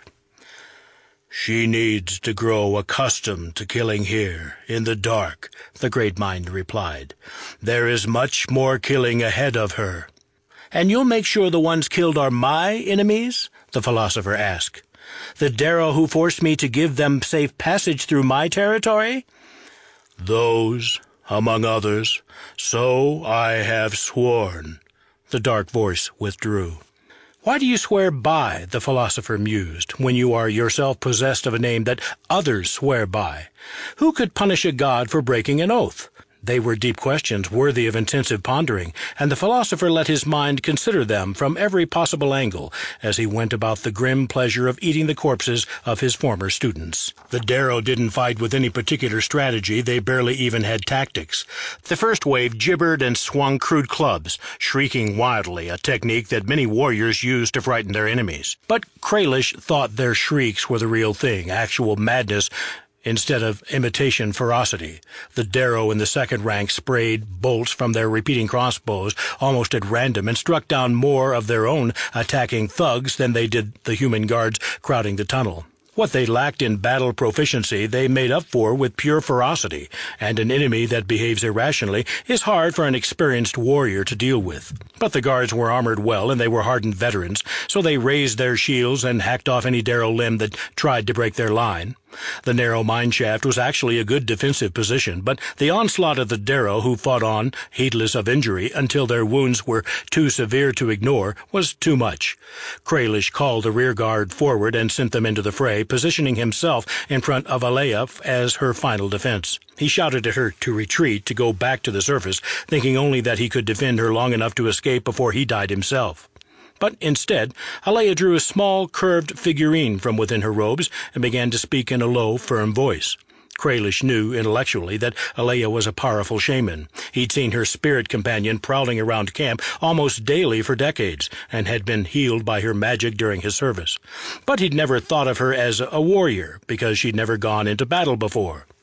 So at first he thought it was some new form of Darrow attack when two immense humanoid figures made of stone tore themselves loose from the tunnel walls. But instead of attacking his wounded men, they pushed past them and began to batter at the Darrow. The spraying crossbow bolts made no impression on the stone men, who laid about with blunt fists. They had no finesse, these mountain men, but they had power. Darrow flew back, clearing the entrance and allowing his men to fan out and flank the enemy. There weren't that many Darrow left standing by then, only a dozen or so, and between the stone men Alea had summoned, the ripping tusk of her spirit boar attacking them from the rear, and the men doing their best to fight on despite their wounds, the attackers didn't stand a chance. Kralish noticed one of the Darrow, armed neither with a club nor a crossbow, but with shackles dangling from his belt, attempting to slip down one of the side tunnels. With a roar, Kralish used his breath weapon, disgorging a cone of icy wind that struck the Darrow slaver and froze him in place. Swinging his battle axe, Kralish cut down the few Darrow that were still moving until he stood before the shivering slaver. The Darrow was almost child-size, no taller than a dwarf, and more slender, with eyes as blank as a snowy field and dead white straw-like hair sticking up in ugly tufts. The slaver wore leather armor, but of a disturbingly pale hue, and Kralish wondered what animal, or person, had given it skin to make that leather. He snatched the shackles from the slaver's belt. "Do you speak a civilized tongue?" "Tongue is delicious," it said in common, speaking from lips tinged blue by cold. "Never had lizard tongue," the slaver tittered. Kralish glanced around. The stone men had vanished, merging back into the walls. Two of his men, Ramsay and young Lucas, appeared to be dead. The others were being tended by Alea, who was quietly praising their bravery. He pointed to Morris and Hemmingwood, the two who seemed least harmed, and said, "You watch the other tunnels. We don't want to be surprised again." Returning his attention to the Darrow, he said, "Do you want to live, or do you want to end up like your fellows here?" The Darrow shrugged, ice crystals showering from its shoulders, seemingly indifferent to the death all around it. The creature actually yawned, and its breath was all mushroom reek and carrion stink. Kralish struck it across the face with one of his great mailed hands, and the Darrow spun and fell to the ground, breaking the tendrils of ice that held it to the tunnel. The Darrow rose, still tittering, blood running down its face from a broken nose. "Are you my father? He used to hit me exactly the same way." "I want to know where you take the slaves you capture," Kralish said. "Did you lose a little boy? We didn't even have to hunt him. He came here and fell into a hole like a gift from above for the Slime King." Kralish wondered if that was some dark deity or a title taken by whatever crazed monster led the Darrow, or something else, but it didn't really matter. "I will have him back," he said, "or I will destroy every member of your filthy race. Do you understand? Does that penetrate your lunacy? You haven't taken some jungle-dwelling savage this time. You've stolen someone with powerful friends." The Darrow's eyes widened in mock surprise. "A valuable slave, then. Our savants will be pleased. Perhaps they'll send you little pieces of him on feast days." Kralish took the creature's tiny neck in his fist, but didn't squeeze. Not yet. Withholding that pressure was difficult, but Kralish was a being of iron will. "I will crush the life out of you." The creature shrugged again. "You aren't above in the bright day now, lizard man. You're in our world in the dark, on the doorstep of the far realm. You will suffer. You will be consumed." "Perhaps you're right," Kralish said, struck by an inspiration. "We have a scion who can pry open your mind and find all your secrets. We'll know everything you know within the hour. We'll just take you to the surface." The Darrow began to flail so violently that Kralish almost lost his grip. Seizing the slaver by both arms, he wriggled like a live eel. Kralish grinned, showing his triangular teeth. The mention of the scion hadn't frightened the creature, but the mention of the surface. "The sun is very bright up there, you know, in the jungle. It is merciless and bright, and the sky goes on forever." "It's night now," the creature whispered, its eyes wide. "I've been to the surface before. I go to steal people away. It doesn't frighten me." The creature's trembling gave the lie to that. "But you go at night, don't you, in the hours before dawn, and you always scurry back to your hole before the sun comes up. Have you ever seen the sun? It's a great eye of fire in the sky. I can cut off your eyelids and stake you out on the ground so you have to stare up at the sun." No. Kralish shrugged. Once my scion empties your mind, why not? As good a way as any to dispose of trash like you. The Darrow closed its terrible eyes. I can take you to the slave pens. You can, and you will, Kralish said, and bound the slaver's hands with its own iron shackles. When Alea and his remaining 4 men were ready to move again, Kralish nudged the Darrow with his boot. Lead us, he said. The Darrow showed him a trap door in the floor, and Kralish managed the tricky feat of descending an impossibly long ladder above a shackled prisoner held on a chain leash. The rest of the party followed him down, the spirit boar flickering and reappearing at the bottom of the shaft. Which way? Kralish said, when the path at the end of the shaft dead-ended at a corridor running off to the left and right. Left, the Darrow said. Nothing the other way but pit traps and grell. Kralish had spent many years in dungeons during his youth, and he had no fondness for either of those things, assuming they really waited down that tunnel. He wished the scion, what was her name, were here. Her kind could sense a lie. If you're not telling the truth, the rest of your life will be very short, but it will also be so unpleasant that you'll wish it was even shorter. The Darrow shrugged and inclined its head to the left. Kralish nodded. Men, 2 of you in front of me. Alea, if you'd stay behind me, and 2 more men to cover the rear. They walked in silence, Kralish's head brushing the low ceiling. Eventually the Darrow stopped, nodding to a patch of porous orange stone. Worm rock, practically alive, grows fast, so we use it to hide our passages. We just need to dig through here. Kralish frowned. If you brought Julin this way, then surely it hasn't had time to grow back yet. The Darrow tittered. He went right. Fell in a pit trap. That's how they caught him. But this is the fastest way to the pens. We might even beat him there. Wouldn't that be nice for you? Get there before they decide whether to eat him or make him a mushroom farmer or give him to the Slime King as a toy. Kralish gestured. Cayley, Fallon, Morris, Hemmingwood, break through this rock. The guards, all seasoned men who'd served with Kralish for years, obligingly stepped forward and hacked with their hand-axes. The worm rock crumbled easily, leaving behind negligible piles of dust, and it wasn't long before they'd chopped their way through into another tunnel, that one vast, easily 70 feet wide, roughly gouged and streaked with dark black and red patches that Kralish wanted to believe was some cave lichen, but which looked much more like ancient dried blood. What is this place? Kralish said. We call it the Causeway, the slaver said and tittered. It's the cause of no end of trouble. Some great monster crawled through here, clawing its way through the rock in the long, long ago, left a path so wide and broad and clear that fools think it's safe. Another titter, and Kralish cuffed him on the side of the head. Just lead. They followed the causeway for more than an hour, the passage angled deeply down all the while. The Darrow muttered about all the things that might kill them, and no number of cuffs to the ear or hissed orders could make it shut up for long. The sense of impending danger was so intense that Kralish began wishing something would attack them, just to break the tension. Spending too much time in the dark could make one go mad, Kralish thought. No wonder the Darrow were insane. Welcome to the depths, the slaver said at one point, and giggled. No more simple upper dark for you. No basements or mine shafts or quarries or pitiful surface scratchings in the earth. No, no. We're 2 miles down at least, and some of the things that live down here think the sun and stars are just stories told to frighten children. Can you feel the wonderful weight of all that stone above us? Shut up, Kralish growled.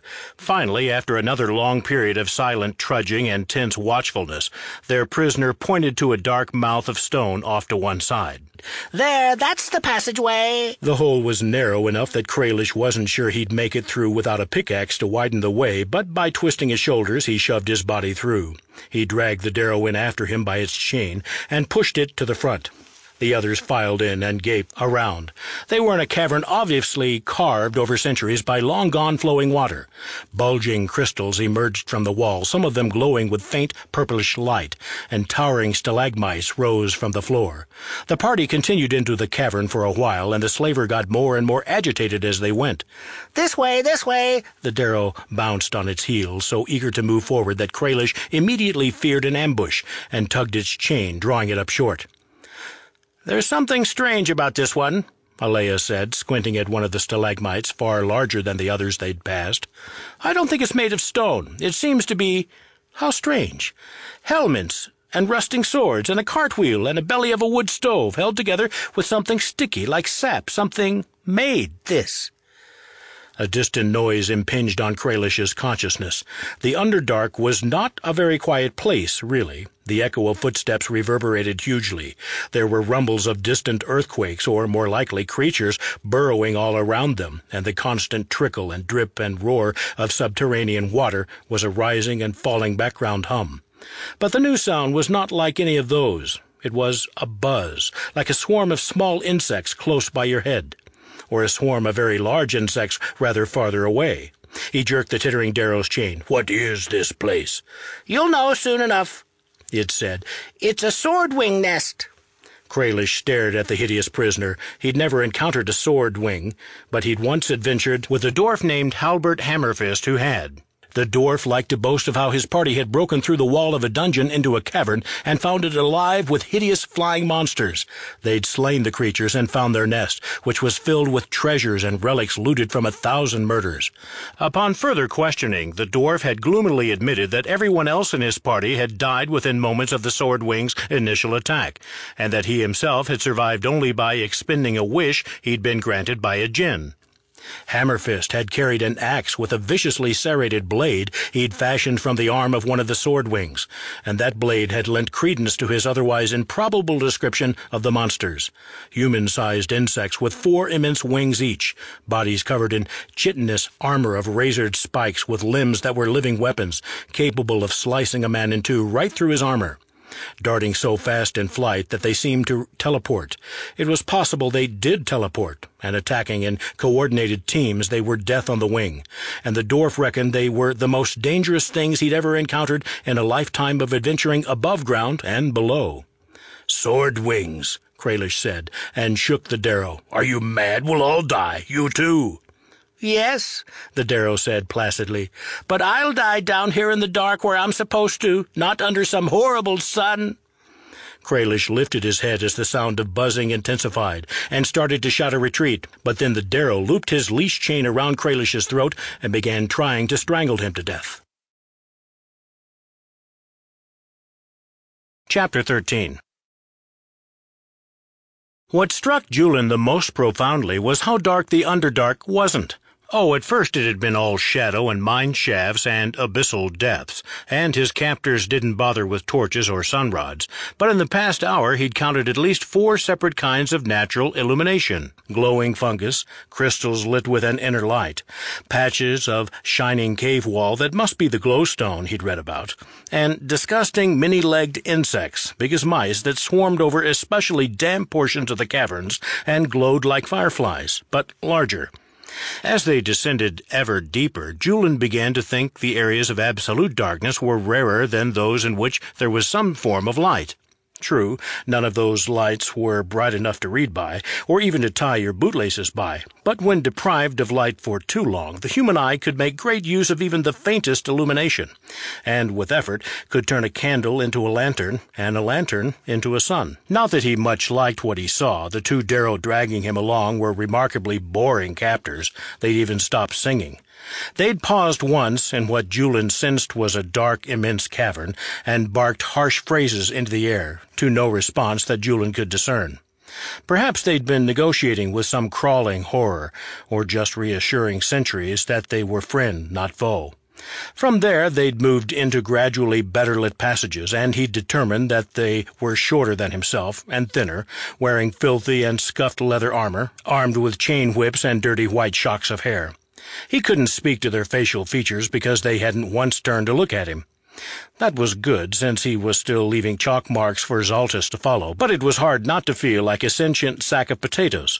Julin was considering, not seriously, but just as a thought experiment, trying to escape, just to make something happen, when the 2 Darrows stopped at a place where 2 tunnels branched off in separate directions. This particular bit of cavern, a chamber the size of Alea's wagon, was a swarm with those greenish glowing bugs, and Julin's body crushed the ones that didn't scurry away fast enough as he was dragged along. When their bodies burst, the smell was foul, and he would have gagged, but that would have meant opening his mouth, and the possibility of one of these insects crawling over his tongue was too horrific to contemplate. One of the Darrow crouched, grabbed one of the bugs, and took a bite out of it as if chomping into an apple. He chewed, flat, long face, almost thoughtful, as green fluid ran down into his filthy beard. After a moment he gestured, negligently, toward the leftmost of the two tunnels that opened off the bug-filled space. "Too slow," the other Darrow said, in perfectly comprehensible common. "Other ways faster." The bug-eater responded in the thudding, sonorous tones that Julin assumed were deep speech, and gestured more forcefully. His companion sneered. "Don't care. I'm not afraid. I'm hungry." Bug-eater offered his handful of leaking, still twitching insect, and the argumentative Darrow slapped it away. "I want meat that screams, meat that can ask me not to eat it." The bug-eater gestured to Julin, who had never imagined that such a casual wave of the hand could make his bowels clench and his muscles tense and the hairs on the back of his neck rise. "Nah, young, strong, better for other things. Slime King wouldn't like it if we ate him." Bug-eater shrugged, pointed to the leftmost tunnel, and said something else in deep speech.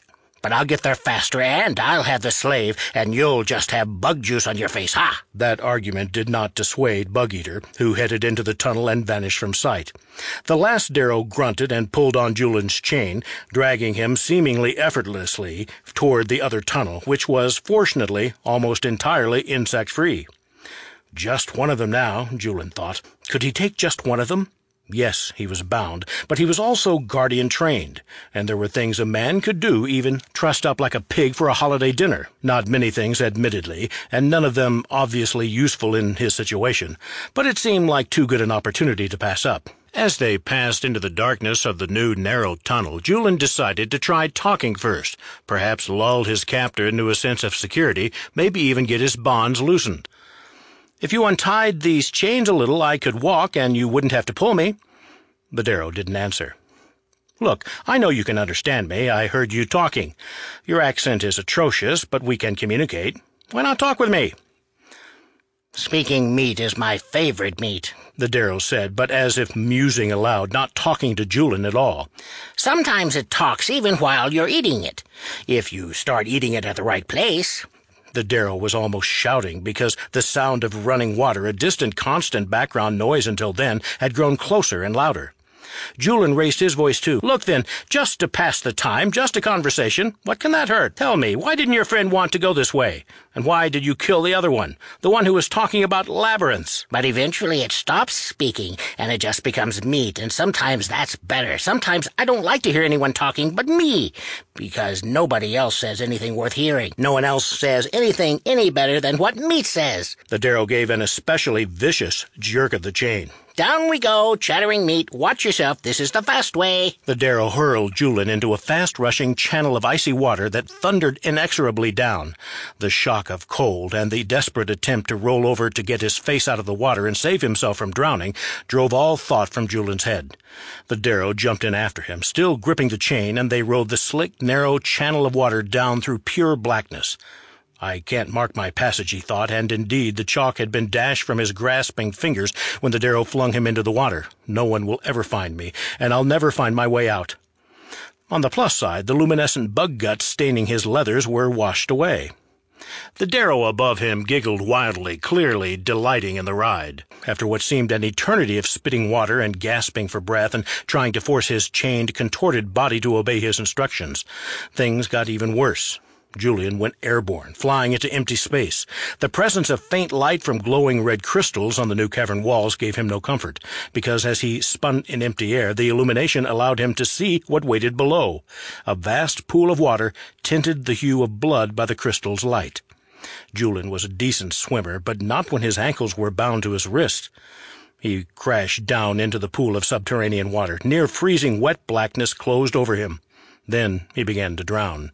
Kralish reached behind him and grabbed the Darrow, plucking it from his back as effortlessly as he would pick a tick from a dog's coat. The creature was a flailing, biting, snapping thing, but Darrow were small, so Kralish tore it loose and hurled it at the nearest of the descending shapes to emerge from the darkness overhead. The Darrow squawked as it struck the sword wing, but it was the last sound the slaver would ever make. The buzzing, man-sized, flying monster sliced the Darrow apart with deft slashes of its chitinous, wickedly serrated limbs. Their heads were insect-like, eyes bulging and expressionless, and their mouth parts were complex and endlessly moving. "Fall back!" Kralish shouted, and his men, terrified though they must have been at such alien horrors, formed a defensive wall of steel protecting Alea and the path to the cavern entrance. The Dragonborn rushed to Alea's side and said, "We're all dead unless you have a trick to get us out of this." "Keep me alive long enough to come up with something," the shaman said levelly. "Better if you just escape," Kralish said. "While we fight them off, I can't promise to hold them long." And then the sword wings were upon them. Kralish let himself fall into the battle state. He was no longer a thinking creature with a conscious mind or hopes or dreams. He was a machine that identified threats and killed them. Kralish worked through the techniques his long-ago teacher, an unusually soft-spoken half-orc who could split a bull's skull with a casual swing of his great two-handed sword, had taught him. The battle-axe sang in Kralish's hands, and his muscles sang too, as he stepped through the most advanced forms of assault he knew. The fangs of steel, a lunge to bloody one enemy, followed by a spin to smash another from the air. The skull crusher, an overhand blow to make an enemy stumble in a daze, reeling and easy to finish off. The exorcism of steel, used to sever a swordwing's lethal arm at the elbow, rather than making a human opponent drop his sword. One swordwing swung at him from above and behind with a blow so hard it staggered him to his knees, but the monster's barbed arm got stuck in Kralish's armor, trapping it, and the Dragonborn swung his axe back in a movement that would have embedded the blade in his own spine if the swordwing hadn't been there to catch the edge first. He shook off the clinging enemy and stepped into the vorpal tornado form, whirling and spinning and striking any swordwing that entered his deadly storm of steel, spraying icy breath to freeze them and make them fall from the air as he fought. After he'd killed half a dozen, the weapon in his hands began to hum, its old and unreliable enchantment coming to life.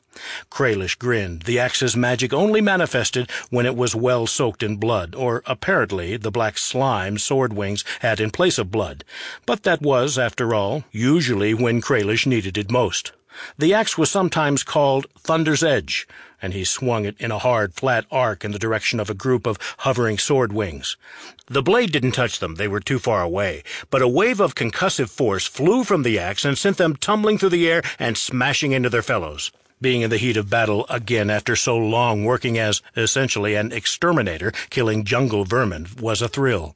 But he knew death was inevitable. His men were dead or dying. Kralish himself was bleeding from dozens of cuts on his hands and head and tail, the portions not well protected by armor, and the sword wings kept coming, flickering through space in an unnatural way, as numerous as bees in a hive, and as indifferent to the death of their fellows. He would make them pay well for his death, but he could not deprive them of it. His only regret was that Alea, Zaltys, and Julin, members of the family he was honor sworn to protect, might not make it out of the horrible world underground. Suddenly the cavern filled with snakes, huge, coiling, spectral.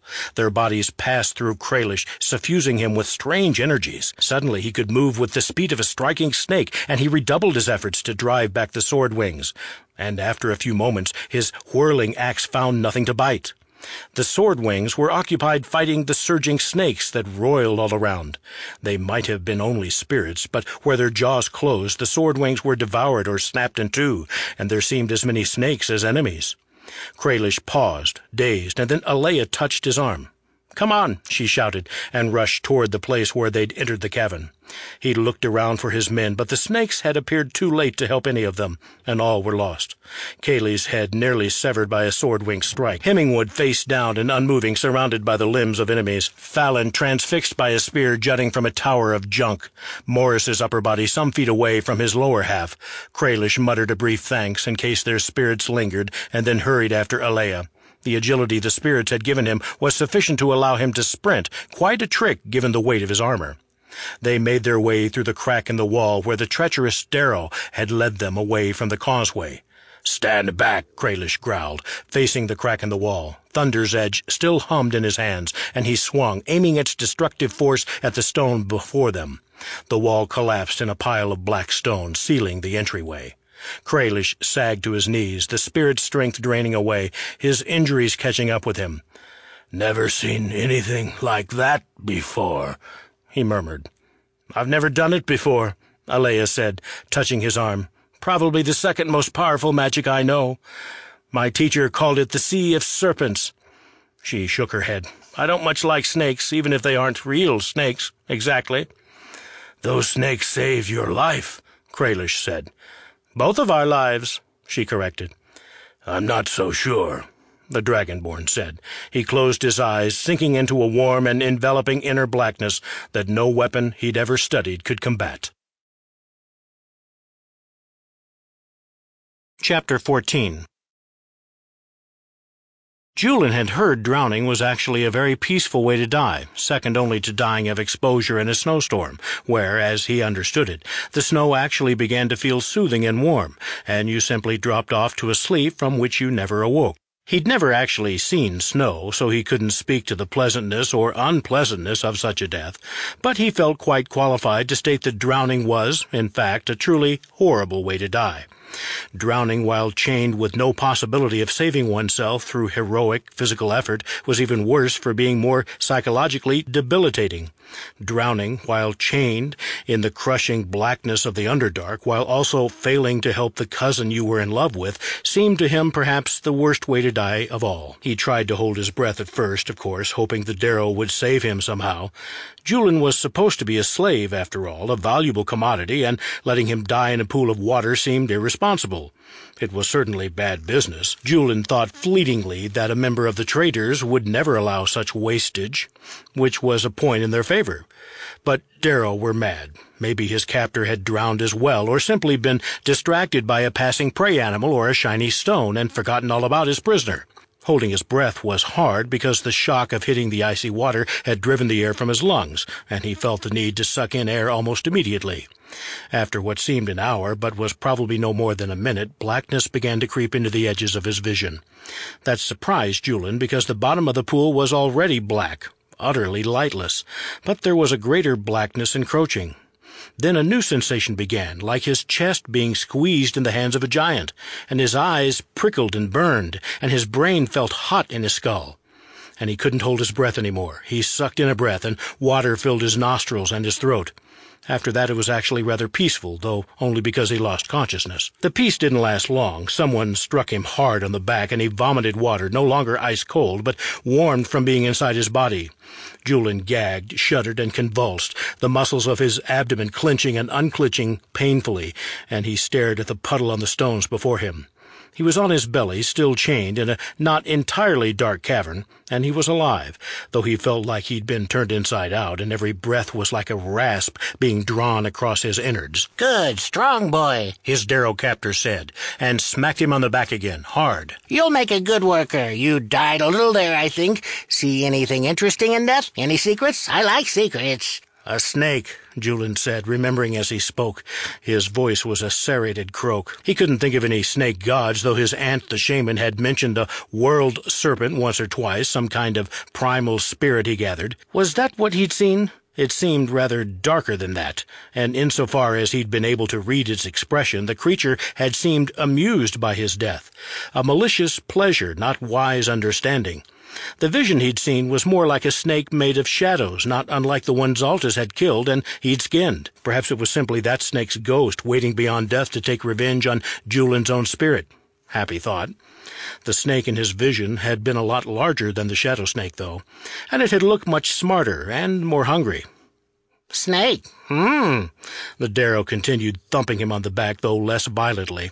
"The serpent is a great symbol, mythic ancestor of great heroes. Devourer and progenitor, cyclical manifestations, the transformation of death into life." "Death into life, seer, healer, sea monster, tempter, death in the dark, worm with pretensions, keeper of earthly knowledge, wellspring of poison. A vision of snakes could mean almost anything." He shrugged. "I was a savant once before I was a slaver. My gift was to interpret the dreams of the Slime King, but the Slime King doesn't sleep, so they gave me shackles and a whip and sent me to do useful work instead." He jerked Julin's chain and began dragging him again around the perimeter of the dark pool. The light there came from red crystals, so faint they'd been invisible under the water, but bright enough to see by once he'd been saved. Julin realized his path was totally obscured. Zaltys was an excellent tracker, but even she wouldn't be able to trace his passage down a waterfall. He was well and truly trapped with the lunatic and his mad people. Death was almost literally the best thing he could hope for. Then his captor sprouted an arrow from his throat, gurgled, and fell. "Zaltys!" Julin shouted, exalted. but it wasn't Zaltys that rose up from the pool's black water. And when the Darrow's corpse began moving, he realized it wasn't an arrow that had killed his captor, but a harpoon being reeled toward the pool by its wielder, who watched Julian with huge, watery eyes. Suddenly the Darrow, which at least looked vaguely human and sometimes spoke his language, even if they said things that didn't make sense, didn't seem so bad. The creature with the harpoon was joined by 3 others, emerging from the water silently. "Kuatoa," Julian whispered. The drawings he'd seen in the books on the Underdark in the family library didn't do the creatures justice. Loathsome fish things. That was how they'd been described, and while they bore enough resemblance to ordinary fish to assure he'd never enjoy a seafood dinner ever again, they were as big as humans, with hands that could grip weapons and fangs protruding from their jaws. The one with the harpoon pulled the Darrow into the pool, the same pool where Julian himself had so recently drowned. Those things had been underneath him? The pool must connect to some subterranean network of rivers traveled by the creatures. No wonder it was considered a dangerous route. Bug-Eater had been wise to take the long way down. It was faster and maybe even fun if you weren't chained up when you went flying from the river into the pool, but you ran the risk of being captured by fish monsters who worshipped unheard-of gods. Zaltys was sufficiently energized by her successful massacre of the floating jellyfish monsters that she almost wanted to shout for the Darrow to come out and face her, thinking she could pretty easily put them down too. But good sense won out over suicidal self-confidence. She didn't worry about the light of her sunrod, assuming that by that point she'd fallen so far behind Julian's captors that there was little chance of running into them, and reluctant to plunge herself into darkness again. Light was hard to give up once she had it. She soon realized the sunrod wasn't strictly necessary, though. Even beyond the reach of her light, she could see patches of illumination as she wound through tunnels with her snake companion. She'd heard stories of rangers who formed close bonds with animals. Actual animals, not the spectral pig her mother could summon, but she'd never expected to pick up a pet against her will. Perhaps the snake just thought following her was a good survival strategy. Any predator they encountered would probably focus on Zaltys first, both because she was more obviously a threat and because her body would provide a lot more sustenance when eaten. Zaltys eventually reached a cavern crawling with hideous fist-sized insects with green glowing bodies. What could they possibly be feeding on? Probably better if she didn't know. She kicked a few out of her way and noticed the smushed remains of several bodies. Good. Even without chalk marks, it was clear someone had passed that way recently, probably being dragged. There were 2 tunnels leaving from the room, one heading left, one right. She peered into the dimness and didn't see much to choose between them. The drag path through the crushed bodies looked like it bore right, but it was hard to say. At least 2 other humanoids had tromped around the fork in the path, killing their own bugs, and the surviving insects were rapidly trundling away with the bodies of their fallen, presumably for a nice snack rather than a proper burial, which further obscured the signs of passage. She chose right for no particular reason other than intuition, but didn't have to go far to have her intuition proved wrong. The roar of water rose, and the light from her sunrod revealed that the tunnel narrowed and merged with a rushing stream of water, very nearly a river, which disappeared down a long slope and wound out of sight. Hard to imagine slavers going that way, even if they were mad. She retraced her steps, the snake unperturbed by the change in direction, and went down the other tunnel. That one was rather twistier and more circuitous, no bigger than the narrow hallways in the servants' quarters of the family villa back home, and though the slope was never terribly steep, she was certainly descending ever downward. There were no more chalk marks, which was worrisome. She rounded a curve and found a Darrow bent over at the waist, hands on his knees, vomiting noisily. The puddle on the floor had chunks of glowing green bug parts in it, and when he looked up at her, the Darrow's white beard was streaked with luminous juices.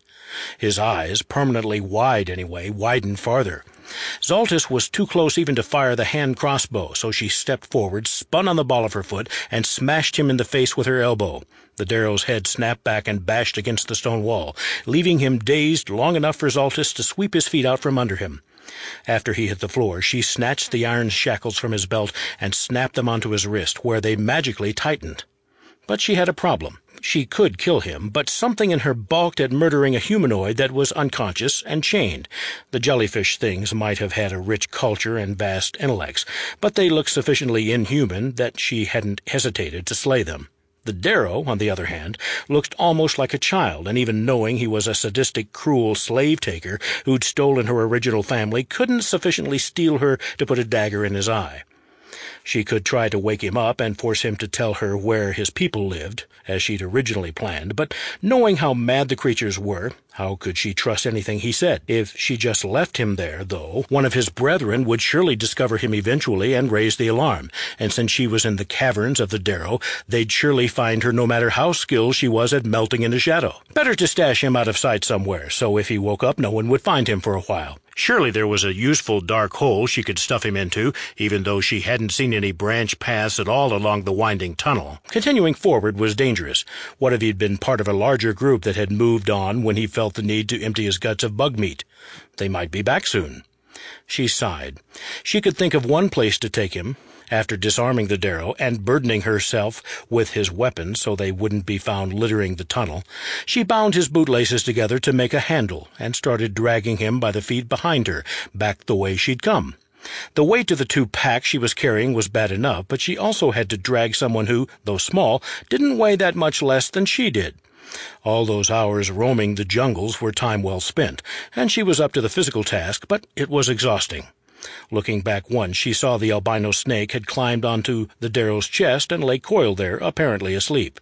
There was something profoundly odd about that animal. Finally, she made it back to the cavern of bugs and hauled the Darrow toward the right-hand tunnel. There was no reason any Darrow would venture into a dead end that led to an icy waterfall, so it was probably a safe place to stash him. As the noise of roaring water grew, the Darrow jerked and twisted in her grip, and she dropped his legs, whirling to face him. He shouted something guttural, and though Zaltys couldn't understand the language, she understood the tone, terror. "What?" she said. "Don't worry, I'm not going to kill you." "Not down there," the Darrow gasped as the snake slithered off his chest. "No, through water." Zaltys frowned. "Why on earth would I throw you into the—" Her eyes fell on something glowing faintly blue in the shadows. She hadn't noticed it before. At first she thought it was more of that damnable glowing fungus, but it wasn't. It was a stub of chalk, the chalk Julian had used to mark his passage. Zaltys looked at the rushing waterfall. "Did you throw my cousin down there?" Her voice was level and steady, and so was her hand when she drew the repeating crossbow and pointed it at the Darrow's face. "Did you?" "No, not me. Other me. Water faster, but not safer." "You mean another Darrow took Julian? You traveled this way?" Fast way down." The Darrow gabbled something in his own tongue, which didn't prove illuminating, but Zaltys understood enough.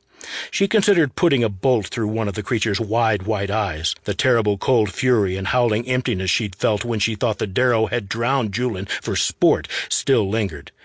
But she lowered the crossbow. She would kill Darrow in the tunnels, she was sure, but she didn't have to start with him. Zaltys took a moment to strap her packs together more firmly, verify that her bowcase was well sealed, and make sure everything that shouldn't get wet was wrapped tightly in oilcloth.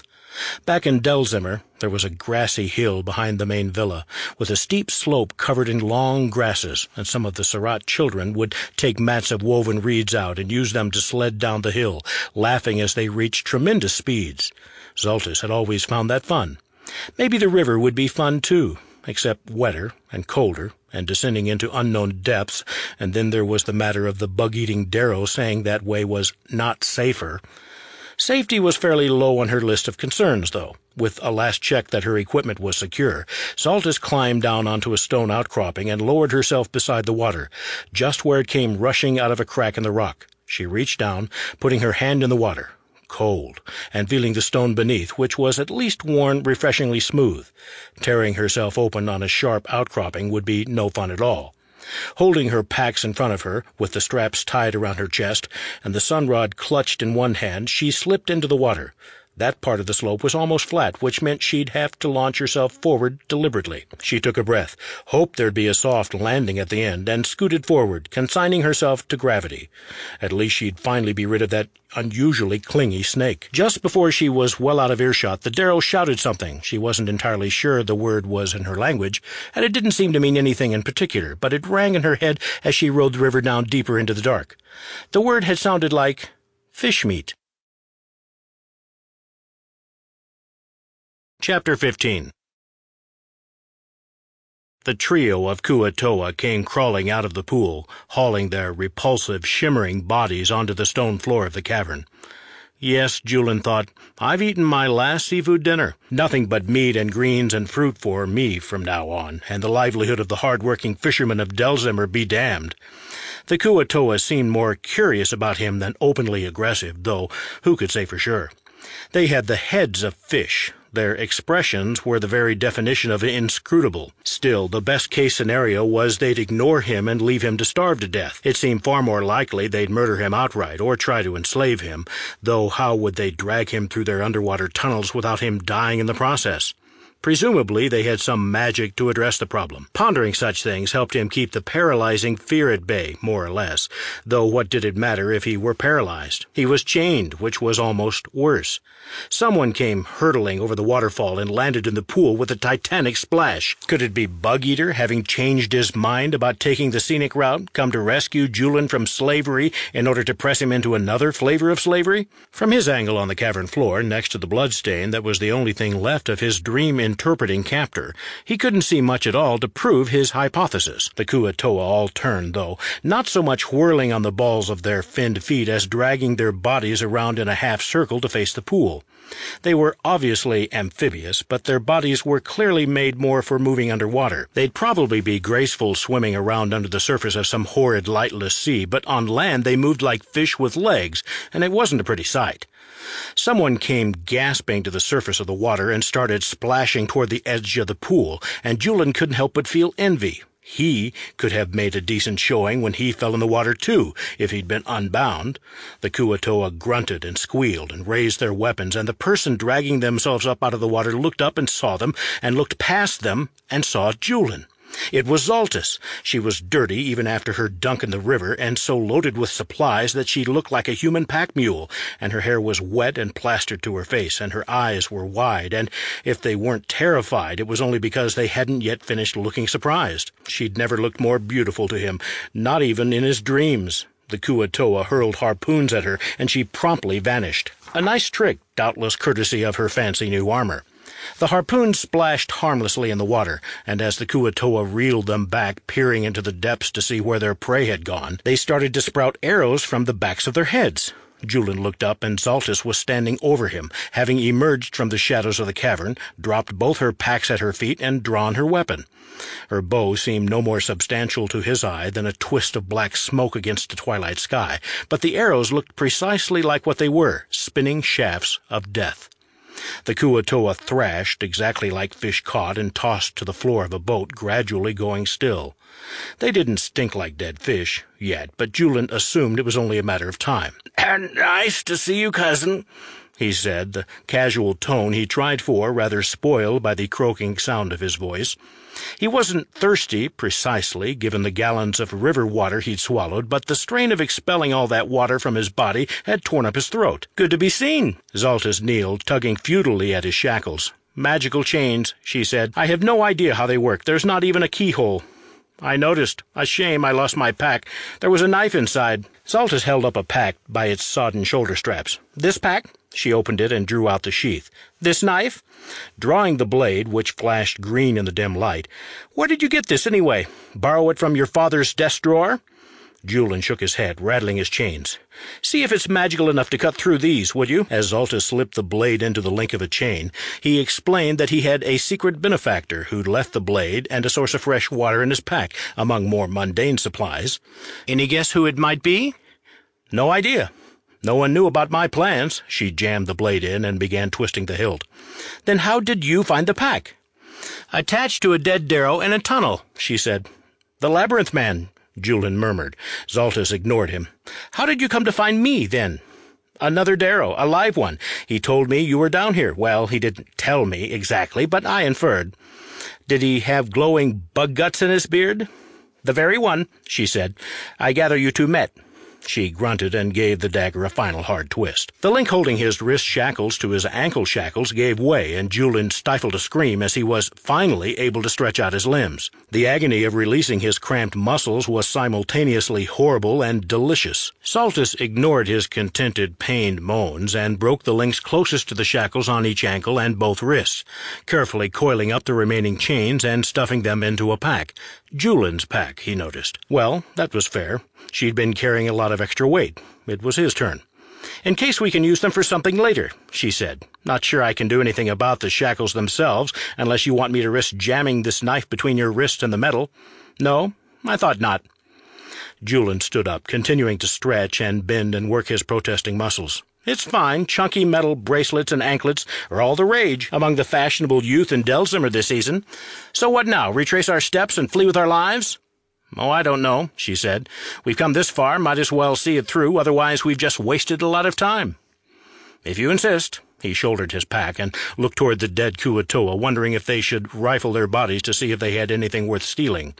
The idea was distasteful in the extreme, not because of any inherent moral hesitation when it came to robbing corpses. He was a member of the Guardians, after all, whose unofficial motto was, "Do whatever's necessary," but because the Kuatoa were just so loathsome. "What do you call those, then? Come across them in your books?" "Kuatoa," Julian said. "Fish people." "Ah, fish meat. They're the fish, and I was supposed to be the meat. Some joke." "You lost me," he said. "But that's all right. I've been down here long enough to be used to being lost. These fish people, are they dangerous?" Julian nodded. "Reckoned to be one of the most dangerous of the races dwelling in the Underdark, though really none of those races are what you'd call harmless. Apparently they're prone to plagues of madness that can sweep through a whole community like the flu, or fen fungus, I suppose. These seem sane enough, but who can guess what's happening in a fish person's mind? Communities. So it isn't likely to be some isolated family group, then, that just happens to live in this pool?" Julian shook his head. "I don't think so. Hunting or scouting party, I'd guess.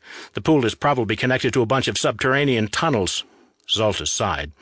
"In that case, we'd better be going, and quickly. I was holding on to a sunrod when I fell over the waterfall, but I lost it when I hit the water, and for obvious reasons I couldn't swim down to retrieve it. Sunrods are remarkable devices.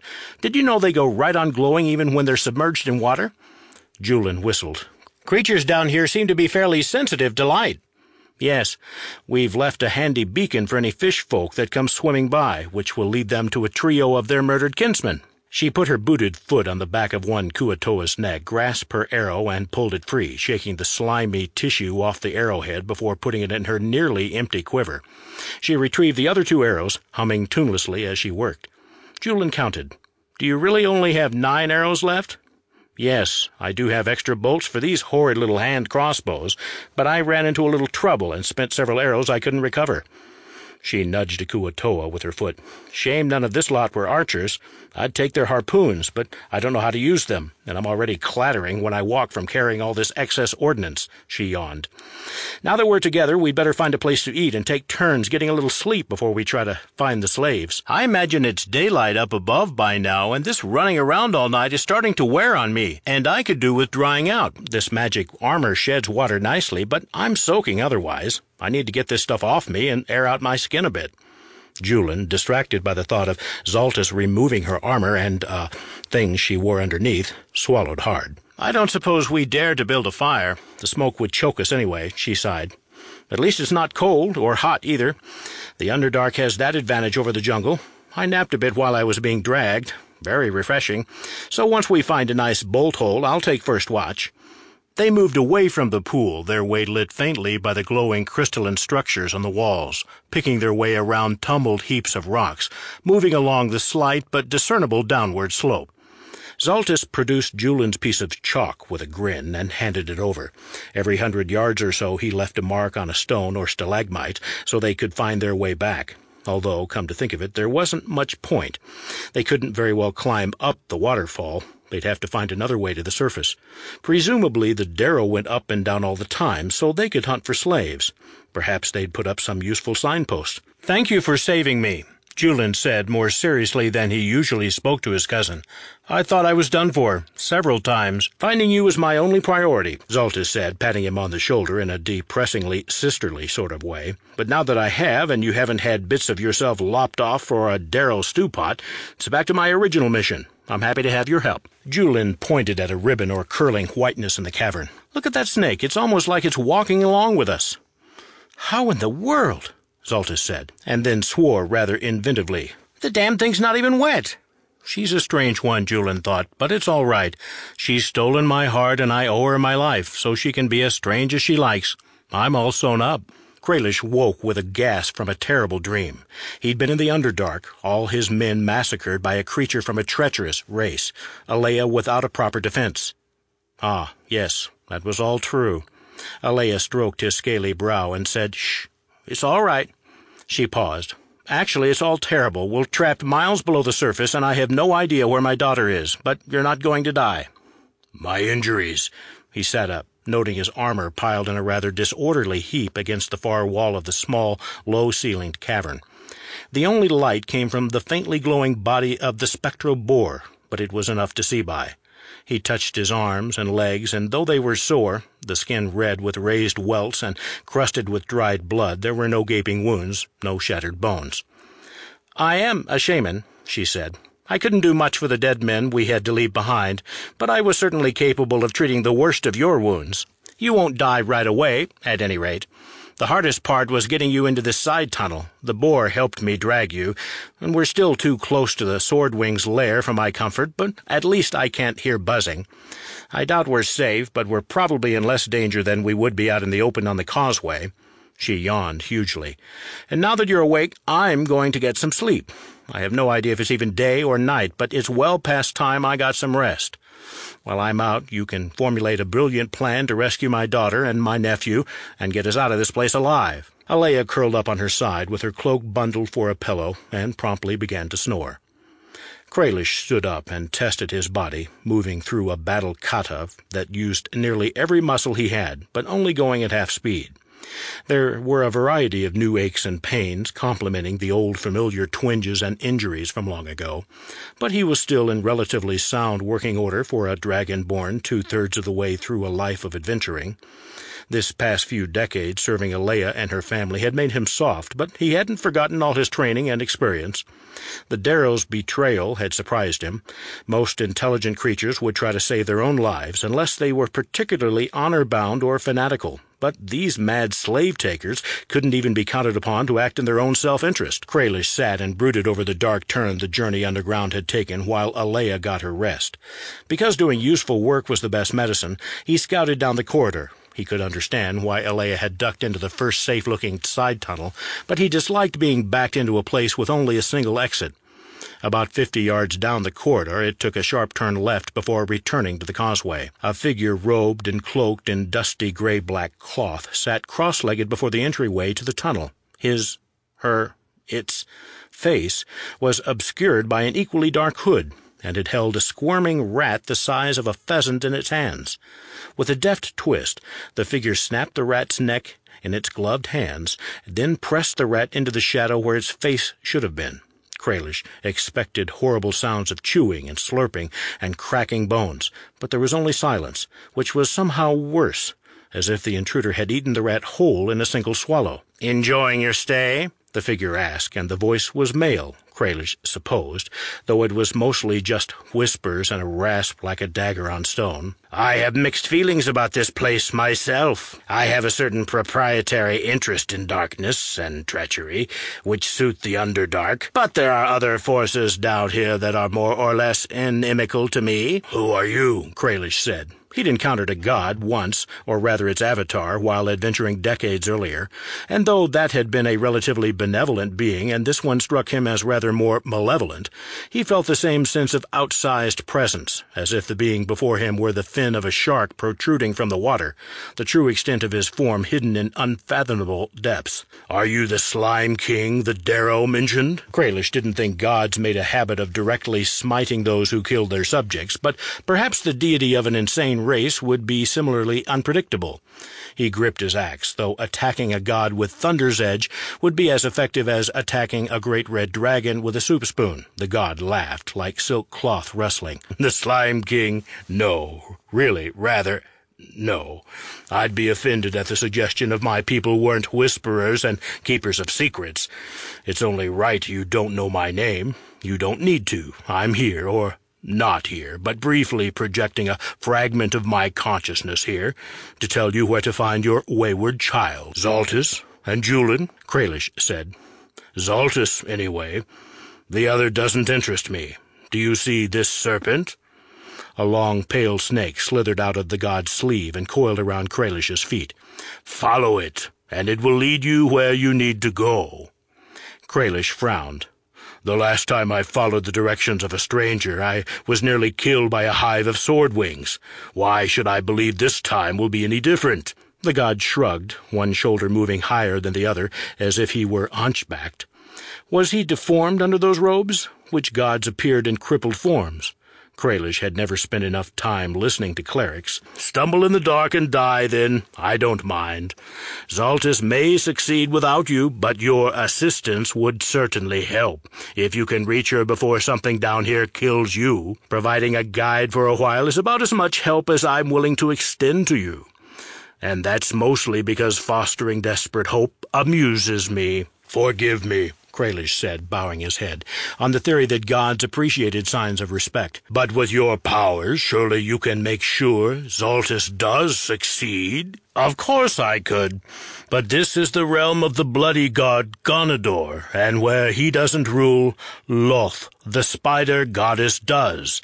Neither of those are friends of mine, and even making myself known here to this extent risks drawing their attention and bringing unwanted consequences." Just like Quellamia and someone else, Kralish thought, afraid to venture into the dark for fear of calling the attention of foes deadlier than the Darrow.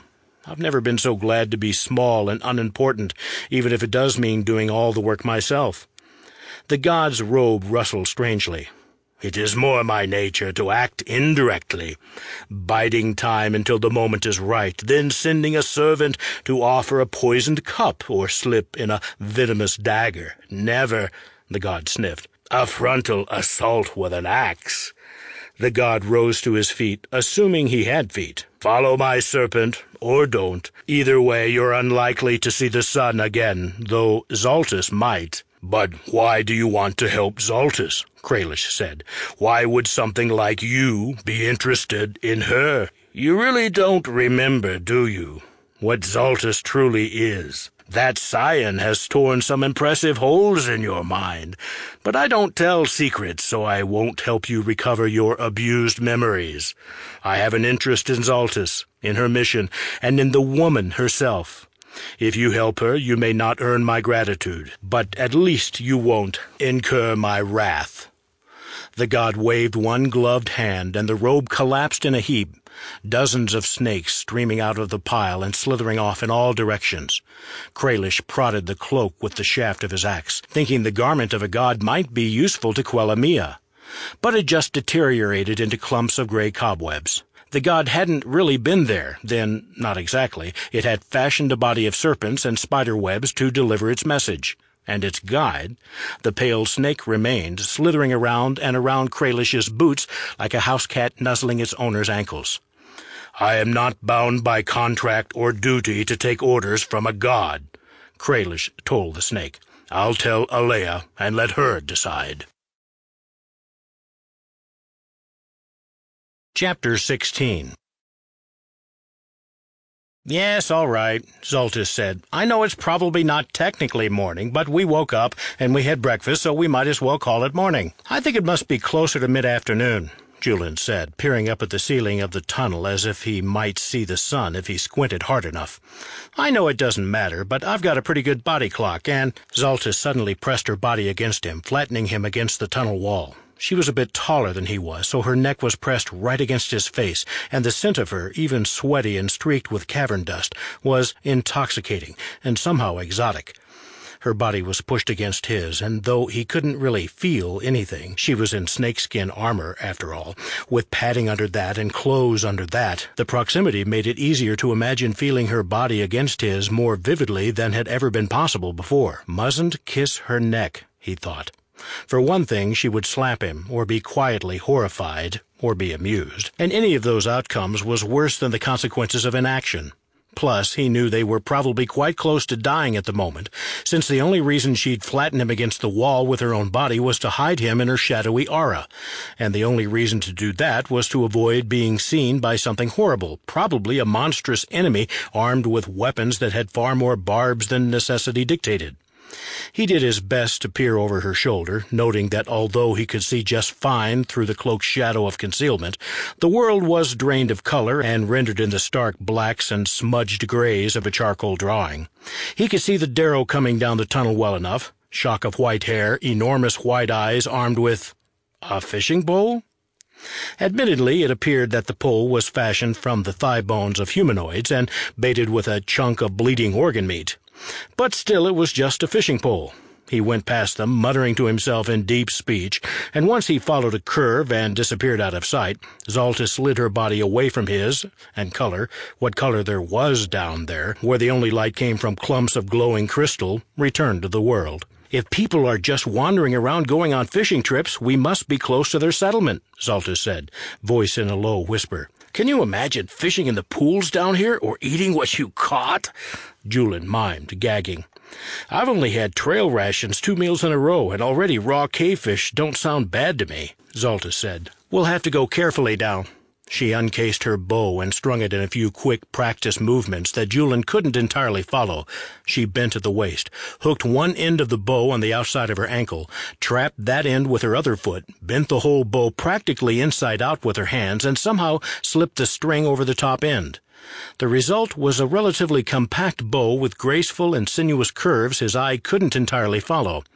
That was probably because it was a magical bow imbued with mystic geometries, though he was willing to admit it might simply be his ignorance regarding the tools of archery. "Why don't you leave it strung all the time? More useful that way." She shook her head. "Ruins it. Leave a bow strung and it starts to hold that bent shape, and doesn't try to stretch back the way it used to be anymore. You lose all the tension that makes the string tight, and without that tension there's no power in the draw, no strength behind the bow shot. Eventually the whole bow would go as slack as an out-of-tune harp, and you'd just have a bent stick with a bit of string tied to it, not a deadly weapon." "Yes, all right, but that's a magic bow, right? I mean, it's probably immune to normal sorts of stresses." Zaltys looked at him with a combination of exasperation and patience he'd grown accustomed to in the days she'd spent trying to teach him the ways of the jungle. "You may be right, but if it were your magical bow, would you risk ruining it? Besides, if you don't have time to string your bow before the enemy's upon you, the bow is no good to you anyway. It's a weapon to use at a distance. If the enemy's close by, you're better off with a knife, or even a pointy stick." "So what's the plan exactly? Pick off all the Darrow we see with arrows and throwing knives? You've got, 8 or 9 arrows? I've got a lot of knives, but probably not one for every Darrow. I suppose we could throw rocks." She grimaced. "A frontal assault doesn't seem like a good idea, no.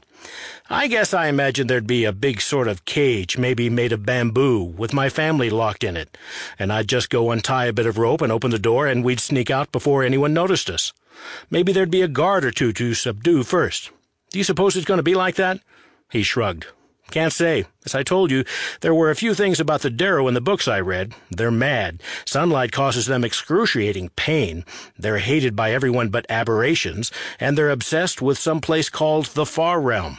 But they didn't discuss how or where slaves were kept, and Raynor didn't like to talk about it. One thing I learned in the Guardians is, however complicated you expect something to be, prepare for it to be at least twice as complicated.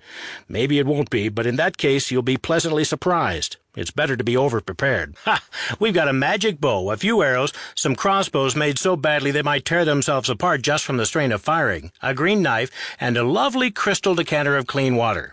Maybe we can trade that for the slaves. We've got our wits, too," Julian pointed out, "and we're sane, which must be worth something. I wonder if a diplomatic option is possible. The Darrow mentioned someone called the Slime King, which means there must be some ultimate authority we could conceivably appeal to. I mean, we do come from a ridiculously rich and powerful family, Zaltys. Perhaps we can buy your family out of here, assuming the sovereign of the Darrow is less lunatic than his subjects anyway. The Guardians exist to do the jobs diplomacy can't, so I don't mind skulking around, but we haven't even tried diplomacy." Zaltys made a face. Julian was astonished to see she was still pretty anyway. "The thought of negotiating with slave-taking murderers doesn't really appeal to me, but let's keep it in mind if the other approach fails. We can always claim to be emissaries from the land above. Are you ready? I don't know what we'll see when we go around the next curve." Julian spread his hands. "Some new wonder, no doubt. Perhaps a pit full of offal, or a stalactite shaped like a humorous body part. Lead on. I'm ready." Holding her bow at the ready, moving in a low crouch, Zaltys continued down the tunnel, Julin at her heels. They got their first look at the Darrow settlement together. The tunnel ended in the largest natural cavern they'd yet encountered, so huge the ceiling was impossible to discern, and might have passed for the sky on a cloudy, moonless night. There was light, in the form of wagon-wheel-sized spheres of bluish-green vapor that acted as miniature floating suns, bobbing in the air at irregular intervals. Before them stretched a vast field of fungus, clearly some sort of farm, and creatures from various races labored among the mushrooms, filling baskets with food. Julin recognized Kuatoa, gray-skinned humanoids that might have been Duergar, and bear-like things with matted fur that he assumed were Quaggoths. There were a few figures of unrecognizable species, dressed in voluminous rags. Could they be humans? Maybe even Zaltys' family? A pair of Darrow roamed lazily among the mushrooms, lashing out with barbed black whips, and the slaves flinched and moaned when the overseers came near, picking mushrooms more quickly. Beyond the fields, Julin could just make out the silhouette of low buildings, which surprised him. He'd imagined the Darrow living in warrens of caves, since they didn't strike him as builders. As they crept along the side of the cavern, skirting the mushroom fields and making their way gradually to the settlement proper, Julin was able to discern more details. The buildings were squat and squarish, made of stone and heavy timbers, exceedingly functional. Julin suspected they'd been built by dwarves, or the dark dwarfkin called Duergar, for mining operations perhaps, and later taken over by Darrow. Since then, though, the Darrow had made improvements. The structures were embellished with lean-tos and more elaborate additions made of cloth and salvaged wood, and many of the roofs boasted spindly towers of splintering wood and, perhaps, bone, with platforms on top, though none were currently inhabited. Every roof sported at least one long, slender spike, and most had several, all draped with garlands made of small bones and topped with skulls, human, Darrow, Duergar, Kuatoa, and others that were unrecognizable. Darrow hurried in and out of the buildings, occasionally pausing to speak or attempt to stab one another, some weeping, others giggling, some in scholarly robes, carrying armloads of scrolls, and one with an enormous floppy bright green hat that seemed as out of place as an ornamental goldfish in a chamber pot. "Nice place they have here," Julin said. "I must hire their decorator for our summer estate." Zaltys shushed him and made a run from the edge of the cavern to a refuse pile on the outskirts of the cluster of buildings. The heap seemed to consist mainly of broken bits of armor and shattered swords and other odd links of ruined metal, which made sense when Julin realized the building nearest the pile was a smithy, sparks of orange light just visible through the open doorway, and the clang of a hammer on metal ringing out. Zaltys peered around the edge of the heap, and Julin did his best to look too, without exposing himself too much. There were Darrow passing by near enough that he could have hit one with a throwing knife, entirely too close for comfort, and no sign of a bamboo cage full of slaves with their bags all packed, just awaiting rescue. A search of the buildings would prove difficult. In a normal city, Julin would have waited until dark and then crept around for some discreet housebreaking reconnaissance. But who knew when the Darrow slept? What if they stayed awake in shifts? In eternal darkness, nocturnal and diurnal ceased to be useful descriptive terms. Beyond the smithy, there was a sort of central courtyard, with an enormous glowing blue-green sphere bobbing in the center. Behind that loomed a building almost as large as the biggest counting house in Delzimmer, with broad stone steps leading up to the towering, square-edged, rather boring-looking pillars in front. Several of the more scholarly-looking Darrow were bustling up and down the steps, though they weren't that much different from their leather-clad brethren. While Julin watched, one Darrow in a patched midnight blue robe crept up on another one that was reading a scroll, stabbed the reader in the kidneys, snatched up the scroll, and scampered away into the huge building. None of the other Darrow passing by paid the least bit of attention to the casual murder and theft. "Do you think the slave pens are on the other side of the mushroom field?" Zaltys whispered. Julin shrugged. "Makes as much sense as anything else. I doubt they're in that palace or university or bathhouse or whatever that building is." "Probably where the Slime King lives," Zaltys said. "So keep it in mind if we need to try that diplomatic option. If we circle around the settlement and come back to the fields on the other side." Suddenly the sphere of blue-green light in the central courtyard began to twist and writhe, tentacles of eye-wrenching color lashing out as the whole thing roiled. A high-pitched whine filled the air, and all the Darrow passing by stopped and stared at the light. Julin exchanged a glance with Zaltys. "What?" he began, but then went silent. Something emerged from the ball of light. The creature was larger than the portal through which it arrived. Julian's eyes watered trying to make sense of that fact, and the thing was rather spherical itself, with small eyes bobbing on long stalk-like appendages, most of its face taken up by a single, much larger eye above a vast mouth full of long and pointed teeth. A crowd of Darrow converged on it from all sides, and 2 or 3 fell as shimmering rays beamed from some of the creature's eye stalks. One Darrow burst into flames, and one disintegrated like he was made of dust, while a third froze in place like a living statue. There were too many Darrow from too many directions, though, and they threw opaque nets, essentially oversized black blankets, though presumably made of something stronger than ordinary cloth, over the creature, blinding it, and began dragging it down to the ground by the simple force of 20 arms pulling. Once it was down, they bundled the creature up like a sack of old clothes, then beat the sack with clubs until it stopped moving. A few of the Darrow tied off the ends of the nets and began dragging it up the stairs into the building Julian had begun thinking of as the Collegium, because it reminded him of the university in Delzimmer. "What just happened?" Julian said.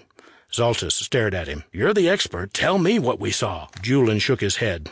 "I think that floating eye thing was a beholder." Zaltys took in a hiss of air through clenched teeth. "Even I've heard of those. Eye tyrants. Supposed to be some of the most fearsome monsters in the world.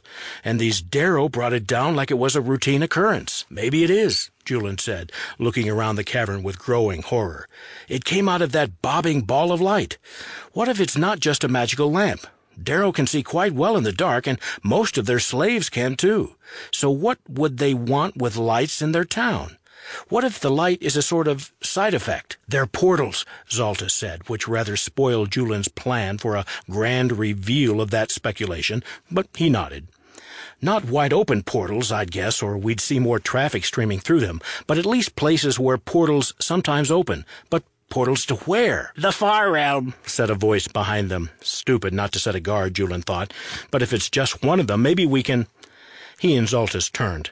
There was just one Darrow standing before them, smiling. It was an incongruous expression on such a hideous face, and wearing a robe covered in what appeared to be living, blinking eyes of various hues.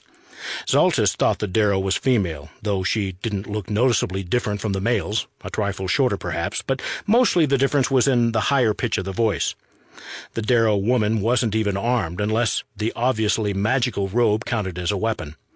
But there were another dozen Darrow arrayed in dozen steps behind her, holding their wicked little hand crossbows, some of them muttering to themselves, others bouncing on the balls of their feet, and one scratching his chin with the barbed point of the bolt in his loaded weapon. They looked the sort to shoot on a whim and not bother to ask any questions later. "Our spells aren't perfect yet," the smiling Darrow said. "We've managed to create pockets of potential in which semi-stable portals to the far realm sometimes form, and many of us have developed the ability to open what might best be termed windows to the far realm, through which the mind-altering wonders of that place may be glimpsed. It's instructive for our study and useful as a weapon, since such glimpses of the far realm tend to drive the uninitiated mad, at least temporarily, long enough to club them over the head and chop off their arms and legs anyway.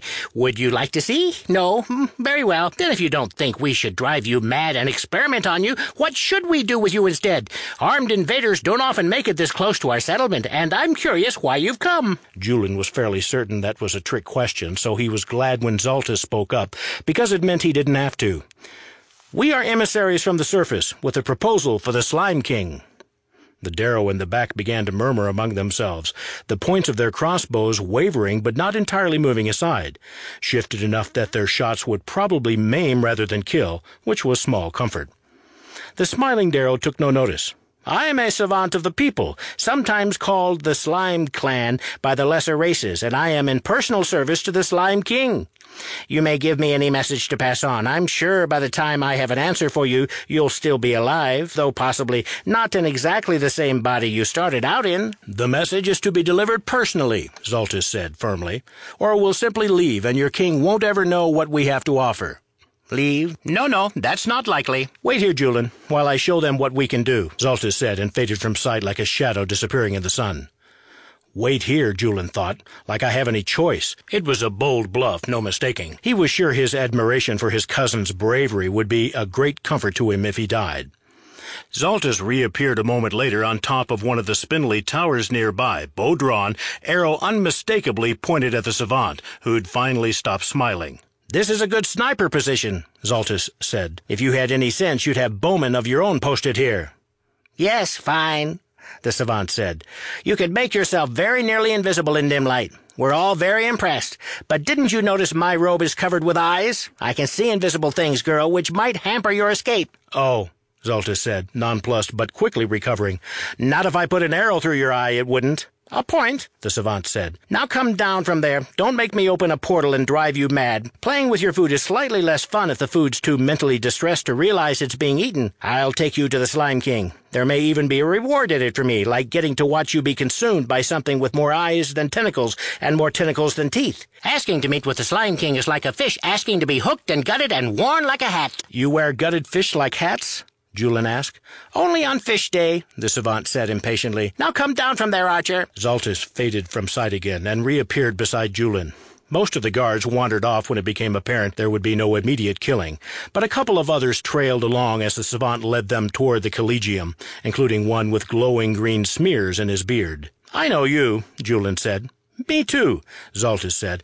"I tied you up and left you by a waterfall. No hard feelings?" The Darrow grunted and said something in a strange language. The other guard said, "He's taken a vow of incomprehensibility. He speaks deep speech to those who speak common, dwarfish to those who speak elfish, like that." "But he spoke to me in my own language earlier," Zaltys said.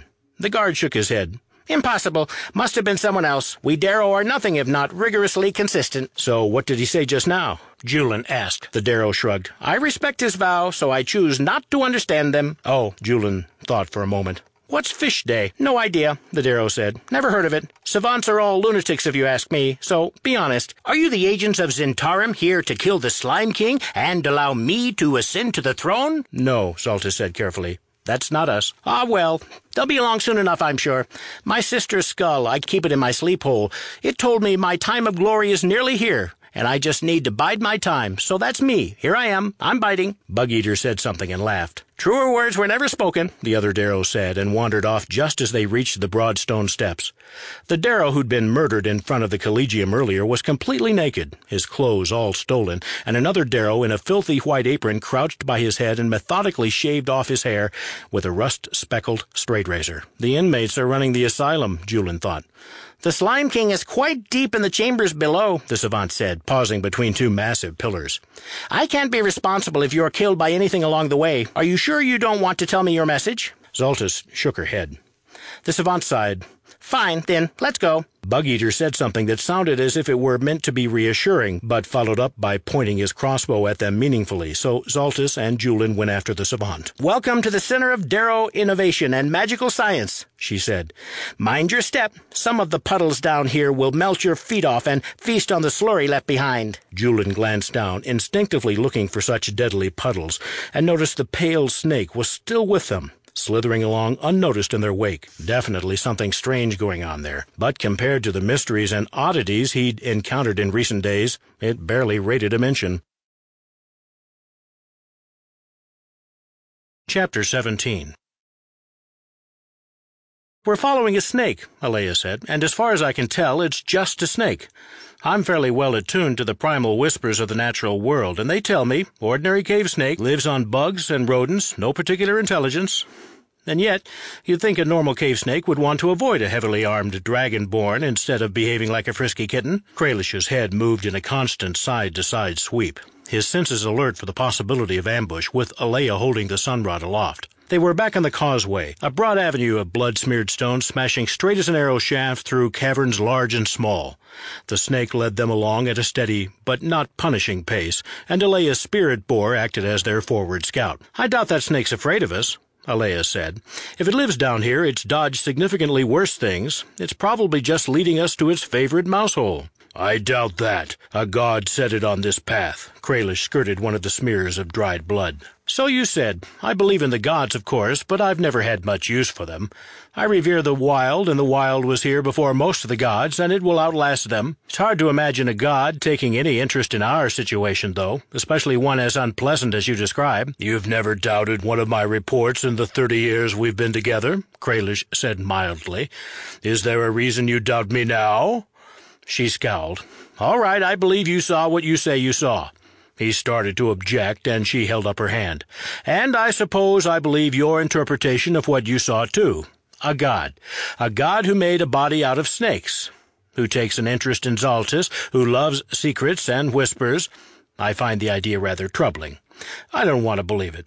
The implications are too disturbing. I want to believe you were deceived by some trickster creature, some lying underdark denizen, a larvae mage, or a drow illusionist or something." "Not impossible," Kralish said.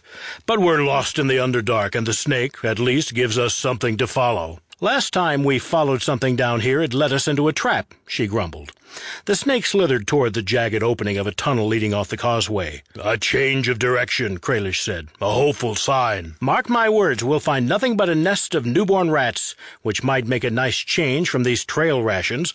You could break your teeth on them." "Perhaps you could, but my teeth are of altogether stronger stuff." They stepped into a cavern spotted with blood, the floor scattered with bits of shredded flesh. Predators and prey of the Underdark had clashed there, and recently, but there was no sign of any living monsters, or so he thought at first. Something fluttered near the ceiling, and Kralish squinted upward, fearing they'd stumbled upon another sword wing. He expected the Underdark to be full of things that crawled and oozed and slithered. The presence of things that flew was even worse. But whatever the creature was, it wasn't the size of a sword wing, and seemed more like a bobbing balloon with trailing tentacles. Grell, the Darrow who'd led them to the sword wing hive, had mentioned such things. Blind, floating hunters bearing barbed tentacles. Kralish was a melee fighter, but he would have given much for a javelin or a bow or even a sling. The creature was beyond the range of his axe, even if he made a great leap.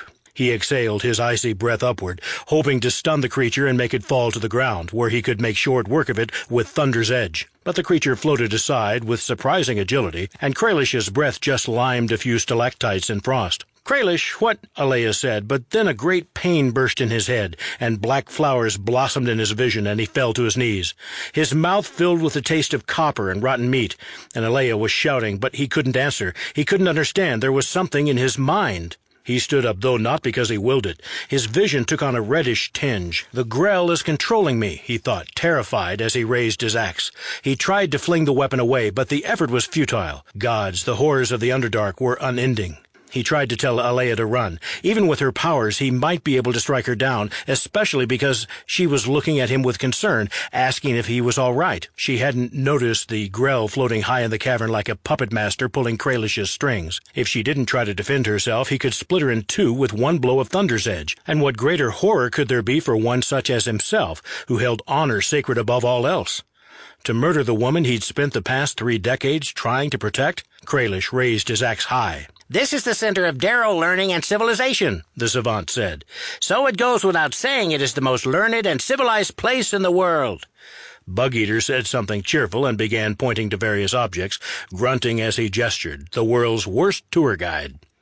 Zaltys didn't spend much time in museums back home. She preferred exploring ruins in the wild to seeing fragments of ruins neatly brushed clean and mounted in glass display cases. She'd only been to Delzimmer's Centers of Art and History once or twice, and this place was similar, though there was usually less blood on the floor of the museums back home. Beyond the pillars of the front steps was a wide open area punctuated by low stone display pedestals holding an astonishing array of strange bric-a-brac, with Darrow savants in robes strolling around, peering at the exhibits and scratching on wax tablets with styluses. The savant bustled them along fairly rapidly, so Zaltys couldn't look at any of the exhibits too closely, which was probably a blessing. They passed a messy pile of gems with clods of earth clinging to their shining facets, a scale replica of the Collegium itself made entirely of neatly stacked and balanced coins, probably looted from surface world slaves and worthless as currency there, and a petrified dragon's egg as big as a Darrow, with various incomprehensible signs and sigils scratched into its surface, either mystical writing or graffiti. Zaltys wasn't sure. But the most striking exhibits were the exemplars of various Underdark races, taxidermied specimens dressed in the bloody remnants of their own armor, if they were races that wore clothes, and standing in lifelike and usually warlike poses on their pedestals. They passed a Kuatoa, clutching its harpoon, and one of the jellyfish things Julin had called Grell dangled from the ceiling on wires. Julin murmured the names of the ones she didn't recognize: a bullywug leaning on its spear, a myconid with its helmet-like mushroom cap head holding a club of gnarled, hardened fungus, a sword-wing with one of its arms and one of its wings missing, a beholder not resting on a pedestal but jammed on top of a pointed stick, so from a distance it appeared to float, its eye-stalks drooping and blind, an illithid, its long brown robes rather charred, its horrible mouth tentacles singed as well. Something even Julin didn't recognize, a humanoid figure with its skin flayed away, bits of armor fused directly to its exposed muscles, holding a whip made of linked spinal vertebrae, the jutting bone spurs sharpened to spikes. As they passed that one, Zaltys saw its eyes move in its immobilized face, tracking her, and she realized it wasn't dead and stuffed, but somehow alive and petrified, frozen in stasis by magic and made into a living statue. Zaltys shuddered. The creature was horrifying, yes, but no monster deserved a fate like that. How many of the other exhibits had been alive too, and she simply hadn't noticed? What kind of creatures could create a museum like this? Zaltys had come into the Underdark to rescue any of her family that survived. That remained her mission. But if possible, she would also flush the Darrow out of the bowels of the earth as well. "From this angle you can see the face of the aboleth," the savant said, and pointed up. Zaltys and Julin tilted their heads back. Julin gasped, and Zaltys let out a low whistle. An eel-like shape, 30 feet long, in dangling tentacles and whiskers and shredded fins, was suspended from the ceiling by metal chains, and from their position near the back of the central chamber, they could indeed see its face, if one could call it a face, with those vertically aligned dead eyes, that lipless mouth, those whiskers the thickness of a man's leg. "An aboleth," Julin said. "They're supposed to be the most fearsome creatures in all of the Underdark." "Nonsense," the Darrow savant said briskly. "You're thinking of the Darrow, though that particular aboleth was a sort of honorary Darrow for a while. It used to be Slime King." Julin glanced at Zaltys, licked his lips, and said, "Is the current Slime King also an aboleth?" "The Slime King is Darrow," the Darrow said, "by definition. The highest of the high of the Slime clan, who are the best of all the Darrow, just as the Darrow themselves are the best of all the races." Zaltys pointed to the thing hanging from the ceiling. "When that creature up there was Slime King, was it Darrow, by definition?" "That's what I just said," the savant said, scowling, and the eyes on her robe began to blink furiously. "Why can't you listen?" She jerked around on her heel and stalked off toward a doorway at the back of the Collegium, and Zaltys and Julin followed, because what else could they do? If they tried to leave, they might be allowed to walk right out, but more likely they'd be killed or frozen and perched on pedestals. Bug-Eater was still trailing along behind them, still aiming his crossbow generally in their direction, so cooperation seemed the wisest course. The savant led them to a stone stairway that spiraled down for a few dozen feet before ending in another doorway. A wide hallway lined with open doors extended straight as a ruler before disappearing into gloom. There were lights down there, in the form of flickering, smokeless torches set at irregular intervals, but they cast only small pools of light. "Straight down the end of the hallway," the savant said.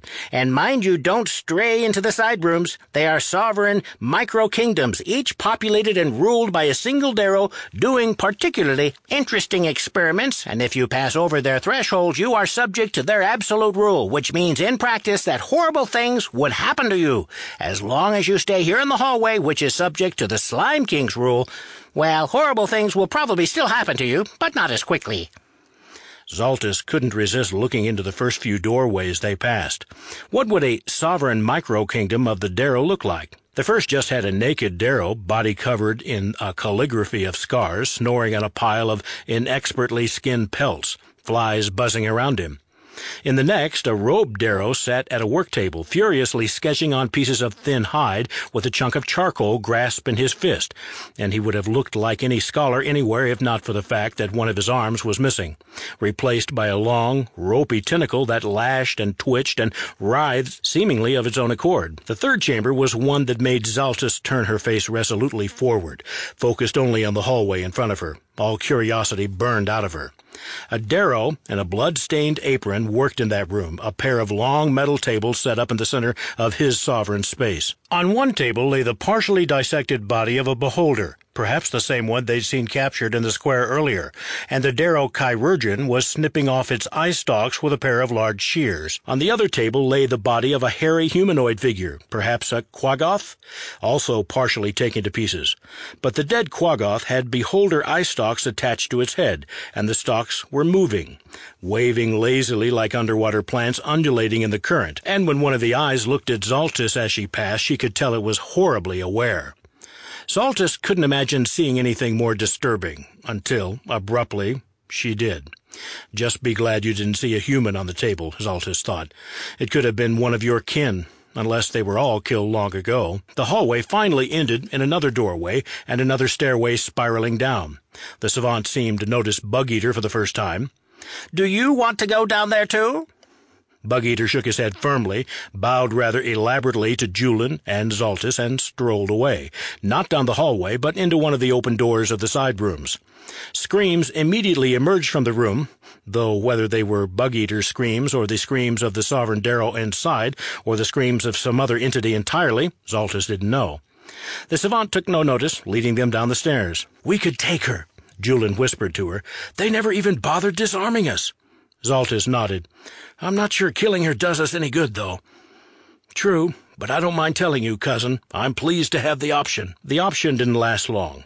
At the base of the stairs they found a solid wooden door reinforced with iron bars, the first closed door they'd seen in the Collegium, guarded by two hulking humanoids armed with short swords.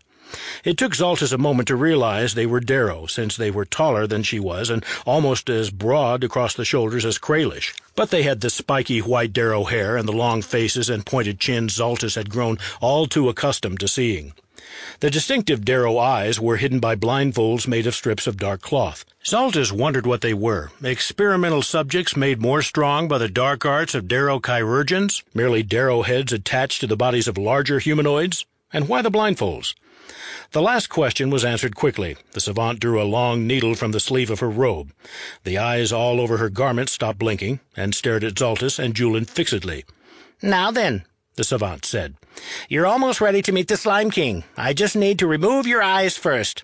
She stepped toward them, needle glittering. The Grell philosopher was full to bursting from eating his dead, and he'd hidden away the bits of their flesh he couldn't devour yet to keep them safe from other predators. But these two were too delicious to pass up.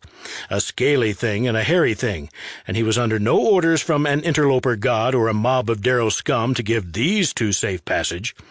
There were other things in the cavern, a snuffling thing of smoke and a small snake, but he was interested in the meatier specimens.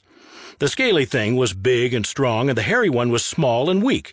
Use the big one to kill the little one, for a start. That was elegant. The philosopher valued elegance. This is no way to wield such a fine weapon, Kralish thought. The Grell that possessed him forced him to lift the axe up over his head, which was entirely the wrong way to use such an axe. He was killing a person here, not splitting a length of wood for the fireplace.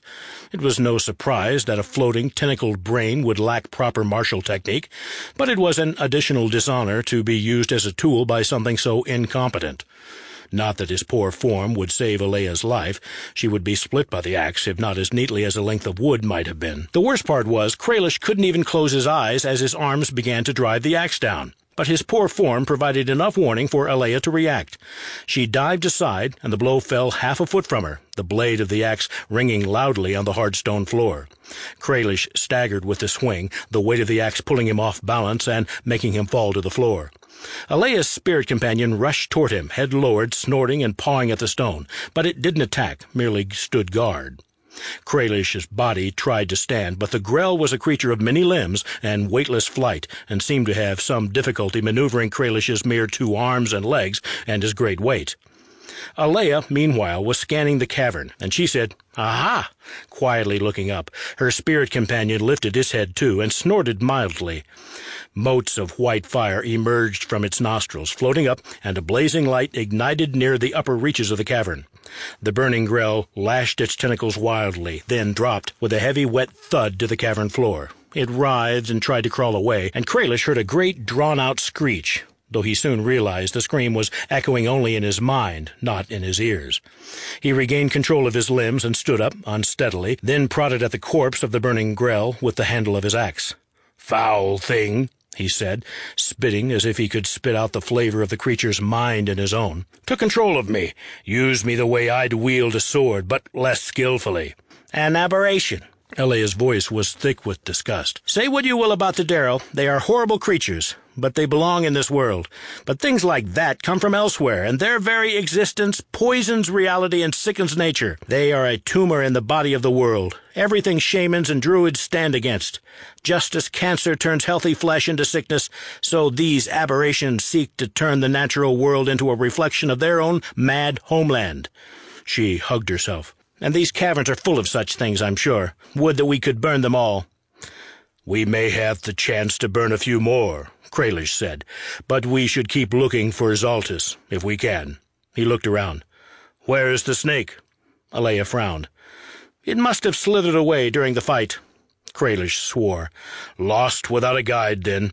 If it even was a guide, following it was something at least. It gave us the illusion of progress. But now... Don't lose heart. Alea's tone was more order than reassurance. Zaltys is depending on us. He shook his head. I'm merely assessing our situation. Look! Alea pointed at the floor of the tunnel that intersected theirs up ahead. On the ground. Is that a chalk mark?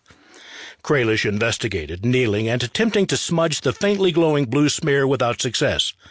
Magical chalk. Haven't seen that in years. We used to mark our paths with it when we went on dungeon delves. He glanced up and down the tunnel. There's another. In fact, there are marks in both directions. Did Julian have chalk like that? She shrugged, but when she spoke, her voice held a trace of excitement. I don't know, but it seems like something the Guardians might use, doesn't it? The snake may have taken us just far enough, then, Kralish said. Which way do we go in the tunnel? The dire boar's spirit companion went snuffling into the corridor in one direction, then came back and traveled down the other. When it returned, it stared at Alea for a moment, and she nodded. We go right, Kralish. Why is that? Because it's the direction that moves down. A sound basis for choice, he said. Chapter 18. No, Zaltys said. We want to see the Slime King, and we can't very well see him if you take out our eyes. The savant bared her teeth. No one sees the king while the king is the king. Only after, if we put the king on display in the Hall of Glorious Victories, if there's anything left to display, you can pass on your so very important, so very secret message just fine with no eyes. It only hurts a moment. While she spoke, the needle moved, weaving a glittering pattern before them. Zaltys leveled her looted repeating crossbow at the savant's belly. We like our eyes. I like my eyes rather more than I like your life. Put the needle away and let the Slime King know we're here. We can talk to him while he hides behind a screen or in a dark room. There are easier ways than putting our eyes out, you know. Nothing easier. Poke, poke, poke, poke, and all done. Far easier than dousing torches or putting up a screen. We could wear blindfolds, I suppose, like these guards do. The savant shook her head. They wear cloth to cover their eyes, which have been poked out, and the cloth soaks up the oozing things that ooze out of the holes. Very basic, very traditional. The savant seemed to take notice of her crossbow for the first time and frowned. They didn't take your weapons away upstairs. Useless guards. Zaltys glanced at the Darrow by the door, but they might as well have been on another continent for all the attention they paid the exchange. That surprised me, too, she said. We don't mean your Slime King any harm, but I think you'd worry more about assassins. The guards flanking the door began to chuckle, as if they shared one voice, or at least one sense of humor. Ha! The savant said, speaking the word rather than actually laughing. If you lot can assassinate the Slime King, then our king deserves to be assassinated. The king can take care of himself. She turned to the guards. Tell the king there are visitors here, emissaries from the surface world, and that they don't want to be blinded. One of the guards shrugged and knocked once on the door. A panel slid open in the door, and the guard murmured through the hole to another blindfolded face inside. Then the panel slid shut. Zaltys wasn't sure if she still needed to be aiming the crossbow at the savant. She still had her needle out. Juliet had sauntered over a few feet and was standing in a casual-looking way, but Zaltys could tell by the way his feet were set that he was prepared to whip out his throwing knives and let loose if it appeared necessary. The panel on the door slid open again. The guard inside murmured to a guard outside, and he took a step forward. The Slime King will see you. and consents to be seen." "This is outrageous," the savant said, froth forming at the corners of her mouth, her whole body vibrating for the long needle, which she held perfectly still and steady. "I've never been allowed to see the Slime King, and I'm the Minister of Seeing Things. I've never even gotten through the door, and now these humans from the surface world think they can—" "The Slime King has spoken," the guard said, and clouted the savant on the side of the head. The smaller Darrow dropped her needle and then followed it, falling to the floor. All the eyes in her robe closed too. Zaltys couldn't tell if she was unconscious or dead. A thin trickle of blood ran from the fallen savant's ear. "Enter," the guard said, and the door swung open. Zaltys looked at Julin, who shrugged. They went through the doorway, followed by their little snake companion, into another huge chamber, one dominated by a giant, almost perfectly round pool of water. Torches on long poles around the pool made reflections on the water and filled the room with shadows. On the far side of the pool, looking quite incongruous in that vast open expanse of stone, were the furnishings of a house: a bed, a desk with a chair, a low couch, a long dining table, a wooden wardrobe, and other pieces of furniture. A humanoid figure sat at the desk, back to the door, head bent, apparently working. "Go on, then," said one of the two guards inside the door. "The king awaits." Zaltys and Julin stepped tentatively forward. The ceiling there was high, and every footstep on the neatly swept stone floor rang and echoed. They skirted wide around the pool. Zaltys noted that it was easily large enough to hold an aboleth, and wondered if the Slime King lurked below. Perhaps the more human figure on the far side was merely a secretary or translator. But nothing broke the surface of the pool, so they continued around it, to the little pocket of normality formed by the arrangement of tables and lamps and chairs. They went around to the other side of the desk and faced the person working there. It was a small human woman, wearing a simple house dress, peering at a sheet of parchment with her nose very close to the paper. The woman was quite old, the dark skin of her hands thin and wrinkled, her hair as white as a Darrow's but much more fine, pulled back in a bun on top of her head. After a moment she looked up from the paper. "Ah, the emissaries from the surface world. I've been following your progress. It's remarkable you made it this—" She broke off abruptly and stared at Zaltys. "Extraordinary," she murmured, and tilted her head, gazing at Zaltys' face as if checking her own appearance in a mirror. Zaltys wasn't sure what to say. Of all the things she'd expected to find when she entered the chamber of the Slime King, a rather grandmotherly old woman was not one of them. "Are you the Slime King?" Julin said. The woman glanced at him, inclined her head, then went back to staring at Zaltys. "It's only forgive me," Julin stammered. "From the name, I supposed—" With obvious effort she tore her gaze from Zaltys and looked at Julin. "You expected something different. Fair enough. It's just a title, really. I'm sure the original Slime King was both male and slimy, but not all of them have been. There was an aboleth once, and a mind flayer. That didn't end well. He's displayed upstairs. In fact, they both are. And for a while, I understand, the Slime King was actually just the corpse of a Grell philosopher. That king is generally ranked as one of the 4 or 5 best in the clan's history. He was supposed to have been very contemplative. Anyway, it hardly made anything worse. But I've been the Slime King for some time now." She looked back at Zaltys. "Tell me, young lady, where are you from?" "Dulcimer." The Slime King shook her head. "Not originally, not with that coloring. The Dulcimer folk are paler by far, and the shape of your face. Where do your people hail from?" "That's kind of why we're here," Julin began. "Silence, human," the Slime King hissed. Then she looked back at Zaltys and said sweetly, "Do you know, dear, where your people come from?" "The jungle," Zaltys said. "My village was taken by slavers when I was a baby. I was the only one left behind." The Slime King sat back in her chair and laced her hands across her stomach. "I thought so," she said. "Your face, it looks almost like mine did when I was your age. It's lovely to see you, child. Family is so important." "What are you talking about?" Zaltys said. "My name is Iraska," the Slime King said, "and I'm either your great-great-grandmother or your great-great-aunt." She smiled, showing her teeth for the first time, and her canines were long and curved like the fangs of a serpent. Things in camp were going badly. Having the big boss, her daughter, the head of security, and half a dozen of the most dedicated guards leave unexpectedly tended to lead to a certain amount of shirking, lollygagging, malingering, and, even for those who weren't actively lazy, general confusion and delay. Worst of all, Glory had to let people see her and remember her and try to convince them that she was, in fact, qualified to give them orders. The morning after everyone else went underground, she stood in the center of camp on an improvised platform made of stacked crates and cleared her throat. The workers, having their breakfast, didn't pay her any mind, and she realized she was still, automatically, blurring herself out of their mental vision. So she'd made herself visible, startling a few people nearby, and cleared her throat again. "Hello, everyone. My name is Glory. I'm, part of the camp leadership.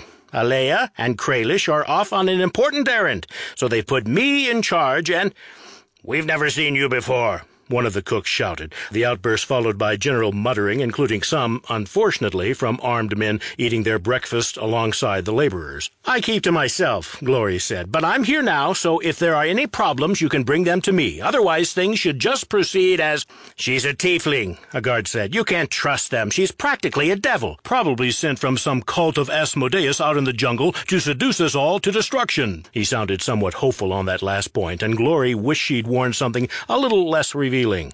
She wasn't used to worrying about that sort of thing. She could sense the mood of the crowd, and while they weren't about to attack her with pikes and torches, they also weren't taking her leadership seriously, not that she wanted to be a leader anyway. Then Quellamia mounted the platform next to her, resplendent in her gold and green robes, holding a staff of living wood, her otherworldly eyes seeming to look at every face in the crowd at once. "You all know me," she said, her voice loud and clear and carrying, though she didn't particularly seem to be raising her voice. "I am the senior wizard of the traveling Surats, and I have sheltered you from storms, slain your enemies, and punished your transgressions, as your leader Alea variously willed. I say to you now, this tiefling has been granted the authority to rule the caravan during Alea's absence. Her voice is the voice of the family, and to disobey her is to disobey the family, with all the dire consequences that implies. Do you all understand?"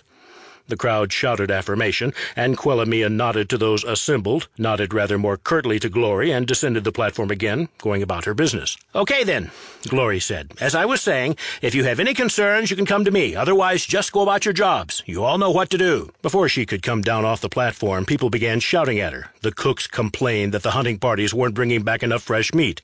The hunters complained that half the barrels of arrows brought from the city were junk, shafts made of green wood and fletched with duck feathers, which was apparently an outrage.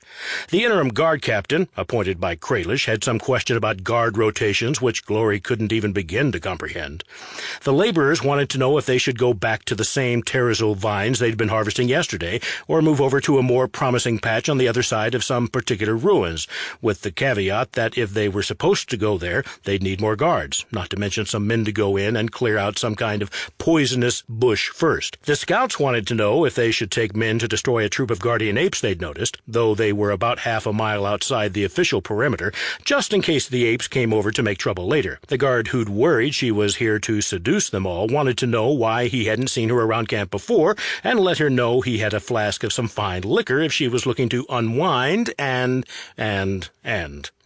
Glory began to rub her temples as a headache started to throb. How did Alea deal with this? There didn't seem to be people pounding on her door all the time. Probably Kralish handled a lot of it, and many of these people probably took care of their own damn problems rather than bother the supreme boss. But as far as they were concerned, Glory was just a hireling like them, not family, and thus not untouchable. Eventually, Glory got them to form an orderly line and asked their questions one at a time, and then she just looked inside their minds to see what they thought the best decision would be, and then simply agreed with those. For the most part, she'd learned long ago that at least half the people who ask questions really just want confirmation that their inclinations are the right way to go. The guard who wanted to share his liquor was told to come to her wagon after sunset, because even if he was an idiot and a bigot, he had lovely biceps, and she could always make him forget he'd even talked to her afterward. Mind-controlling someone into wanting physical intimacy was a monstrous crime, but wiping the mind of an attractive moron after some consensual fun was just sensible relationship management. Her power had spared her a lot of bad consequences from ill-advised one-night frolics. Shame it wasn't sparing her from her first horrible foray into leadership. "It's hard bossing people around when you don't want them to know you exist," Glory complained, dropping into a chair in Alea's trailer. The Eladrin wizard Quellamia was there, apparently staring at nothing, which probably meant she was doing very important mental work. Glory had never peeked into Quellamia's mind. Wizards were touchy about their secrets, and the Fae were hard to read anyway. And, okay, Glory had tried once, and Quellamia had some formidable psychic barriers.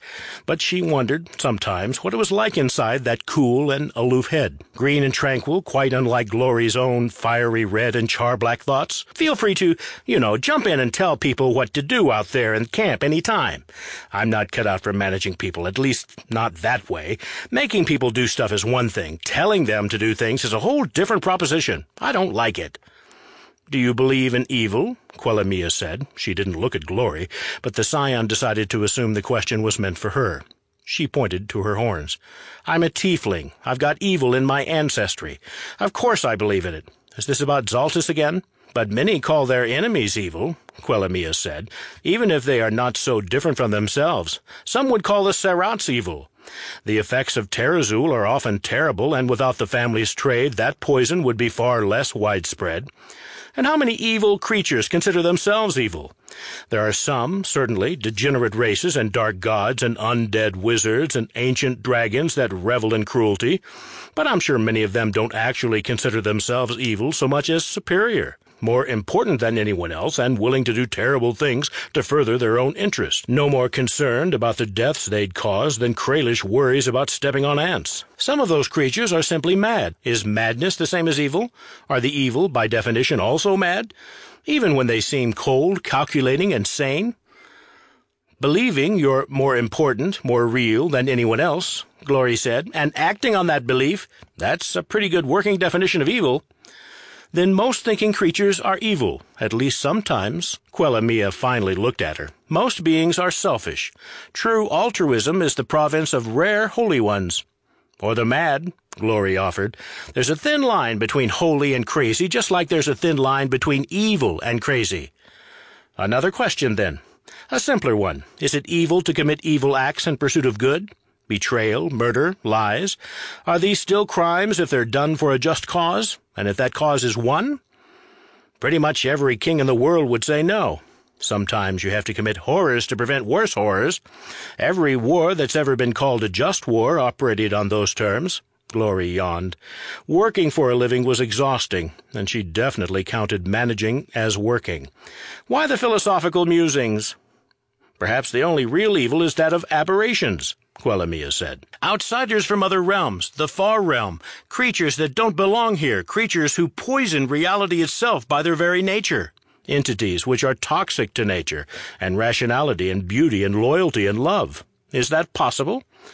That every other thing we call evil is simply a matter of degree, an issue of point of view? But then even aberrations may not be evil inherently. In their own world they may be perfectly right and proper. It is only the context of their wrongness that makes us call them evil. Can I truly believe that? You lost me, Glory said. My moral system is pretty much at the level of murder, bad. Giving poor people bread, good. And do what you have to do in order to survive, because dead people don't have the luxury of torturing themselves about whether they're good or evil.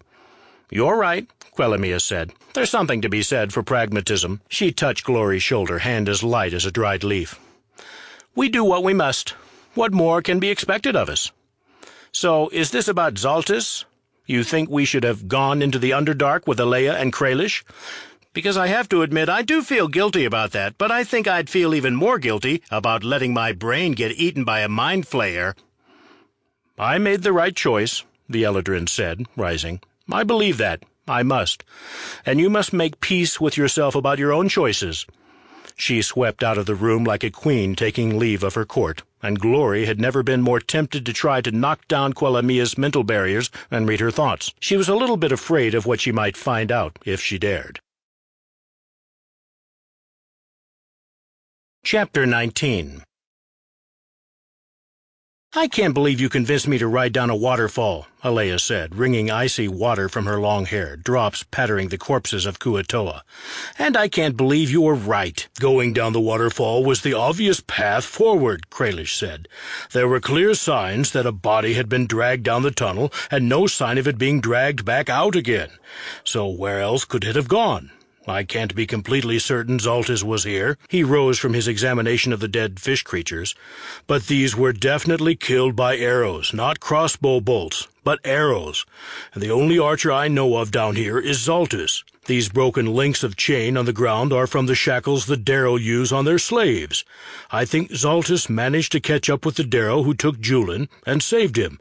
I think these were his chains." "Where do the Kuatoa come in?" Alea said. Kralish shrugged, the padding under his armor squelching. "Probably just a hunting party that swam through the underwater tunnels and came upon Zaltys at the wrong time."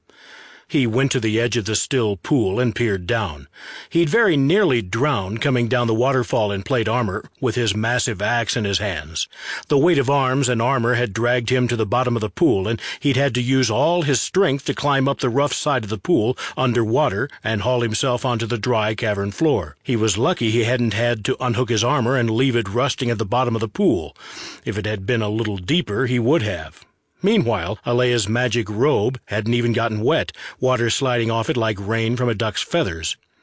The water was dark, but still, and his eyesight was very good. "There's a corpse of a Darrow down there," he said, "and what looks like a burned-out sunrod, but no Julin and no Zaltys, which means I'm right, and they've continued on their journey." "So let's follow in their footsteps." Kralish shook his head. "I have to take off my armor and try to squeeze some of the water out of the padding underneath. The weight is impossible. I've never wished for fire breath before, but it would be useful. Some heat to dry these things out would be wonderful." "Perhaps I can work something out," Alea said. Kralish nodded and began unbuckling his armor, letting the weight drop and groaning with the pleasure of being unencumbered. Plate armor wasn't pleasant to wear for extended periods of time, and he was well aware that he didn't smell as good as he might. In that respect, the dunk in icy water had done him some good. Alea was watching him, and he grinned. "Avert your eyes, woman. Have you no modesty?" "I'm not attracted to lizards," she said dryly. "Your virtue is safe with me." When he'd stripped off his padded armor, he did his best to drape the pieces over jutting rocks to dry as Alea instructed. She took a carved totem from her pack and began to chant in a melodic sing-song, and gradually a breeze began to flow through the room, gradually increasing to a fairly steady wind that reminded Kralish poignantly of how much he missed the world above, where the movement of the air was so common he could take it completely for granted. After a while, Alea stopped chanting and the breeze dropped. Kralish checked his padding and grunted, "Very nearly dry. Nicely done. You should hire yourself out to propel sailboats." She snorted. "I'll have you know I can summon those same winds to make even a hulking thing like you leap about in combat as deftly as a carnival acrobat. Using it to dry clothes is a bit like using your battle-axe to dice an onion, but we work with what we have. Now, get dressed." "I'd become half convinced Zaltys was dead, and hoped only to die in avenging her. But now you've given me hope that she might be alive after all." "Indeed," Kralish said, reluctantly putting his heavy second skin back on. "Of course, as a professional soldier, I expect failure, death, and tragedy, but I begin to think another outcome is possible. Perhaps this will even end happily. We might be able to rescue whatever remnants of Zaltys people remain enslaved and get them back to the surface. The Darrow are dangerous, but they won't expect us to strike in their home settlement, and their madness makes them vulnerable to superior tactics." Alea frowned, as if thinking intensely. "If we find any humans among the slaves," she said finally, "or for that matter dwarves or dragonborn, or even elves, improbable as that seems in this region, then we should certainly do our best to rescue them. But don't expect too much. Life in the Underdark as slaves to the Darrow. I don't expect there are many survivors from Zaltys' family." Something in her tone troubled Kralish. Was she jealous of Zaltys' devotion to a family she'd never met? Troubled by her daughter's willingness to flee the family she'd grown up with to save a family she didn't even know? Alea had taught Zaltys that nothing mattered more than family. She was just doing what she believed. All the way through herself was right. Kralish wasn't sure she was wrong either. You had to be devoted to something, or else what was life for? "Let's go and find out then," he said, buckling on the last of his armor. The water of the pool began to froth. It almost looked like it was boiling, and a large group of Kuo-toa rose to the surface, clambering over the edge of the pool, armed with harpoons, eerily silent except for the sound of water dripping from their shiny, scaled bodies. More of them began to rise to the surface, too many for Kralish to count. Kralish groaned and lifted his great axe, weary at the thought of another pointless battle with a race he didn't even have a quarrel with. "Enough!" Alea shouted. "I don't have time for this!" she chanted, and the Kuo-toa slowed down, frozen in place. Kralish was also unable to move, or rather, he could move, but he was moving very slowly. The flow of time itself rendered the consistency of cold syrup. Some figure or force seemed to enter the cavern, sidling around the edges of the space, something made of cold and spines and shadow and ice, wind and emptiness. "Kill one of them," Alea said, her voice cold, her eyes black, icy vapor rising from the totem of carved bone she held in her hands. "Open a door for death, Kralish. Let death in." Time slammed back into motion, and Kralish swung Thunder's Edge at the nearest Kuo-toa, nearly severing its necklace fish head from its body. The Kuo-toa nearest it screamed and fell back as if he'd struck them as well. Dark spots opened in their scaly skin, as if their flesh were rotting from within, and death moved outward in a circular wave from the point of Kralish's single strike, fish people falling and gasping, spontaneous wounds gaping in scaled flesh as the ring of death widened. Weapons fell from slimy hands, and the Kuo-toa farthest back fled from the dark magic, diving back into the water and swimming away. Something seemed to flit among the Kuo-toa, a figure of shadowy presence composed of hollow spaces and rot and loss.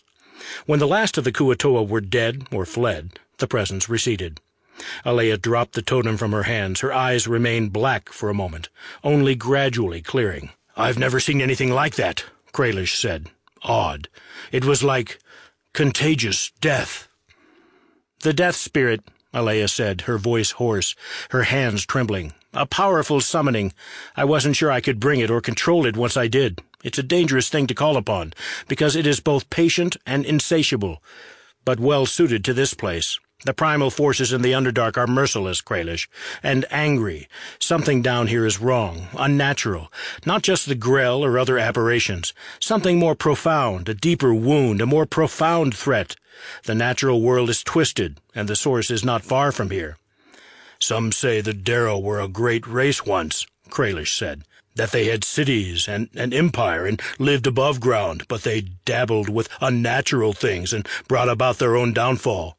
Perhaps they continue such works here in the depths." "Almost certainly." Alea sounded nearly like herself again after a drink from her canteen.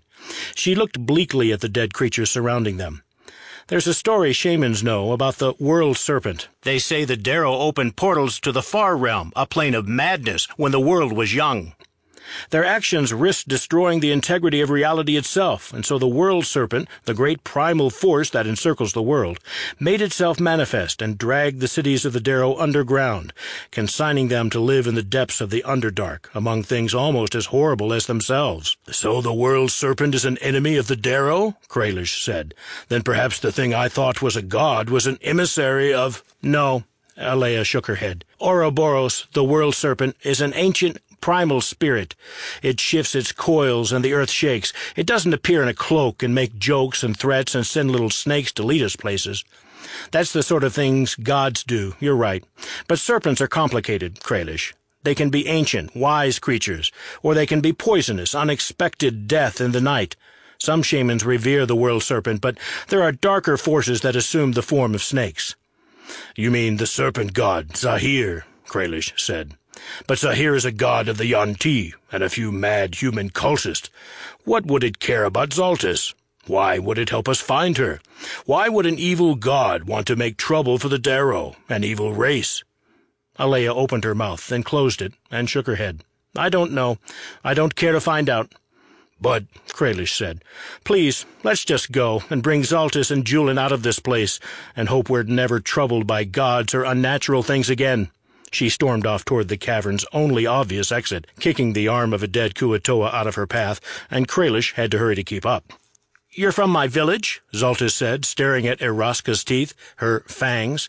Had the Darrow experimented on her too? Given her the bite of a serpent, the way the Darrow savant she saw earlier had given himself a tentacle for an arm? I am. Well, I grew up there. I lived far away for most of my adult life." The Slime King had stopped smiling, which was reassuring, and walked over to a low cabinet and lined up 3 carved wooden cups. She lifted a ceramic jug, looked like Delzimmer manufacture in the classic style, blue-glazed with a handle meant to look like a frozen stream of flowing water, and filled the cups, offering them to Zaltys and Julin. "I don't suppose she'd bother poisoning us," Julin said, as if to himself, "when she has armed guards standing by." Eraska sipped from the cup. "Actually, once upon a time, I preferred poison over more obvious approaches to murder. I was a devotee of a certain god with a fondness for venoms and toxins and treachery. But these days I have other allegiances. I'd like to propose a toast." She raised her cup. "To family reunited." Zaltys and Julin raised their cups and murmured something vaguely affirmative.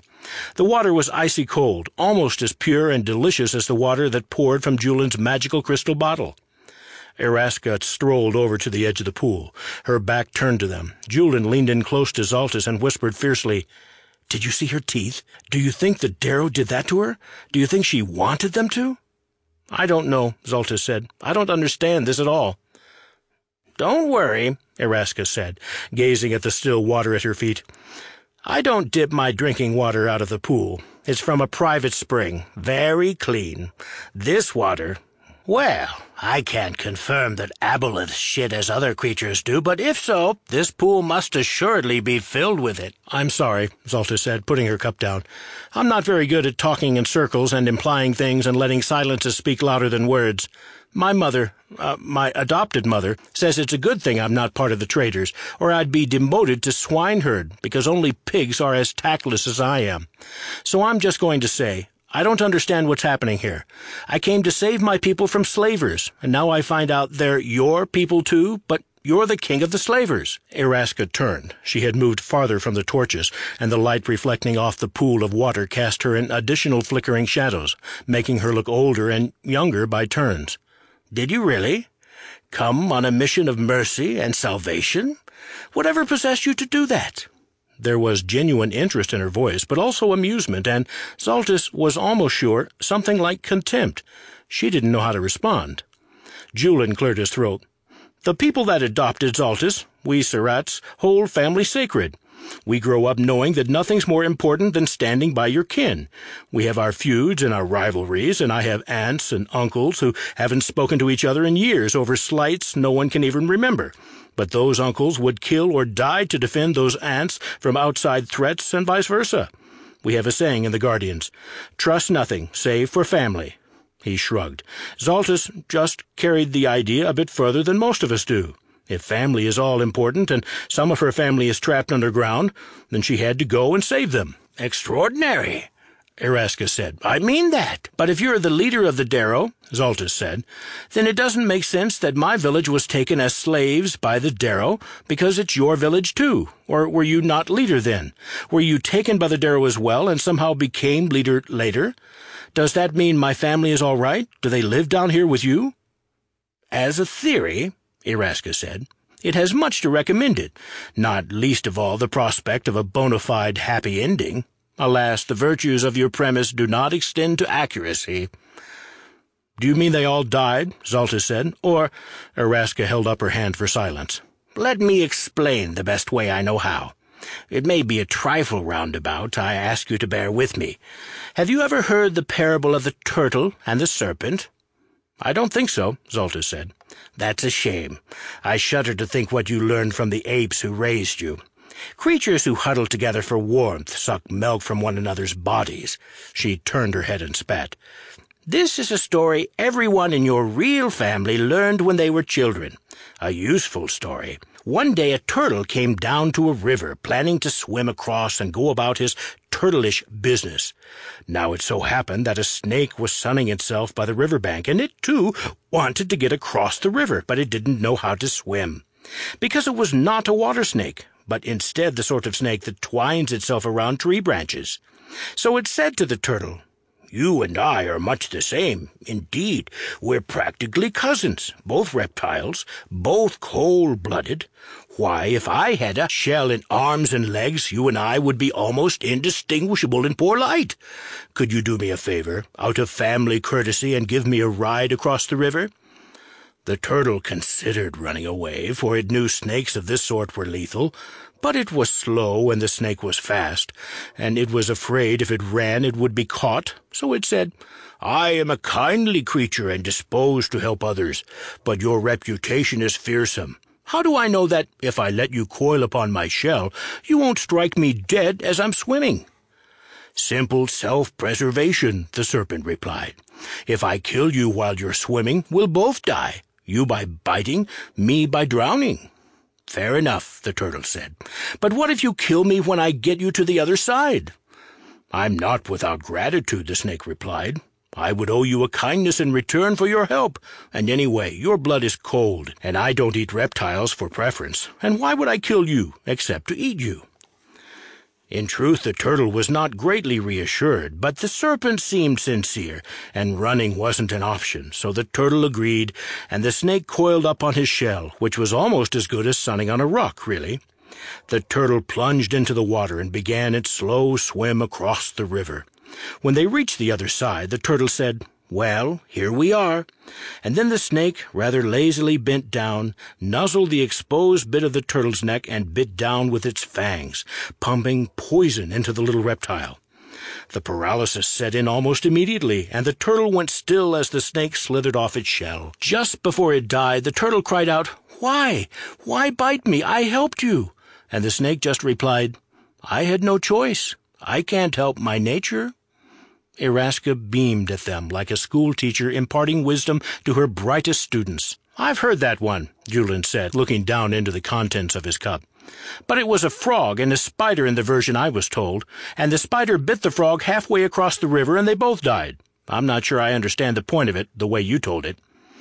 Eraska ignored him, looking at Zaltys. "But I find myself wondering, what if the snake had been raised among turtles, dressed in a shell made of wood, perhaps, with false legs glued on, so it could pass for a turtle?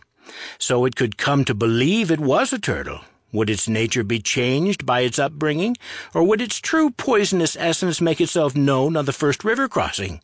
Would it just thank the stupid, useless, weak turtle and let it go on its way?"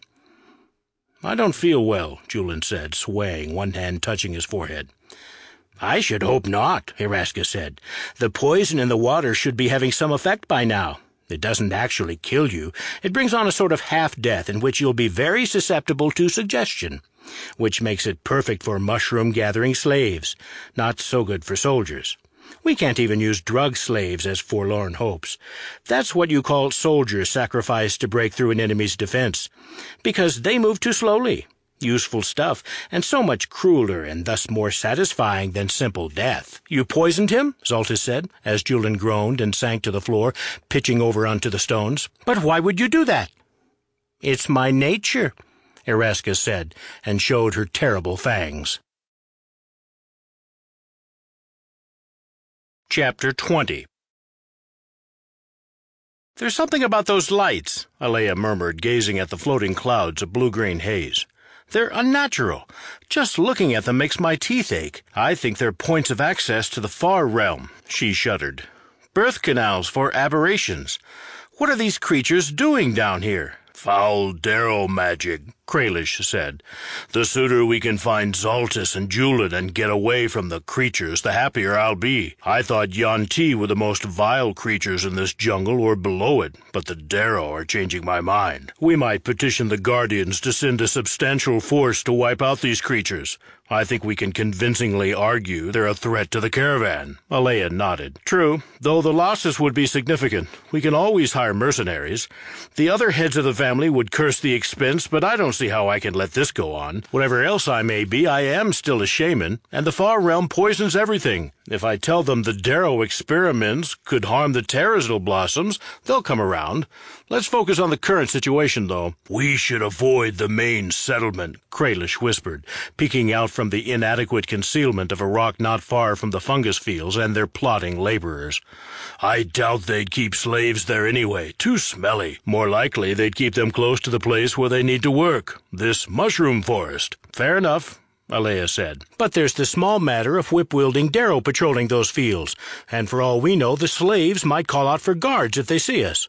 Engaging in a fight this close to the heart of the Darrow city, if you can call that conglomeration of bone-covered mining buildings a city, seems unwise." "True. I don't suppose you can create some concealment for us?" Alea sighed. "I couldn't have hired a sneaking, shadowy cutthroat for my head of security like the Guardians wanted. Oh, no. I had to get a great, unsubtle dragonboard clanking about in plate armor." Kralish grinned. If the stakes hadn't been so high, he would have been enjoying himself. It was almost like adventuring again, and his blood sang with the thrill of old times restored. "I pick shifty cutthroats out of my teeth, though, so you made the right choice. Shall I just try to keep my clanking to a minimum, or do you know any tricks that can help us?" Alea chanted softly, and Kralish heard the words spirit, moon, and shadow in an old tongue. A moment before a curtain of glimmering lights and mist appeared, settling over them like dew upon morning flowers, and then vanishing from sight. "We are concealed," Alea whispered, "though only from sight, so try to keep quiet." Kralish nodded, and they crept closer to the mushroom fields. The blobby rows of fungus smelled strongly of old wet socks and intestinal distress. At least they didn't have to worry about any of the especially sensitive slaves smelling their intrusion. Kralish paused and pointed toward a low structure on the far side of the field. They had to go the long way, because cutting through the mushroom field would leave a swath of destruction that would certainly be noticed, and the slowness of their progress was maddening. They paused while a Darrow dressed in black leather and holding a cruelly knotted whip stopped to help up a quaggoth who'd collapsed with exhaustion not 3 feet away from Kralish and Alea. The Darrow murmured solicitously, helping the reeking, hairy beast-man, which was easily 2 feet taller than the Darrow overseer, to its feet, gave it a long drink of water from his own canteen, and patted the quaggoth on the back. The slave bent down to pick up its gathering basket, and while its back was turned, the Darrow overseer drew a wickedly curved knife as long as its own forearm and jammed it into the quaggoth's back, where the kidneys would be on a human. Kralish winced as the quaggoth roared, reared back, and then fell among the mushrooms. The Darrow overseer nudged the body with his foot, then strode off across the field, shouting orders. Kralish and Alea continued, finally drawing close enough to see the holding pins clearly. "Are those made of wood?" Alea whispered. "Where would they get so much wood down here?" Kralish shook his head. "Bone. They're made of bone." The slave pens were vast, long, low cages of lashed-together bones built up against one wall of the huge cavern. The cages were apparently divided into compartments by race, presumably to keep the more inimical varieties of slaves from killing one another. The Kuatoa compartment was backed against a dirty waterfall, so a cascade of water flowed through, and a few of the fish people huddled under the spray in a desultory way. As they watched, a pair of quaggoth slaves dragged the body of their recently murdered comrade to the compartment of their race, and hurled the dead body in through the doors. The quaggoth inside fell upon the corpse and began tearing it apart for food. Alea gagged at the smell, and Kralish didn't blame her. Weren't the quaggoths supposed to be natural shamans, with a connection to the primal world of the caverns?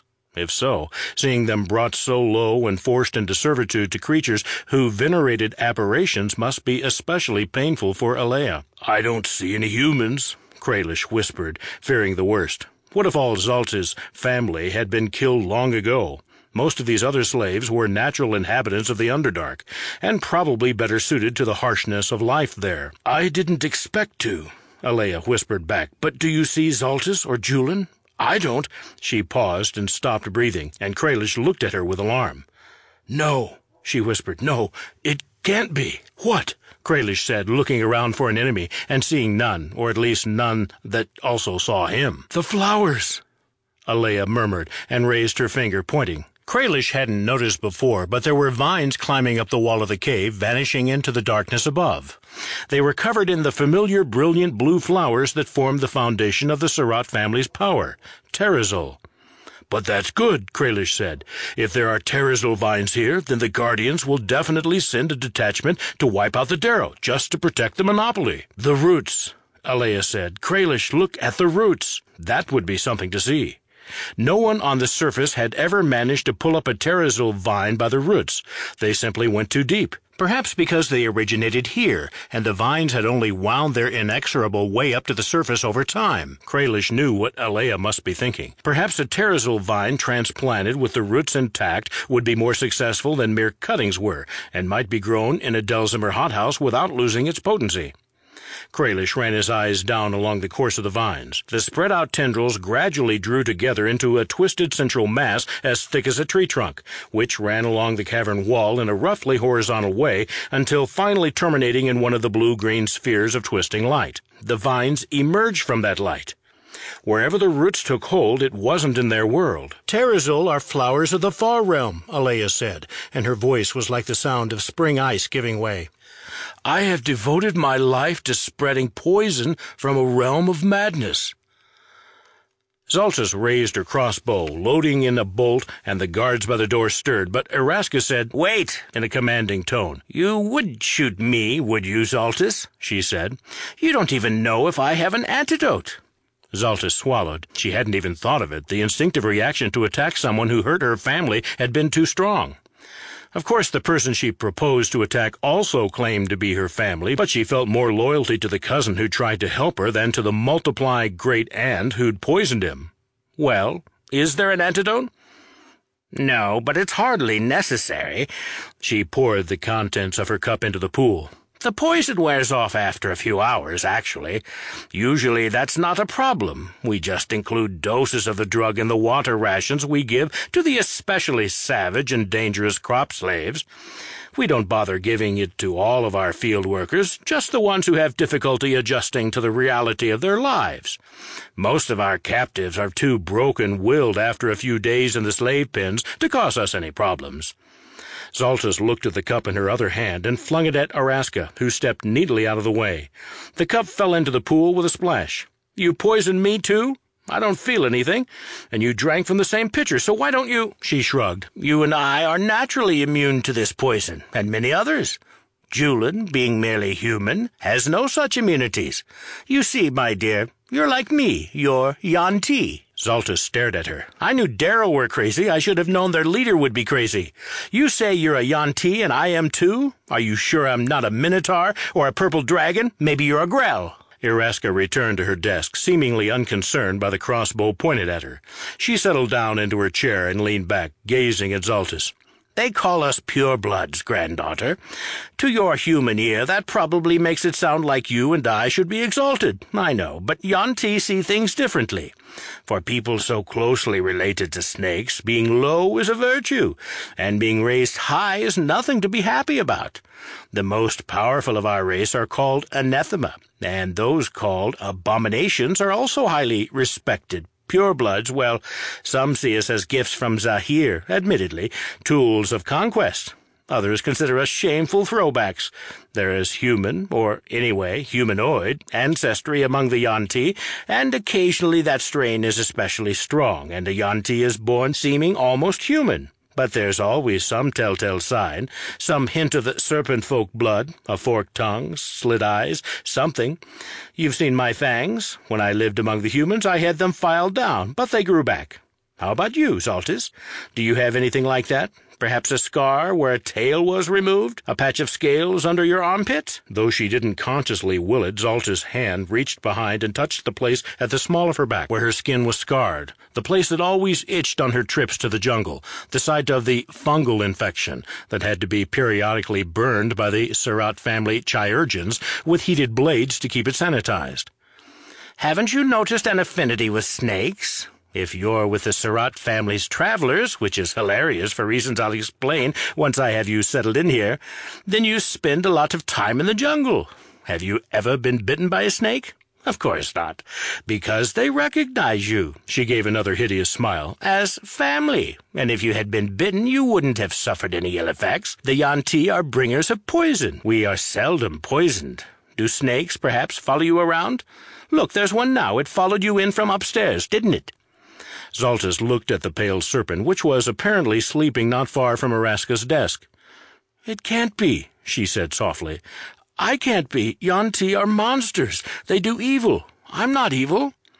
Eraska clucked her tongue. "You're looking at it all wrong. Yuan-ti are the superior race, beset on all sides by implacable enemies who refuse to embrace the true faith, including heretics of our own race who embrace the doddering, outdated god Seth instead of the vigorous Zahir. Our serpentine relatives don't commit acts of evil. They commit acts of necessity. Is it evil to step on a scorpion before it stings you? Is it evil to swat a fly because it annoys you? You're with the travelers. That means you cut a swath of fire and sharpened iron through the jungle on a regular basis, displacing native creatures, destroying native fauna, all for your own purposes. Is that evil? Of course not. It's just self-interest. And the Surat family, they spread poison on a scale most yuan-ti can only dream of. And what's more, the people they poison willingly pay for the privilege. Don't talk about my family that way. You don't know anything about them." Eraska's eyes glittered in the torchlight. "I wouldn't say that. I knew your great-grandfather a bit. From your adopted family, I mean. He was a thug and a thief and a smuggler. Not a bad sort for a human. He was brave and resourceful, and he built a business from nothing. He was reckless, which isn't the same as brave. And resourceful, I'll grant you that, but it was really just one resource. Terazul. The first employees in that business he built were paid in terazul powder, or should I say enslaved. The man had a magistrate addicted to the stuff, and certain key officials, and even a few lesser members of the four great families of Delzimmer, who fed him the information he needed to succeed in business and politics. Because in Delzimmer, business is politics. I was a spy in Delzimmer, you see, for the yuan-ti in this part of the jungle. The wealthy merchants of Delzimmer thought I was a high-born lady from across the jungle. Jumped-up shopkeepers always crave the attention of real royals, you see, and my coloration, which you share, was considered quite exotic. Things were going well for me, too, indeed. I was the mistress of a high-placed merchant, and since his wife was dying of a slow, wasting disease, courtesy of my deftness, with poisons, I was poised to become a power myself in time. Unfortunately, your great-grandfather decided to engage in a little covert assassination to seize some of my lover's business interest at a reduced price. And once my patron was dead, his sick wife no longer tolerated my existence. I was suddenly homeless and most decidedly unwelcome. I'd gone from beloved courtesan to cast-off trollop. So turns the wheel of fortune. I crawled back to the jungle in disgrace. So yes, Zaltys, I know your family. If we're comparing evil for evil, it's hard to say whether the yuan-ti or the Surat would win. Zaltys wasn't crying, but it was a near thing. She was still holding the crossbow, but she wasn't aiming it at anything anymore. She kneeled down by Julin and began stroking his hair. He was breathing slowly and steadily. That was a comfort at least. I'm human. I feel human. You're trying to trick me. That's your nature, too. Yuan-ti are treacherous liars and—" Eraska waved her hand and reclined in her desk chair. "Don't be silly. I don't consider myself a yuan-ti anymore. Oh, I am, by birth, like you. But just as you've been adopted into the Surat family, a family of liars, I might add, who've obviously conspired heroically to keep your true origins from you. But that's neither here nor there. Just as you've become a human by association, I've more or less become a Darrow. Although," she leaned forward and stage-whispered, "I just consider them a means to an end. You see, when I returned from Delzimmer, carrying with me nothing but the clothes on my back and a few jewels that proved to be simply worthless shiny rocks in the jungle, I was horrified by what I saw. My sect was ailing when I left, and the hope was that my influence in Delzimmer could turn things around, bring us new human cultists and more resources. But even if I'd succeeded, we were beyond help. The anathema are precious to the god Zahir, and they're formidable creatures, but they're also prone to getting out of control. Ours had finally gone mad and killed almost everyone. Whether anyone could have stopped it was a moot point. The anathema are the most holy ones, chosen by our god, and so no one dared raise a hand against it. The old monster finally crawled into a hole and fell asleep, sated after eating half the tribe, and some enterprising low priest had a great heavy stone lid put on top of the hole, so the anathema could be revered from a safe distance, with sacrifices thrice daily. Pathetic. We were a mighty cult once, a power growing in the jungle, ready to burst out and spread our worldview with treachery and knives, but no more. I'd lived among humans long enough to gain a taste for the finer things, and the yuan-ti seemed hopelessly provincial, not to mention religiously obsessed. And why? Why revere a god who doesn't pay attention to you, who gives life to a great sentient conglomeration of snakes, and then lets it eat you for no reason? Mind you, I wasn't the favorite daughter of the tribe either, partly because I spoke my mind, mostly because I'm an ape-face. That's what they call people like us, at least once we fail the cult and no longer rate any respect. Ape-face. Lovely, isn't it? Eraska yawned. I don't usually talk this much. The Darrow don't go in for long conversations, at least not coherent ones. Anyway, to draw a line from there to here, I went out walking in the jungle, got abducted by Darrow, and figured I'd suffer certain death. But then it turned out I'd learned some useful skills in Delzimmer after all. Politics, mostly. How to pour honey in a man's ear and make him do your bidding. Zaltys frowned. Listening to Eraska's story at least spared her from agonizing over her own nature, and despite herself, she was interested. You're the Slime King, I see it myself, but how can you advance by politics and, disgusting thought, seduction among insane people like the Darrow? The Darrow are mad, but it's an almost artificial madness, the curse of some god or another who grew angry at their transgressions millennia ago. All Darrow are mad, and though the exact manifestations vary, they're all mad in exactly the same way. And when everyone in a culture is insane in exactly the same way, do you know what we call that? We call that a cultural norm. We call that sanity. All Darrow are megalomaniacal with delusions of grandeur, and paranoid with persecution fantasies. Those are wonderful qualities for a skilled manipulator to work with. It was easy to whisper my way out of the slave pens, turning guard upon guard, getting the ear of the king. It was an actual Darrow at the time. Imagine that, sowing dissent and treachery among the factions, eventually organizing my own ascent to the top. Or the bottom, I suppose, if you'd like to get technical. Queen of a tribe of homicidal lunatics, Zaltys said. You must be so proud. Eraska shrugged. Are you proud to be heir to an empire devoted to giving addicts the drugs they use to kill themselves? Don't misunderstand. I think you should be proud. Any accomplishment of great scale is worthy of pride, great-granddaughter. Besides, the Darrow are just a stepping stone. I realized when I came back from Delzimmer that the yuan-ti aren't the most powerful creatures in the universe. Far from it. They're provincial little snakes, to use a human pejorative, which is why I enslaved your village, my village, our village, and dragged them down here, because I wanted them to know how pitiful and worthless they are, how uncaring their god Zahir is. I put them in the slave pens by the mushroom fields, where I'll put your cousin, too. If I made them soldiers, they'd all die in some skirmish or another. And why should I want our relatives to have the release of death? So you're as delusional as the Darrow, then, Zaltys said. You believe they're superior, and you've made yourself one of them. Oh, please. The Darrow believe they're masters of the universe, prevented from ascending to their true level of greatness only by the treachery of their million insidious enemies. But that's nonsense. Darrow are degenerate scum. But Zaltys, there are forces in this universe that deserve adoration, being so powerful their might surpasses mortal understanding. Not the little aberrations that crawl and float here in the Underdark, the Beholders and the Grell and the like, and not even aboleths, though the aboleths come closer than most. I'm talking about creatures that were ancient when the gods weren't yet conceived of. Things so old and powerful they don't even have names or need them. Entities that don't even notice our kind except perhaps for a moment's fleeting sensation of pressure as they crush us beneath their vast and...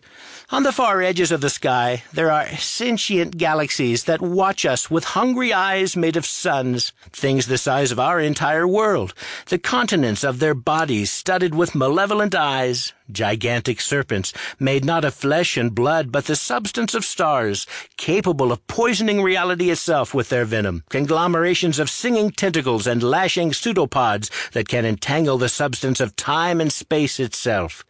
These beings live far, far away from here, but they'd like to come closer. They'd like to be let into this world, and they can give power beyond imagining to the one who opens the door. That's why I took over the Darrow, because the savants here devoted their lives to opening those doors, and I needed to learn how. So I did, and now all the other Darrow who knew how to create these portals are dead, and I'm very close to perfecting my technique." Eraska lifted her hands, and a blue and green ball of heatless flame coalesced in the air above the pool of water.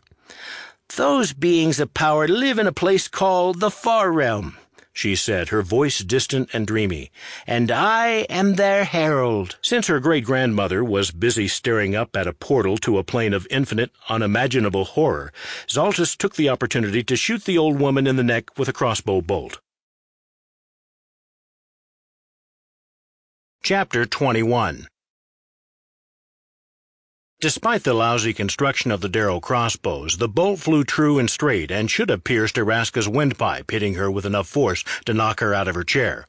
Zaltys had already dropped her crossbow and reached for her bow so she could take out the guards by the door when she realized her great-grand-whatever wasn't dying like she was supposed to. Instead, a shadowy shape formed around Eraska, a sort of silhouette of lashing tentacles, and one of those tentacles seized the crossbow bolt from the air and snapped it in half. When the tentacles receded, the silhouette vanishing, Eraska began to laugh. "Did you like that?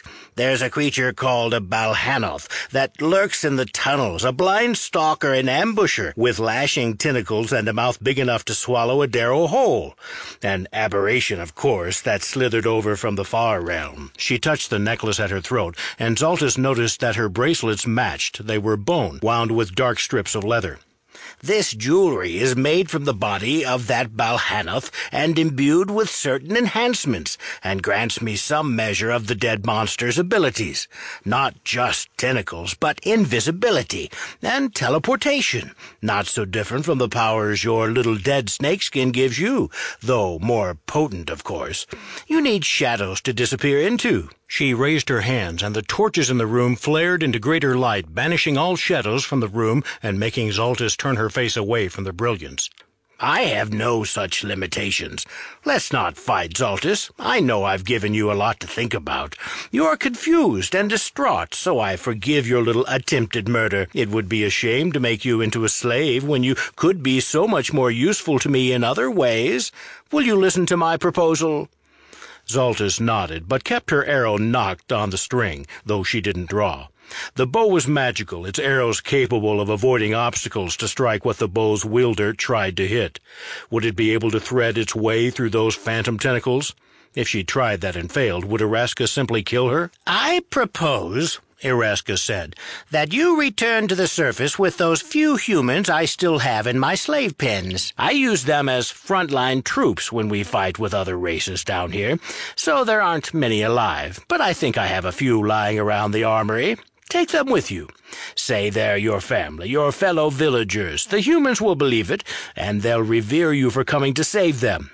Be triumphant. Otherwise, go about your business. Rise in power as I did when I was your age. Marry a powerful man. Someone in the Guardians would be best, though not young Julin. He's seen too much here to be allowed to run around free. Ascend to supreme leadership of the Surratt family. I'll help if there are any obstacles in your way, and when the time comes, I will ask a favor of you. Nothing too difficult, just opening a few doors in the city to let me and some of my Darrow savants in, under cover of night, of course. Certain entities of the Far Realm are impressed by sacrifices, you know. We will open a portal and let a few choice creatures through. I have the power to open huge portals already, though I've kept it a secret from the other Darrow. They're not models of patience and plotting, I'm afraid, unlike the yuan-ti. When the stars are right, with your help, the people of Delzimmer will die, but they're only human, mostly, with a scattering of dwarves and elves and other races of no particular consequence. Nothing a yuan-ti like you should concern yourself with. What do you say? You're insane. Zaltys said. "I'd never betray my people that way." "Betrayal is in your blood, dear," Eraska said, "and I think you will, because your return to the surface won't be a complete triumph. Your cousin Julin will be lost down here. I promise I'll take good care of him, though, as long as you behave. If family is so important to you, I'm sure you'll obey me while I hold the power of life and death over your kin. Rather stupid of you to tell me the easiest way to control you, Zaltys, but I'll teach you subtlety yet." Something flashed by Zaltys, streaking toward Eraska's body. Her spectral Balhanath tentacles appeared, reaching for the missile, but Eraska screamed as green vines erupted, wrapping up the tentacles. She flickered, briefly invisible, but a vegetable eruption dragged her back to the place where she'd been standing. Suddenly the guards by the door charged over, but the growing mass of green caught them too, and pulled them down, covering them in leaves so thoroughly they vanished from sight. Where Eraska's desk had been, there was only a mound of greenery, with the hilt of a knife sticking out from the top. "Huh," Julin said, limping over, climbing up the side of the green mass, and plucking the dagger from the mound before climbing back down. "So that's what this knife does. Pretty impressive magic." Zaltys stared at him. "Julin, you were poisoned." He rolled his eyes. "Cousin, I'm a guardian. We specialize in poison, both administering it and surviving it. My father poisons my oatmeal in the mornings just to give me extra practice, and I've been taking tiny doses of various toxins to build up immunity since I was 4 years old. When I felt myself wavering, I realized she'd put something in my drink, and I took one of the emergency pills my father packed for me, for those occasions when one can't avoid being poisoned. Tastes like charcoal, though I gather there's magic in it, too. Then I just played dead until I saw an opportune moment. I thought maybe this knife, being magical, might slip through her tentacles, but I didn't expect this."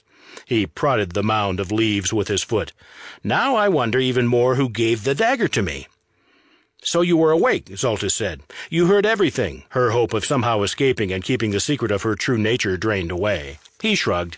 "So you're yuan-ti. Great-Uncle Gustavus is a lycanthrope, and this is a guardian secret. Our head of overseas enforcement is an adopted half-orc, though he looks like a very tall and ugly human. Your family, Zaltys. That's what matters." She shook her head. "If that was all that mattered, why would Mother have lied to me about what I am? And Kralish hates yuan-ti. She must have lied to him, too. Otherwise, I think he'd have killed me out in the jungle years ago." Julin chewed his lip in thought. "Yuan-ti don't seem like very nice people, but as far as that goes, we Surats aren't always very nice people either. You were raised as one of us. You don't worship the yuan-ti snake god. You don't poison people. You aren't—" he grinned. "Especially subtle. As far as I'm concerned, you're a Surat, and your secret is safe with me." It was true, Zaltys didn't worship Zahir, but knowing she was yuan-ti put her dreams and visions in a new context. She had no interest in Zahir, but what if that god of poisons and darkness was interested in her? "Do you think we should flee while we still can, before something unspeakable squeezes itself out of that portal up there?" Zaltys nodded. "Yes, but I need to go to the mushroom fields and free the slaves. Even if my villagers are snake people and cultists of Zahir, they're still my people, and they deserve better than this." "All right," Julin said, shrugging into his pack, but keeping the green-wrapped knife in his hand. "I've come with you this far, but I won't turn my back on you just because your relatives turned out to be a little unsavory. I assumed they'd be uncouth jungle savages with dirt in their hair anyway. The fact that they're fork-tongued, uncouth jungle savages who don't have any hair at all shouldn't change things substantially. I just hope they don't try to kill us." He inclined his head to the mound of vegetation, which was starting to go brown and die around the edges already, perhaps because Julin had removed the magical knife. "Do you think anyone will notice your auntie is out of commission?" "No one sees the king while the king is the king," Zaltys said. "I think we're okay, assuming we can get upstairs without being killed. I wish we could kick this whole mess of greenery into the water, but it would be like trying to kick an orchard. I wonder if my mother left you the knife. It seems a bit primal, but I can't imagine she'd have let you come down here if she'd known what we had planned. We'll ask her when we make it to the surface again." They walked around the pool and unlatched the heavy wooden door. The guards outside didn't pay them any attention as they emerged. Presumably, the sentries were meant to keep people from going in, and had very little interest in whether anyone came out. The savant who'd led them downstairs was still on the ground, possibly dead, though the robe of eyes was gone. Her skin, pale as curdled milk, was covered in strange tattoos, also of eyes, but they were all closed, lids and long lashes drawn down. Zaltys and Julin stepped over her gingerly and went up the stairs. They reached the Hall of Miniature Kingdoms and tried not to look into them, but a voice called from the first one they passed. "Humans!" it shouted, and they looked in to see Bug-Eater seated in an ornate, if chip, gilded throne, his feet propped on a dead darrow he'd arranged into a sort of corpse footstool. "Was your meeting with the Slime King all you'd hoped?" "Very informative," Zaltys said. "Have you renounced your vow of incomprehensibility?" "I am the lord of all I survey, excepting the hallway," he said, "and so it behooves me to make myself understood.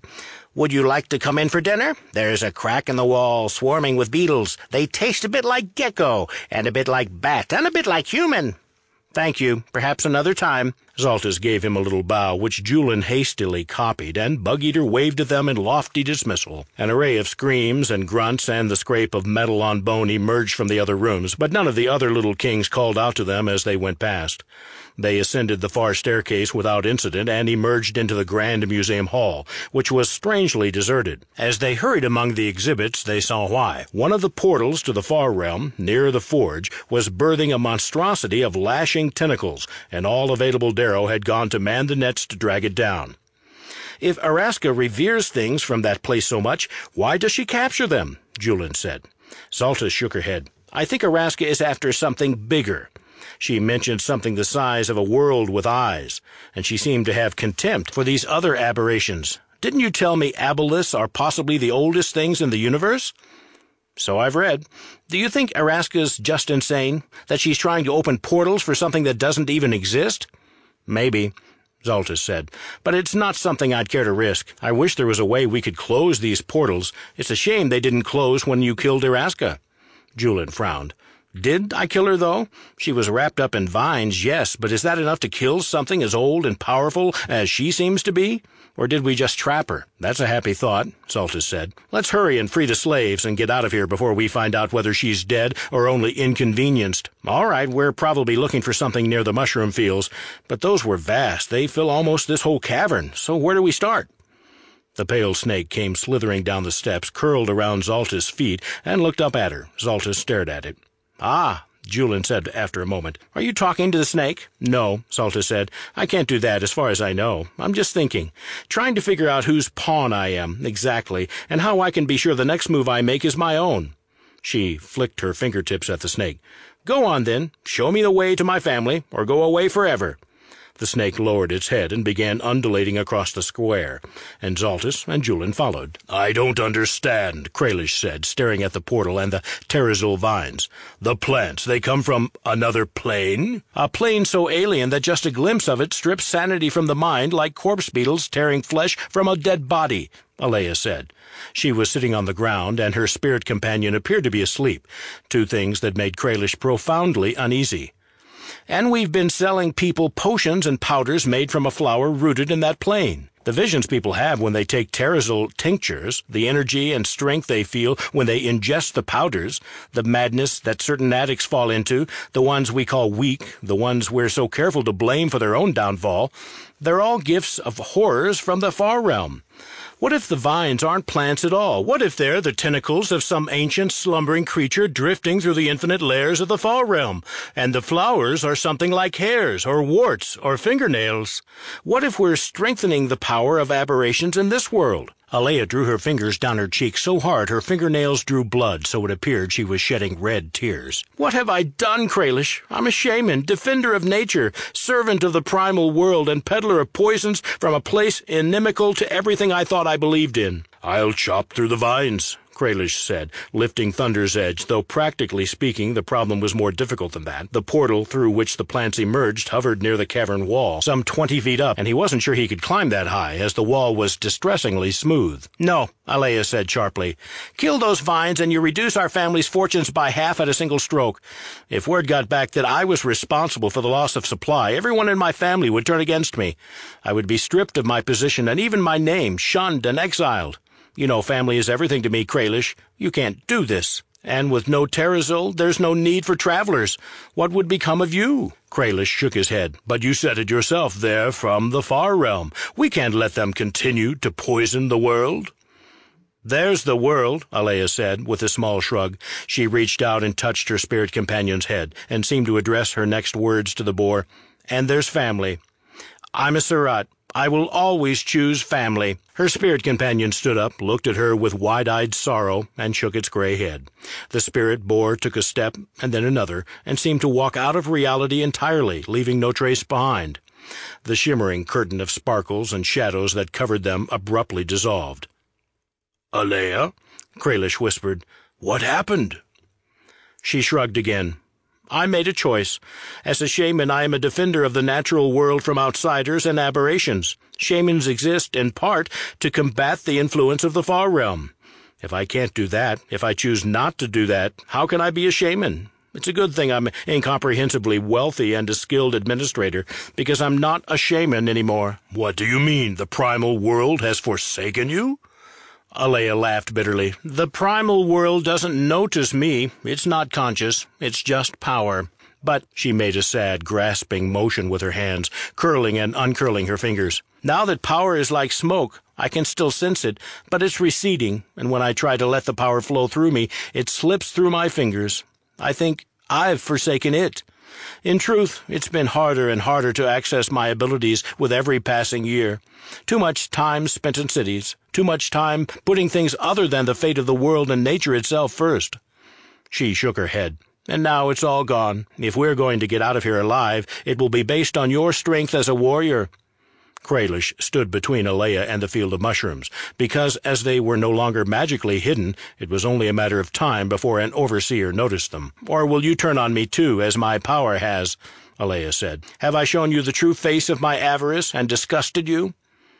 "I made an oath when I came to work with you, to serve the Surratt family, specifically the travelers, specifically you.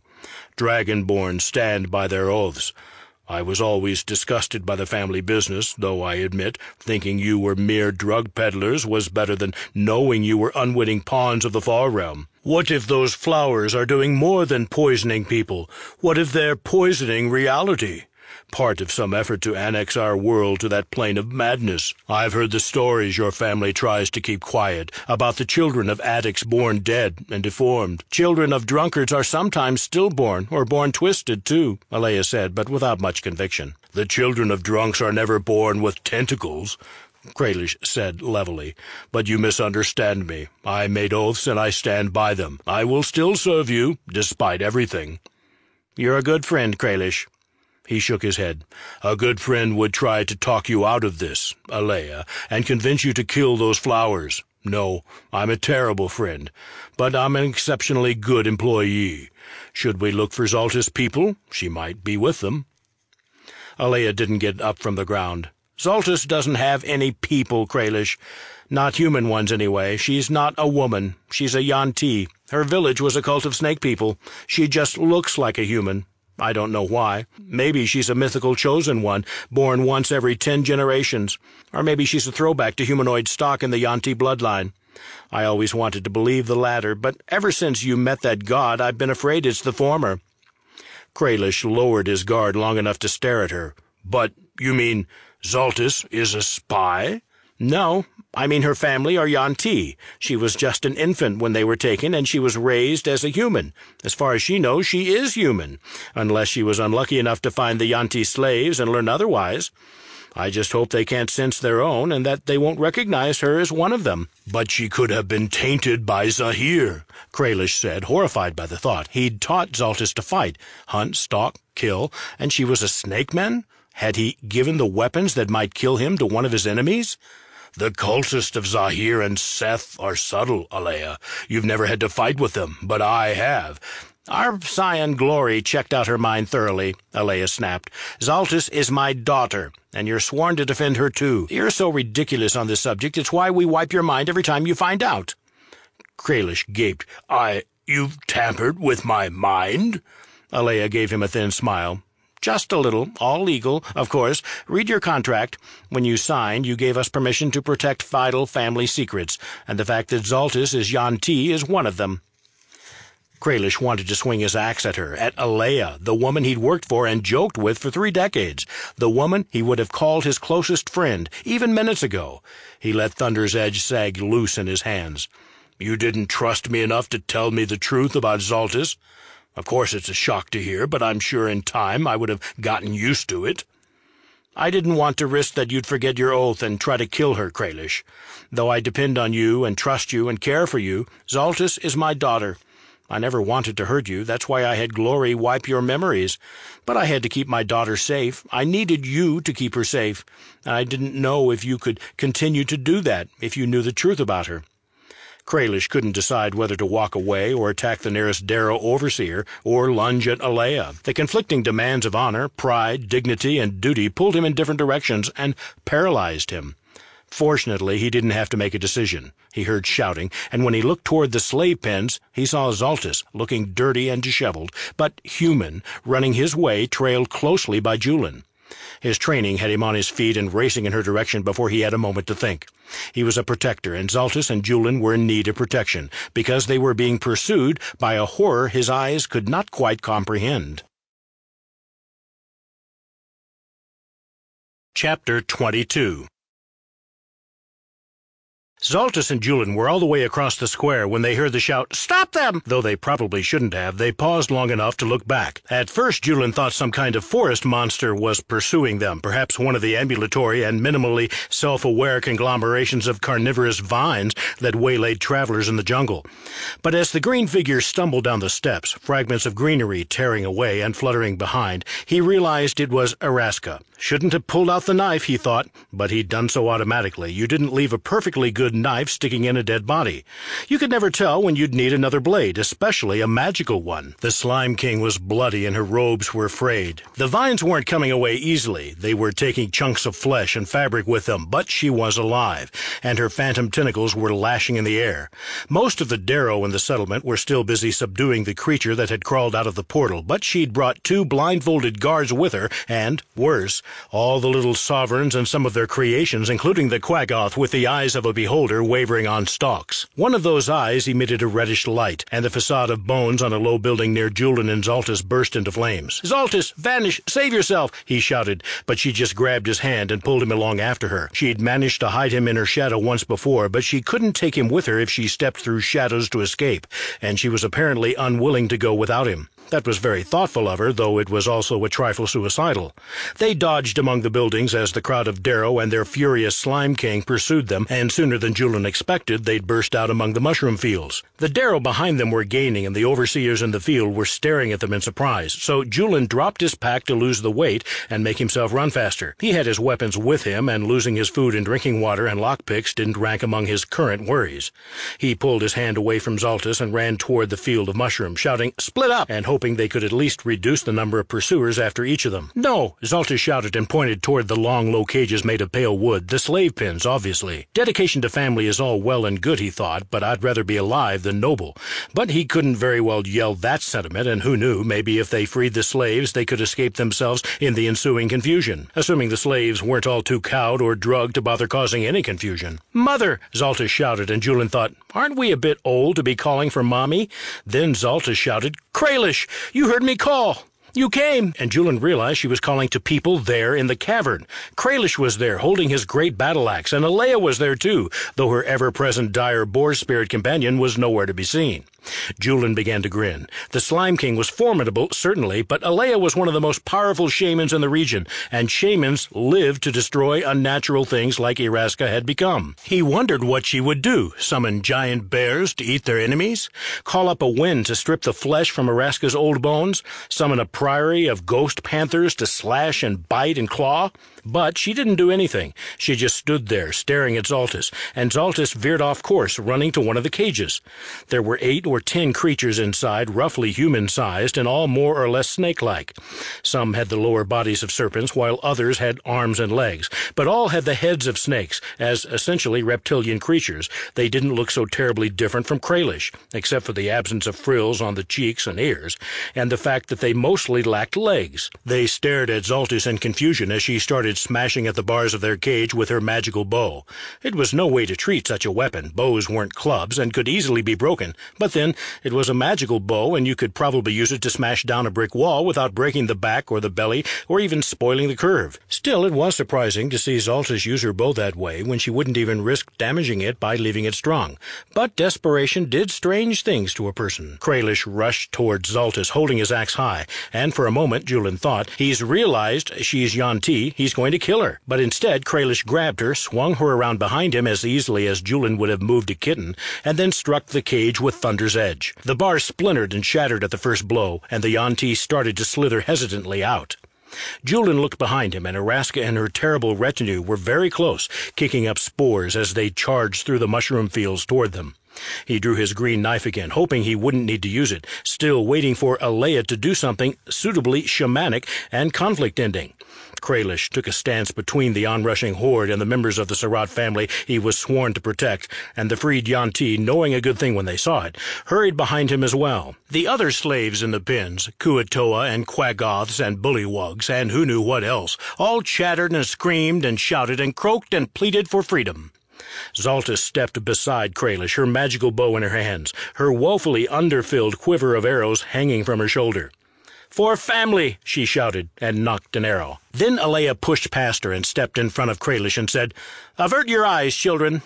Julian, who'd learned very well to obey his elders, turned his head aside, and that's when Alea apparently exploded in a burst of blinding light. Kralish realized what Alea was going to do an instant before she did it and squeezed his eyes shut. Still, the light was bright enough to make his eyelids glow red. Just a flash, there and gone, and he opened his eyes, knowing the advantage wouldn't last for long. "I may have lost my powers, but at least I still have this nice robe," Alea said, smoothing the fabric of her robe of stars. The magic in the gown allowed it to create a sudden flash of light, blinding one's enemies, and for the light-sensitive denizens of the Underdark, it was even more debilitating. The charging woman, a human? How strange, wearing tattered shreds of vines, pressed her hands to her eyes and howled while the Darrow and their monstrous followers stumbled around in a daze. Only two of the Darrow were unaffected, hulking figures with blindfolds wrapped around their eyes, and Kralish decided to kill them first, but an arrow and a throwing knife streaked past him, striking them both down courtesy of Zaltys and Julian pressing the advantage. Kralish lunged into action, swinging his great axe and bellowing, attacking any Darrow who came close. The fight was going well, truly. It was more of a massacre, but then something insubstantial but impossibly strong, like the tentacles of a ghostly kraken, wrapped around his chest and lifted him into the air, hurling him at the cavern wall. He struck with enough force to knock all the wind out of him and slid down. Dazed, unable to get his breath, he stared up at the twisting portals that hovered over the field. They were moving, drifting like clouds, but coming together, forming into a larger sphere that crackled with lightning in colors he didn't know the names for, colors that made his head ache and his eyes burn. Only the portal on the wall where the terazul flowers emerged didn't move. Otherwise, all the spheres floating in the cavern drew together, like iron filings drawn to a magnet. He didn't know what it meant. Probably it was important, possibly even deadly. He should do something about it, if only he could remember how to stand up and how to move. Zaltys was impressed by her mother's light show, but a bit disappointed it didn't flash fry the Darrow where they were standing. She'd expected something more powerful, but her mother's journey had probably been arduous, to judge by the bloody scratches on her face. Zaltys felt guilty about Alea's presence, since now she was in danger too. Zaltys had only wanted to help her family. She hadn't meant to endanger her other family. She'd had some hope that, once she freed them, the yuan-ti might wade into battle spitting venom and flashing fangs, but they seemed content to stand back and see how things developed. Hardly surprising, given that they'd been enslaved for nearly 20 years, but disappointing nonetheless. While their enemies were blind, Zaltys and Julian did their best to pick them off, starting with the two blindfolded Darrow and then focusing on Eraska. Julian threw his green knife, but by bad luck it just missed Eraska, and instead struck the Quaggoth with the beholder eyes, which went down in a mass of crawling greenery. Julian swore and threw ordinary daggers at Eraska, but her phantom tentacles batted them away, so he shifted his attention, hurling more knives and felling other Darrow, including Bug-Eater, who said very clearly, "Not fair," before dropping to the ground with a hilt growing out of his chest. Zaltys stared at Eraska and willed all other distractions to drop away. She lifted her beautiful bow and reached behind her for an arrow, one of the special ones Quella Mia had given her. The arrowhead glittered like a diamond. The wizard had told Zaltys it was a shard of crystal from something called the Living Gate, a potent weapon against aberrations, and Eraska was at least part aberration with her spectral tentacles lashing. The distractions of the battlefield fell away. Kralish was charging in with an axe, Julin was throwing knives, and her mother was handing the yuan-ti long shafts of bone and urging them futilely to use them as clubs. But Zaltys only let herself see Eraska, a terrible apparition in shreds of greenery. She settled into her stance, knocked the arrow, and drew smoothly, pulling back until her fingers touched the corner of her mouth. She sighted a little low and to the side to account for paradox, the strange way an arrow curved out and around when it left a bow. But she needn't have bothered. With a bow like that, she couldn't miss.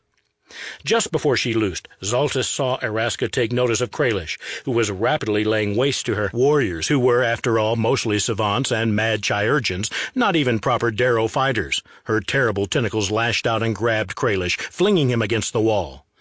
Zaltys gasped, and her fingers let go of the bowstring without her volition. The shot was spoiled, she was sure, but the arrow flew straight, flickering out of sight when an armless Darrow spurting blood from his wound stumbled into its path, and reappearing on the other side of the obstruction. The crystalline arrowhead hit Eraska dead in the center of her chest, knocking the old yuan-ti onto her back among the mushrooms. The moment the arrow struck the Slime King, the phantasmal behemoth that surrounded her like a foul aura writhed wildly, screamed, and disappeared. Zaltys rapidly used up the rest of her arrows, losing them almost casually at the surviving Darrow. She used the two with magical arrowheads, too, and so one of the Darrow burned and one turned to stone, but she didn't pay much attention. Her great-great-grandmother, or aunt, or whatever she might have been, was dead. The rest was just mopping up. The last few Darrow broke and tried to run back to the settlement, but the yuan-ti slaves chose that moment to act, surging forward with their clubs and taking them from behind, swinging wildly but effectively. Zaltys winced. They were taking out the frustrations of long captivity on their oppressors. She understood that, but still, attacking fleeing enemies seemed like poor form. Julin touched her shoulder. "Are you all right?" he said. "I am. I don't know about Kralish." Alea was kneeling beside the fallen dragonborn, and Julin and Zaltys hurried to her side. "I can't understand you," Alea was saying. "Kralish, I'm sorry. I'm trying, but your jaw, it was broken on the wall. I can't." "Vu, Gin, Ortles." Kralish's face was smashed, and he was trying to stand up, with Alea doing her best to hold him down. The fact that she, a 110-pound human, managed to hold a 300-pound dragonborn down suggested his injuries were grave. "Mother, heal him, please," Zaltys said. "He's suffering." She shook her head. "I can't, Zaltys. I wish I could. My powers have, it's complicated. If we can get him to the surface." "Ortles." Kralish tried to shout, and blood spurted from the remains of his mouth. His eyes were wide and intent. "Is he saying portals?" Julin said. "Probably," the Slime King said. Zaltys turned, and Eraska was there holding the arrow that should have killed her in her hand. All the portals above the field and over the settlement had somehow formed together into a single vast orb, which hovered just behind her, big as a manor house. The yuan-ti in the field were cowering and covering their heads, hiding from its terrible blue-green light. "Isn't it beautiful?" Eraska snapped the crystalline head off the arrow and slipped it into her sleeve, then broke the arrow shaft in her hands, dropping the pieces. "You shot me with a shard of the Living Gate, which once formed a wall between the realms of madness and the astral sea. Impressive, but that crystal kills aberrations, not necessarily mortals. All you did was banish my Balhanoth, which was a bit like halfway dying myself. I hadn't realized how deep into my body and my being its tendrils had extended. But that's the fall realm for you, so subtle and insidious it makes the cunning of Zahir seem like a brass band falling down the stairs in comparison. Shame you wasted the arrow, Zaltys. If you'd loosed it into my portal, I bet it would have closed up." She walked closer, the gate hovering behind her, and Julin threw a knife, but the portal flared bluer, and a rosy-pink tentacle lashed out of the portal and dashed the blade aside. Even with her Balhanoth dead, Eraska still had the support of the creatures in the far realm. "That was my last dagger," Julin said quietly. "Oh well, good effort, everyone." You can still join me, Zaltys. Turn on these fools. You can be a hero, the sole survivor of the massacre that killed the rest of the travelers. I can show you the pathways of power. I don't want to let my friends from the far realm come through this portal just yet. We haven't quite come to terms, and they'd much rather emerge in a more populated place anyway, like Delzimmer. Especially since your family has been preparing the way all these years by poisoning so many citizens with terazul flowers, turning the addicts into unwitting pawns of the realm of madness, just waiting to be activated. When we invade, the taint in their blood will transform them into aberrations. Zaltys looked at her mother, eyes wide. The terazul were connected to the far realm? Alea wouldn't meet her gaze. Eraska went on. They're gluttonous, you see, and prefer a larger meal and more chaos. But if you force my hand, I'll open the gates now. Well? Run, Zaltys, Alea said. Use your armor, slip through shadows, get to the surface, get the Guardians, tell them to avenge us. There's another way, Zaltys said, and jumped at Eraska, only to fall on her face when Kralish seized her ankle with one of his hands. He spoke, and though the words were a bit mushy coming from his ruined face, she could understand him. My duty. The dragonborn heaved himself from the cavern wall, axe in hand, and barreled straight for Eraska. Her eyes widened, and a tentacle licked from the portal, but he swung his axe almost casually and severed it. Kralish struck Eraska with his head lowered and his shoulder out, lifting her off her feet and driving her into the portal. His own momentum carried him through the portal with her, and they both vanished. The portal writhed and sparked and twisted, curling in on itself, losing length and width and depth until nothing remained but a wisp of greenish vapor and a chemical stink like something from an alchemist's shop. The arrowhead, Zaltys said. She still had it in her sleeve, the piece of the living gate. She shook her head. The portals are closed. And Kralish. He gave his life to protect the family, Alea said. I wasn't sure he would. I'm ashamed I ever doubted him. That portal didn't close, Julin said, pointing to one Zaltys hadn't noticed before, hovering near the cave wall. Why didn't it join with the others? It is very old, one of the yuan-ti said, slithering over, wringing his oddly human-like hands. The other slaves, some of them have been here for much longer than we have, and they said this portal has always been here. It was opened by the first Slime King long ago. Are those terazul? Zaltys said, squinting. The vines coming out of the portal. Those are our flowers, aren't they? That's what Eraska meant, isn't it? About us poisoning the people of Delzimmer. About us preparing them. Zaltys, Alea said carefully. I didn't know, I swear. I had no idea they came from the far realm. You do now, Zaltys said. So what do you propose to do about it? I propose we leave before the other Darrow come back. I propose we take your, original family members back with us and then return to camp and go home. I'll tell the other ranking members of our family what I've found out, and I'm sure they'll do the right thing. Given some time and preparation, we can diversify the business a bit better, make some investments, and ease out of the terazul trade. Julin snorted. No offense, Aunt Alea. But do you think the traders will care that the flowers come from the far realm? They'll just start saying the drugs are imported from an exotic faraway land and charge 20% more per dose. We should destroy the flowers and close that portal, Zaltys said. The things I saw in that Darrow city, the cruelty, the madness, it's all the influence of the far realm, and we've been getting rich off selling people poisonous flowers from that place. We have to stop. It's wrong. Eraska's gone, but how long before another Slime King rises and opens more portals? Maybe the next one will succeed in attacking Delzimmer, and if we're still selling the flowers, we'll be paving the way for that invasion. We have to do what's right. Life isn't that simple, Alea said. Right and wrong, Zaltys. They're complicated ideas. Not all situations are so simple. Sometimes, she said. Sometimes that's true, I know, but not this time. Julin, go and get me the green knife and the straightest bit of bone you can salvage from the cage. He went obediently to the mound of vegetation covering the poor altered Quaggoth, plucked the knife from the mess, and went in search of a suitable shaft. If you do this, you ruin us, Alea said quietly. You ruin the family. If I don't, I really am that mad woman's great-granddaughter, and I have no desire to follow in her footsteps, to be a herald for monsters from beyond the back of the stars. The family can get into some less poisonous business. They certainly have the capital to finance it. They won't see it that way, Zaltys. We're used to doing things a certain way, and the terazul trade is central to— Zaltys turned to her, put her hands on her mother's shoulders, leaned forward, and kissed her on each bloody cheek. You raised me to revere family, and I do. But you also raised me to do what's right and to protect the natural world. What kind of daughter would I be to you if I didn't learn those lessons?" She turned her back on her mother so she wouldn't have to see the suddenly very old-looking one-time shaman weep. She looked at her cousin. "Do you object to my plan?" He shrugged. "I'm 7th in line to run the Guardians, which means I may as well be 1000th in line. No real future there. And someone with my skills will never go hungry, so sure, let's do the right thing. But do you think this will really work?"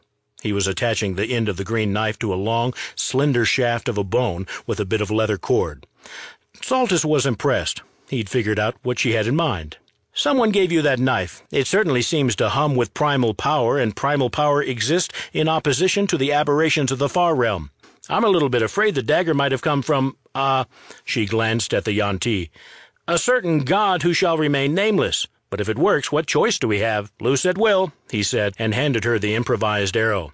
It was a ridiculous thing, so top-heavy with the dagger tied to the end that it would simply spin and hit the dirt, with no fletching to make it fly straight, even if it could fly. And the thigh bone of some underfed, underdark denizen didn't make a suitable shaft. But what else were magical bows for? Kralish said he'd seen this one fire a spear once. Zaltys knocked it, and as soon as the arrow touched the bowstring, it stopped feeling like an improvised spear and started feeling like an arrow. She aimed, drew, and loosed, and the knife-tipped arrow sailed into the portal where the terazul vines emerged. Nothing happened.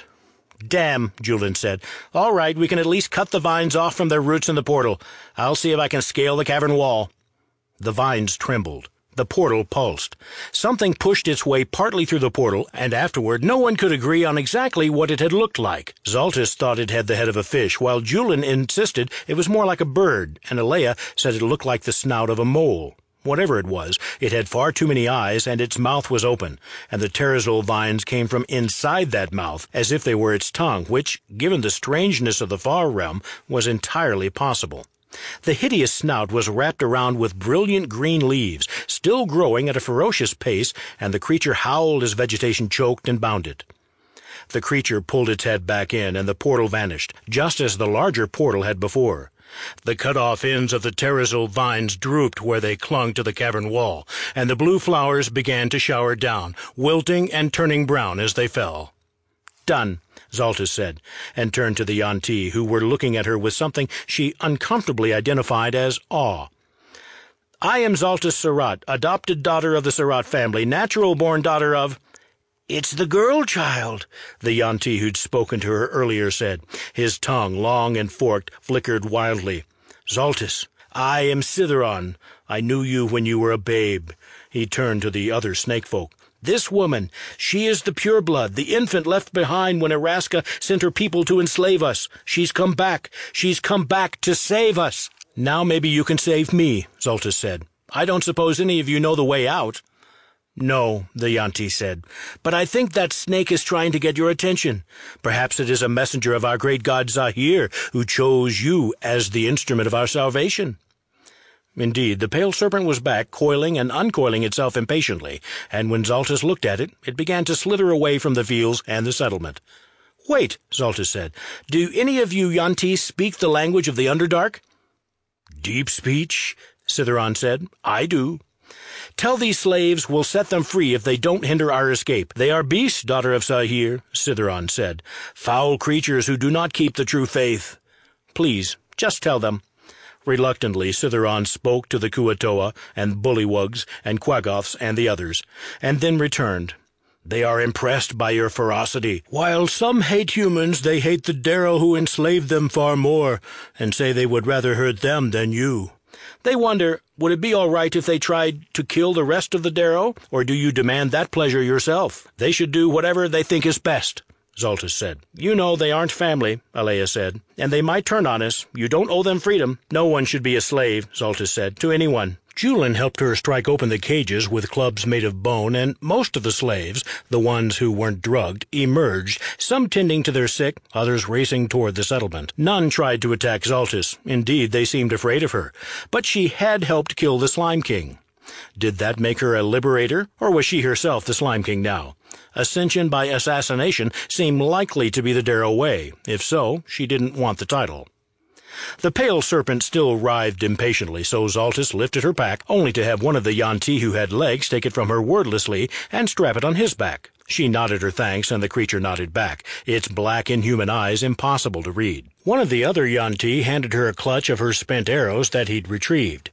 Treacherous, murderous, evil, chaotic adherents of Zahir, perhaps, but capable, it seemed, of performing acts of simple gratitude. "Let's leave this place," Zaltys said, and they followed the slithering snake on its long and winding journey back out of the Underdark, the screams of the slaves attacking the settlement receding gradually behind them.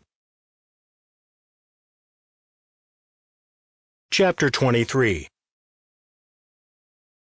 "Why aren't the laborers off laboring?" Glory said, frowning at the unruly camp as she emerged from her wagon. People were running to and fro, shouting, or standing around like old statues, or chattering excitedly in little clumps. "I told them not to bother," Quellamia said, squatting in the dirt. She even managed to squat regally near her own wagon. "The terazul flowers are all dead. This enterprise is over. Everyone will be going home soon." The Eladrin wizard didn't seem particularly bothered by the turn of events, but Glory just stood there, stunned. "The flowers are dead? What happened?" Quellamia was methodically stripping bark from a small tree branch. "Order has been restored at some cost, though the damage already done cannot be undone easily. But time will correct the worst of them, as the ones tainted by the terazul potions live out their normal spans and die. If a portal had opened in Delzimmer and some of the old creatures from beyond had emerged into the city, those addicts who had ingested the flowers of the far realm may have found themselves turned instantly into zealous cultists, or they might simply have gone mad and attacked everyone around them.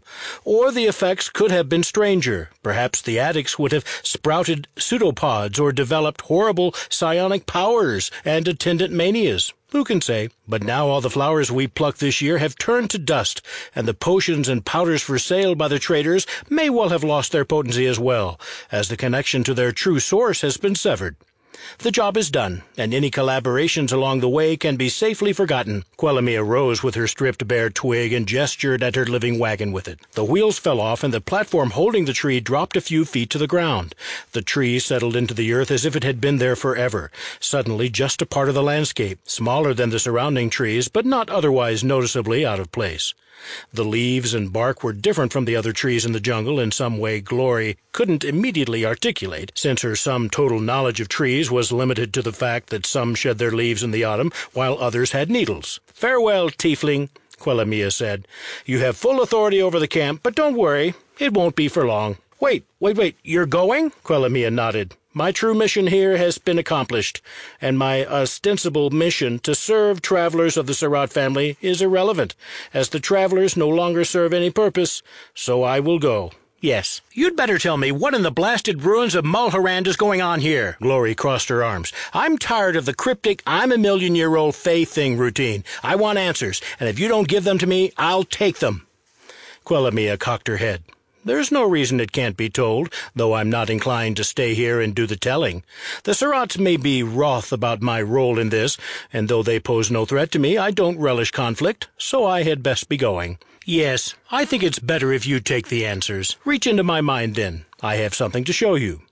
The wizard took Glory's warm hands in her own cool ones and opened her mind. Glory was used to slipping in through cracks in automatic mental defenses, but going into the Eladrin's mind was like strolling in through an open door, though she got the sense that openness would extend only to the one particular room of her mind that Quellamia wanted her to see. The room was actually the size of all outdoors, specifically the jungle, specifically at night. Dark trees crowded in from the sides, and in the center there was a ruined plaza, and Quellamia sat cross-legged on the stone. "This is 15 years past," Quellamia whispered into Glory's mind, which was quite a trick since Glory was inside her mind. A figure emerged from the trees, cloaked in a garment of dust and shadows, and sat cross-legged across from Quellamia on the ground. "Eladrin," it said, voice a whisper. "God," Quellamia said, nodding as if greeting an equal. "You may call me Quellamia." "You may call me the Serpent Lord, master of poisons and shadows, keeper of secrets and teller of—" "I will call you Zahir, if you don't mind." Quellamia was polite. "The full list of honorifics would be rather time-consuming, and I should get back to camp before I'm missed." Zahir laughed like 100 serpents hissing at once. The form underneath the cloak didn't move like a human body at all. Fair enough. This shouldn't take long. We have certain parallel interest. You want to stop the Slime King of the Darrow from opening a vast portal to the far realm, and to cut off the roots of the poisoned terazul trade. And you want to punish the Darrow for some transgression against you. The Slime King was one of my servants once. She betrayed me and my other followers and went over to the Darrow. That was some time ago, as humans reckon the years, but I've only just noticed in the past dozen years or so. I'm a busy god. I'd like to see the traitor's works destroyed and my people freed. Quellamia nodded. And you believe you have an instrument in the caravan? Zaltys, Zahir said, ending the name in a hiss. She is only a babe now, but she will grow up, and when she does, she should be the direct cause of the Slime King's downfall. There are certain pleasing symmetries in that arrangement which you would not appreciate. Zaltys is my chosen one. Shutting off access to the far realm would distress the Slime King, but, reducing the amount of madness in the world is hardly my area of expertise. Fine, Quellamia said briskly. I can help make sure Zaltys is raised to learn martial skills, and magical and psionic ones, if she shows any aptitude. And I can offer weapons capable of combating the influence of the far realm. A shard of the living gate, a dagger imbued with the power of the Feywild, perhaps other things. I can give Zaltys the means to achieve what you ask. What will you provide? Guidance through the Underdark where I'm able. Safe passage where it's possible. A push in the right direction if things go off course. There are forces in the dark that would stand against me, but I can provide certain advantages, if not overwhelming ones. And, of course, I am a god. I can influence events in such a way that Zaltys will want to go into the Underdark to rescue my servants. It's remarkable what one can achieve with dreams and visions and whispers, and the odd snake to lead someone out of the dark. I trust you will do so subtly, Quellamia said. If the Surratt family had known that I intended to destroy so much of their livelihood, if Alea knew that I had planned to let Zaltys find out what she truly is, seeing such treachery in a noble Eladrin is a rare and delicious thing, the god said, voice dark with amusement. Are you sure you don't want to become my worshipper? You wouldn't be the first Eladrin to pledge herself to me, though I admit it's been some time since the last one. Quellamia turned her face away. You repulse me. If I could do this on my own, I would, but venturing into the Underdark personally is too perilous for me. Zahir waved a hand, not that it really was a hand, in dismissal. We have a common enemy in these Darrow scum and their dabblings in the far realm. That doesn't mean you and I have to stop being enemies. He rose. I think we're done here. How will I know when the time has come for Zaltys to go into the caves? Quellamia said. Oh, you'll see. I'd hate to spoil the surprise. Let's just say I'll send a suitable emissary from the Underdark. Quellamia nodded. I will trust in your ability to scheme and plot, God. As well you should. We won't meet again. Either we'll succeed and it won't be necessary, or we'll fail and you'll probably be dead. The cloak fell to the ground, and scores of serpents writhed and wriggled out, streaking into the jungle. Gods are so dramatic, Quellamia observed to no one. Then she turned her head and looked right at Glory, which should have been impossible, since Glory was only spying on a memory. Scion, she said softly, I assume you're watching this. Do tell Alea I'm sorry, would you? I didn't mean to trouble her family or destroy her livelihood any more than a man who cuts down a tree for firewood means to deprive birds of their nest. It is merely an unintended consequence of a necessary act. Now, if you please, I need some privacy. Glory opened her eyes and groaned. She was flat on her back on the ground in the shade of the tree that had a little while ago been Quellamia's trailer. She sat up, rubbing the spot between her horns, and looked around for the wizard, but she was gone, probably long gone, and gone for good. So all these years Quellamia had been playing a deep game of her own against some adversary in the Underdark, with Zaltys' heritage part of her endgame. Glory shuddered. People as ancient as Quellamia could be so cold. She could have just told the Surats the true nature of the terazul flowers, but it wouldn't have helped. Even if the Surats had stopped selling them, some other enterprising mortal would have stepped in to get rich. That wasn't an issue anymore. Oh, it was nice that the natural balance had been restored, and the monsters from the far realm held at bay, but the fact was, with the terazul trade ruined, Glory was almost certainly out of a job. While the chaos of the camp intensified around her, Glory went into her trailer, filled her pipe, and sat puffing thoughtfully. Mostly, she hoped, Zaltys was okay. Snake person or not, the girl was all right. And maybe now that she was done being used like a piece on a game board, she could become her own person at last. They had to stop, eventually, to rest. They were all exhausted. They found a little side corridor that seemed easy to defend, and Julin took the first watch, while Alea and Zaltys and the yuan-ti slept. Julin tried to watch the opening and the yuan-ti, too. It was exhausting, and he was glad when Zaltys stirred, said she couldn't sleep, and took over from him, sitting with her back to a cavern wall and her bow in her lap, and her eyes looking far away at nothing. Julin curled up next to his aunt, Alea, and slept and dreamed, and in the dream the god Zahir appeared to him as a serpent with a human face. Such a vision would have terrified him in waking life, but it was a dream, and he knew it was a dream, so he took it in stride. "Hello, ape," Zahir said. "Did you enjoy your visit to the caverns?" "No," Julin said. "I can't say I did." Suddenly Julin was in a clearing skinning something, as he'd skinned the shadow snake once, though he couldn't quite tell what he was skinning. He had the vague sense that he was somehow skinning himself. "Are you happy with the outcome, at least, little guardian?" "My family's fortunes have been cut in half," Julin said. "My friend Kralish is dead. Zaltys is... I can't imagine what she's going through right now." "True," the man said, "but the Darrow who transgressed against my people have been punished for their affront. Better still, the traitorous Araska has been sent to a realm of madness and death. It is strange, ape.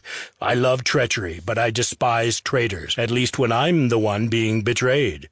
At least I have amused myself for a while, and sowed discord among your family.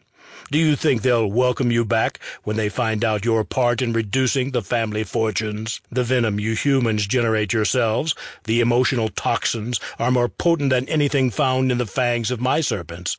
He paused. "The Eladrin wizard got what she wanted too, of course, which is a shame. But you can't have everything." "I don't know what you're talking about," Julin said. He was almost done skinning himself. Every breeze was like a jolt of electricity. "Perhaps I'm molting," he thought, "like a snake shedding its skin before starting a new life." "I know, Zahir," for it was suddenly obvious to Julin this must be Zahir, said. "I know you don't. It's pointless coming here. I should talk to Zaltys, but I don't think she'd be very receptive. But I can't help gloating and spitting poison at someone, even if they're just nasty words. It's my nature." Julin woke up. The rest of the group stirred, and soon they followed the snake again, up steeply ascending tunnels. Julin fell into step near the front, with Zaltys, and said, "How are you, cousin?" "Confused," she said. "One of the yuan-ti, the one called Citheron. He crept up to me last night while everyone else was asleep and said he was glad they hadn't sacrificed me to the anathema like they'd planned. I guess they were going to feed me to a monster when I was just a baby, because I looked too much like a human. He said my survival was destined, and that I'd proven the nature of that destiny by saving them. He told me he knew I would come to serve Zahir, and said I should use the power and influence of the Surat family to cultivate human cultists in Dulcimer, with an eye toward taking over the city. He said I should make a list of enemies we could later sacrifice to the god, and started going on about slow poisons." She shook her head. "I told him I'd think about it just to get him to go away. It's pretty much exactly what Araska wanted me to do." She paused. "And it's pretty much what the Surats have been trying for decades. To take over the whole city, I mean." Julin thought for a moment. "Seems to me there's a difference, though," he said at last. "The Surats believe in family. They found you in the jungle and took you in. They never would have fed you to a monster. When children are born simple-minded or sick in this family, we take care of them, make them as comfortable as we can. We don't kill them. Maybe the Surats are unscrupulous. All right, I'm a guardian. I know we're unscrupulous. But those yuan-ti are evil. And it's not because serpent folk are born that way, not because they're rotten from the start. You're proof enough of that. They choose evil. What the Slime King said about your nature, I don't believe it. Nature's not everything. You may have venom in your veins, Zaltys, but that doesn't make you a snake. "But these yuan-ti are my family too," she said. "They're my blood." "Am I your family?" Julian said. "Is Alea? We're not your blood. We never thought we were. We knew from the start you weren't a Surratt by birth. But that doesn't change the fact that we're family. And when a Surratt proves to be unreliable or treacherous, we give them a purse and send them out to make their own way. We don't sacrifice them to some evil god or enslave them. Blood might give you the color of your hair or your eyes or the length of your stride. You might inherit good teeth or strong arms or quick wits. But family is something you make, at least as much as it's something you're born into. And you've made yourself something good, something better than the serpent folk have chosen to be, something better than most of the Surratts, I have to say." Zaltys put her hand on his shoulder. "You're a good friend, Julian." "Ah, we're friends then. That old twist of the knife," he thought, loving her more than ever, snake or not. "And a good cousin. Thank you for coming down here with me, even though it didn't work out like I expected." "I'm not sure life ever does," he said. They emerged, blinking into the afternoon sunlight, not from the ruins where they descended, but not terribly far from the caravan either. The yuan-ti prepared to return to their old home ruins, with Citharon pausing by Zaltys and asking if she'd return to say goodbye before she left. She promised she would, no reason to antagonize them, then accompanied Julian and Alea back to the caravan. Everything there was being packed up for the return trip home, under Glory's supervision. "Welcome back," she said, obviously noting Kraelish's absence, but choosing not to comment on it. "I guess you won." Alea laughed bitterly. "In a way. I've never seen a wind bring such ruin. Where's Quellamia?" Glory sighed. "Ah, long gone. I guess I should tell you a story. Come on, let's eat some real food, and I'll tell you what I know, which isn't much." Afterward, Zaltys went to her mother's wagon and sat down across from her. Alea looked blankly around at her totems, which had become so many useless knickknacks. "What will you do," Zaltys said, "when you return to the city?" Alea shook her head. "There's nothing for me there. I'd be cut off financially, probably, for coming back empty-handed. If the rest of the family find out my part in the end of the terazul trade, they won't be happy. Besides, I'm head of the travelers, and there's no reason to travel anymore. I don't think business was the right path for me, truly. If I'm no longer a trade princess, I'd better go about learning to become a shaman again. I'm going to stay here in the jungle and try to regain the connection to the primal world I lost, that I gave up." She glanced at Zaltys. "Your other family. They say they have some interesting shamanic traditions they could share with me relating to the world serpent." "You shouldn't trust them," Zaltys said. "They worship a god of lies and betrayal, and they're always plotting, believe me. Trust them, Zaltys, darling. I was a ranking member of the Surratt family. I know more about lies and betrayal and plotting than a bunch of snake cultists ever could." She put her hand on Zaltys' knee, but didn't look her in the eye. "I'm sorry I kept that secret from you. I wanted you to have an ordinary life, or rather an extraordinarily good life. I thought knowing your true origins would cause you pain. But do you remember at your initiation, when I said you should speak to me later to learn a family secret? I was going to tell you the secret of your family and your true nature. Please believe that." "I do. I was happier before I knew," Zaltys admitted.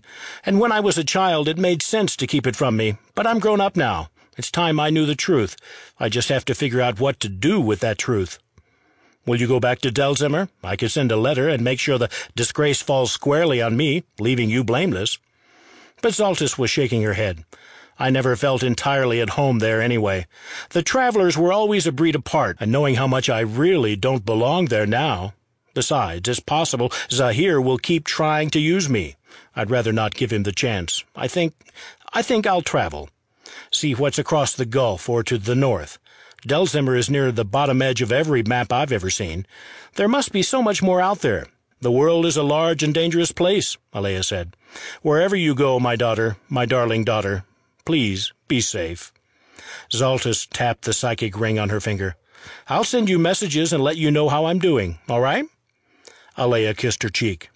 "Loot the camp for any supplies you need," she said. "Otherwise the traders will just auction everything off to make up the income lost on this expedition." Zaltys tried to slip away unnoticed, but Glory and Julian were both waiting on the edge of camp, holding packs, though Glory didn't look happy about it. "You don't have to do this," Zaltys said. "You still have a place in the world, but I don't. I don't belong with the yuan-ti, and I don't belong with the humans. I'm not sure where I belong, but I need to find my own way. Julian said. "Quiet, cousin. Of course I'm coming with you. Sure, I'm seventh in line to run the Guardians, and that's a wonderful job, but they're planning on making me an underground operative, literally underground, dealing with dwarves and such. I've spent enough time in the Underdark to decide that's not the career path for me. I don't even want to go into a basement for a while. Besides, I've found life with you a lot more interesting, and with Glory along, we'll never have to worry about whether we can afford to stay at an inn or not." "Life of adventure, here I come," Glory said sourly. "I'm not promising to wander the earth with you forever, but I think things are going to get ugly in Delzimmer. Hundreds of terazul addicts denied their life's only purpose. No fun.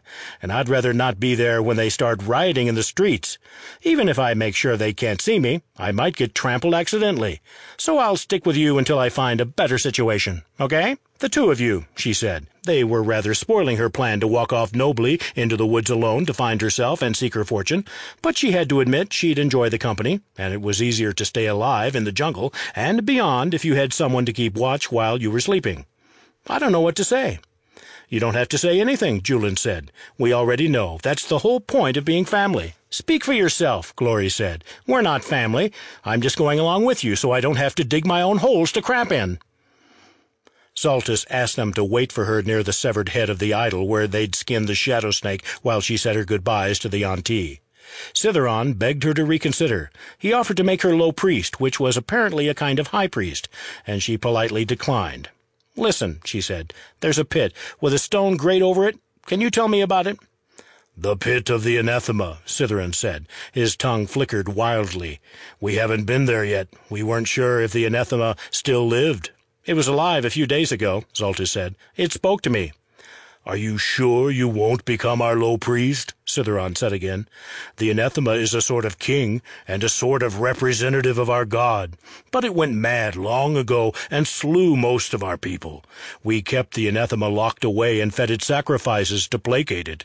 It is a great power to be honored and respected, but it is also very dangerous." "It speaks to your god, though, right?" Citheron nodded. "You wish to commune with Zahir?" He sounded so excited, like the more devout ants and the traders did whenever she showed the slightest interest in Joaquin, the god worshipped by most of the Surratt family. "I have a message for him," Zaltys said carefully. Citheron showed her to the pit, though Zaltys remembered the way. "Don't open the trap door," he warned. "Speak through the grate. It can hear you, though it may not answer." He bid her good luck and slithered away. Zaltys kneeled by the edge of the pit. "Anathema," she said. "Daughter of serpents," the thing in the pit whispered. "You have returned. Did you save our people?" "I did," Zaltys said. "Then I will be fed soon. Good. Would you like to be my first meal? Being eaten by the anathema is a great honor." "No, but I have a message for Zahir." "Speak then. The god hears what I hear." Zaltys spoke at some length. She'd learned most of the fouler words from the guardsmen in the caravan, and she ended with a rather forceful and graphic suggestion that she sincerely hoped Zahir would follow. The anathema chuckled. "I am not sure that act is physically possible," the anathema said, "even for a god as mutable in shape as Zahir. But your anger will delight him, Zaltys. You are truly his daughter." Zaltys spat into the pit, and the anathema laughed as she walked away. Julian, Glory, and Zaltys set off into the jungle, carrying rations and water and potions and everything else useful they could find in the camp. Julian had a map of the lands north of Delzimmer, and at the upper edge was a place marked Temanther, where Kralish supposedly had family. Zaltys thought it would be nice to let them know he'd died heroically, saving the world, or at least a small portion of it. "There's no sense of scale on this map, though," Glory said, turning the sheet of parchment over and peering at it upside down. "I have no idea how long the journey might take us. A few 10 days to reach Delzimmer, though it might be best if we swing wide around the city, lest your relatives get their hands on you and lock you up in a tower somewhere. After that, though, there are just leagues and leagues to cover, and there's no telling what we'll run into along the way." "I know," Julian said. "Back home I'd be taking advanced poisons class right now, and then spending 2 hours practicing my knife work, and then reading classics. But now I have no idea what's going to happen next. It's amazingly liberating." Glory looked at Zaltys and shook her head. "Humans," she said. "They're impossible." "Yes," Zaltys agreed. "But what can we do? He's family." They set off into the green vastness of the jungle. As they passed under the low-hanging branches, a pale green serpent slithered behind them in Zaltys' shadow. She pretended not to notice.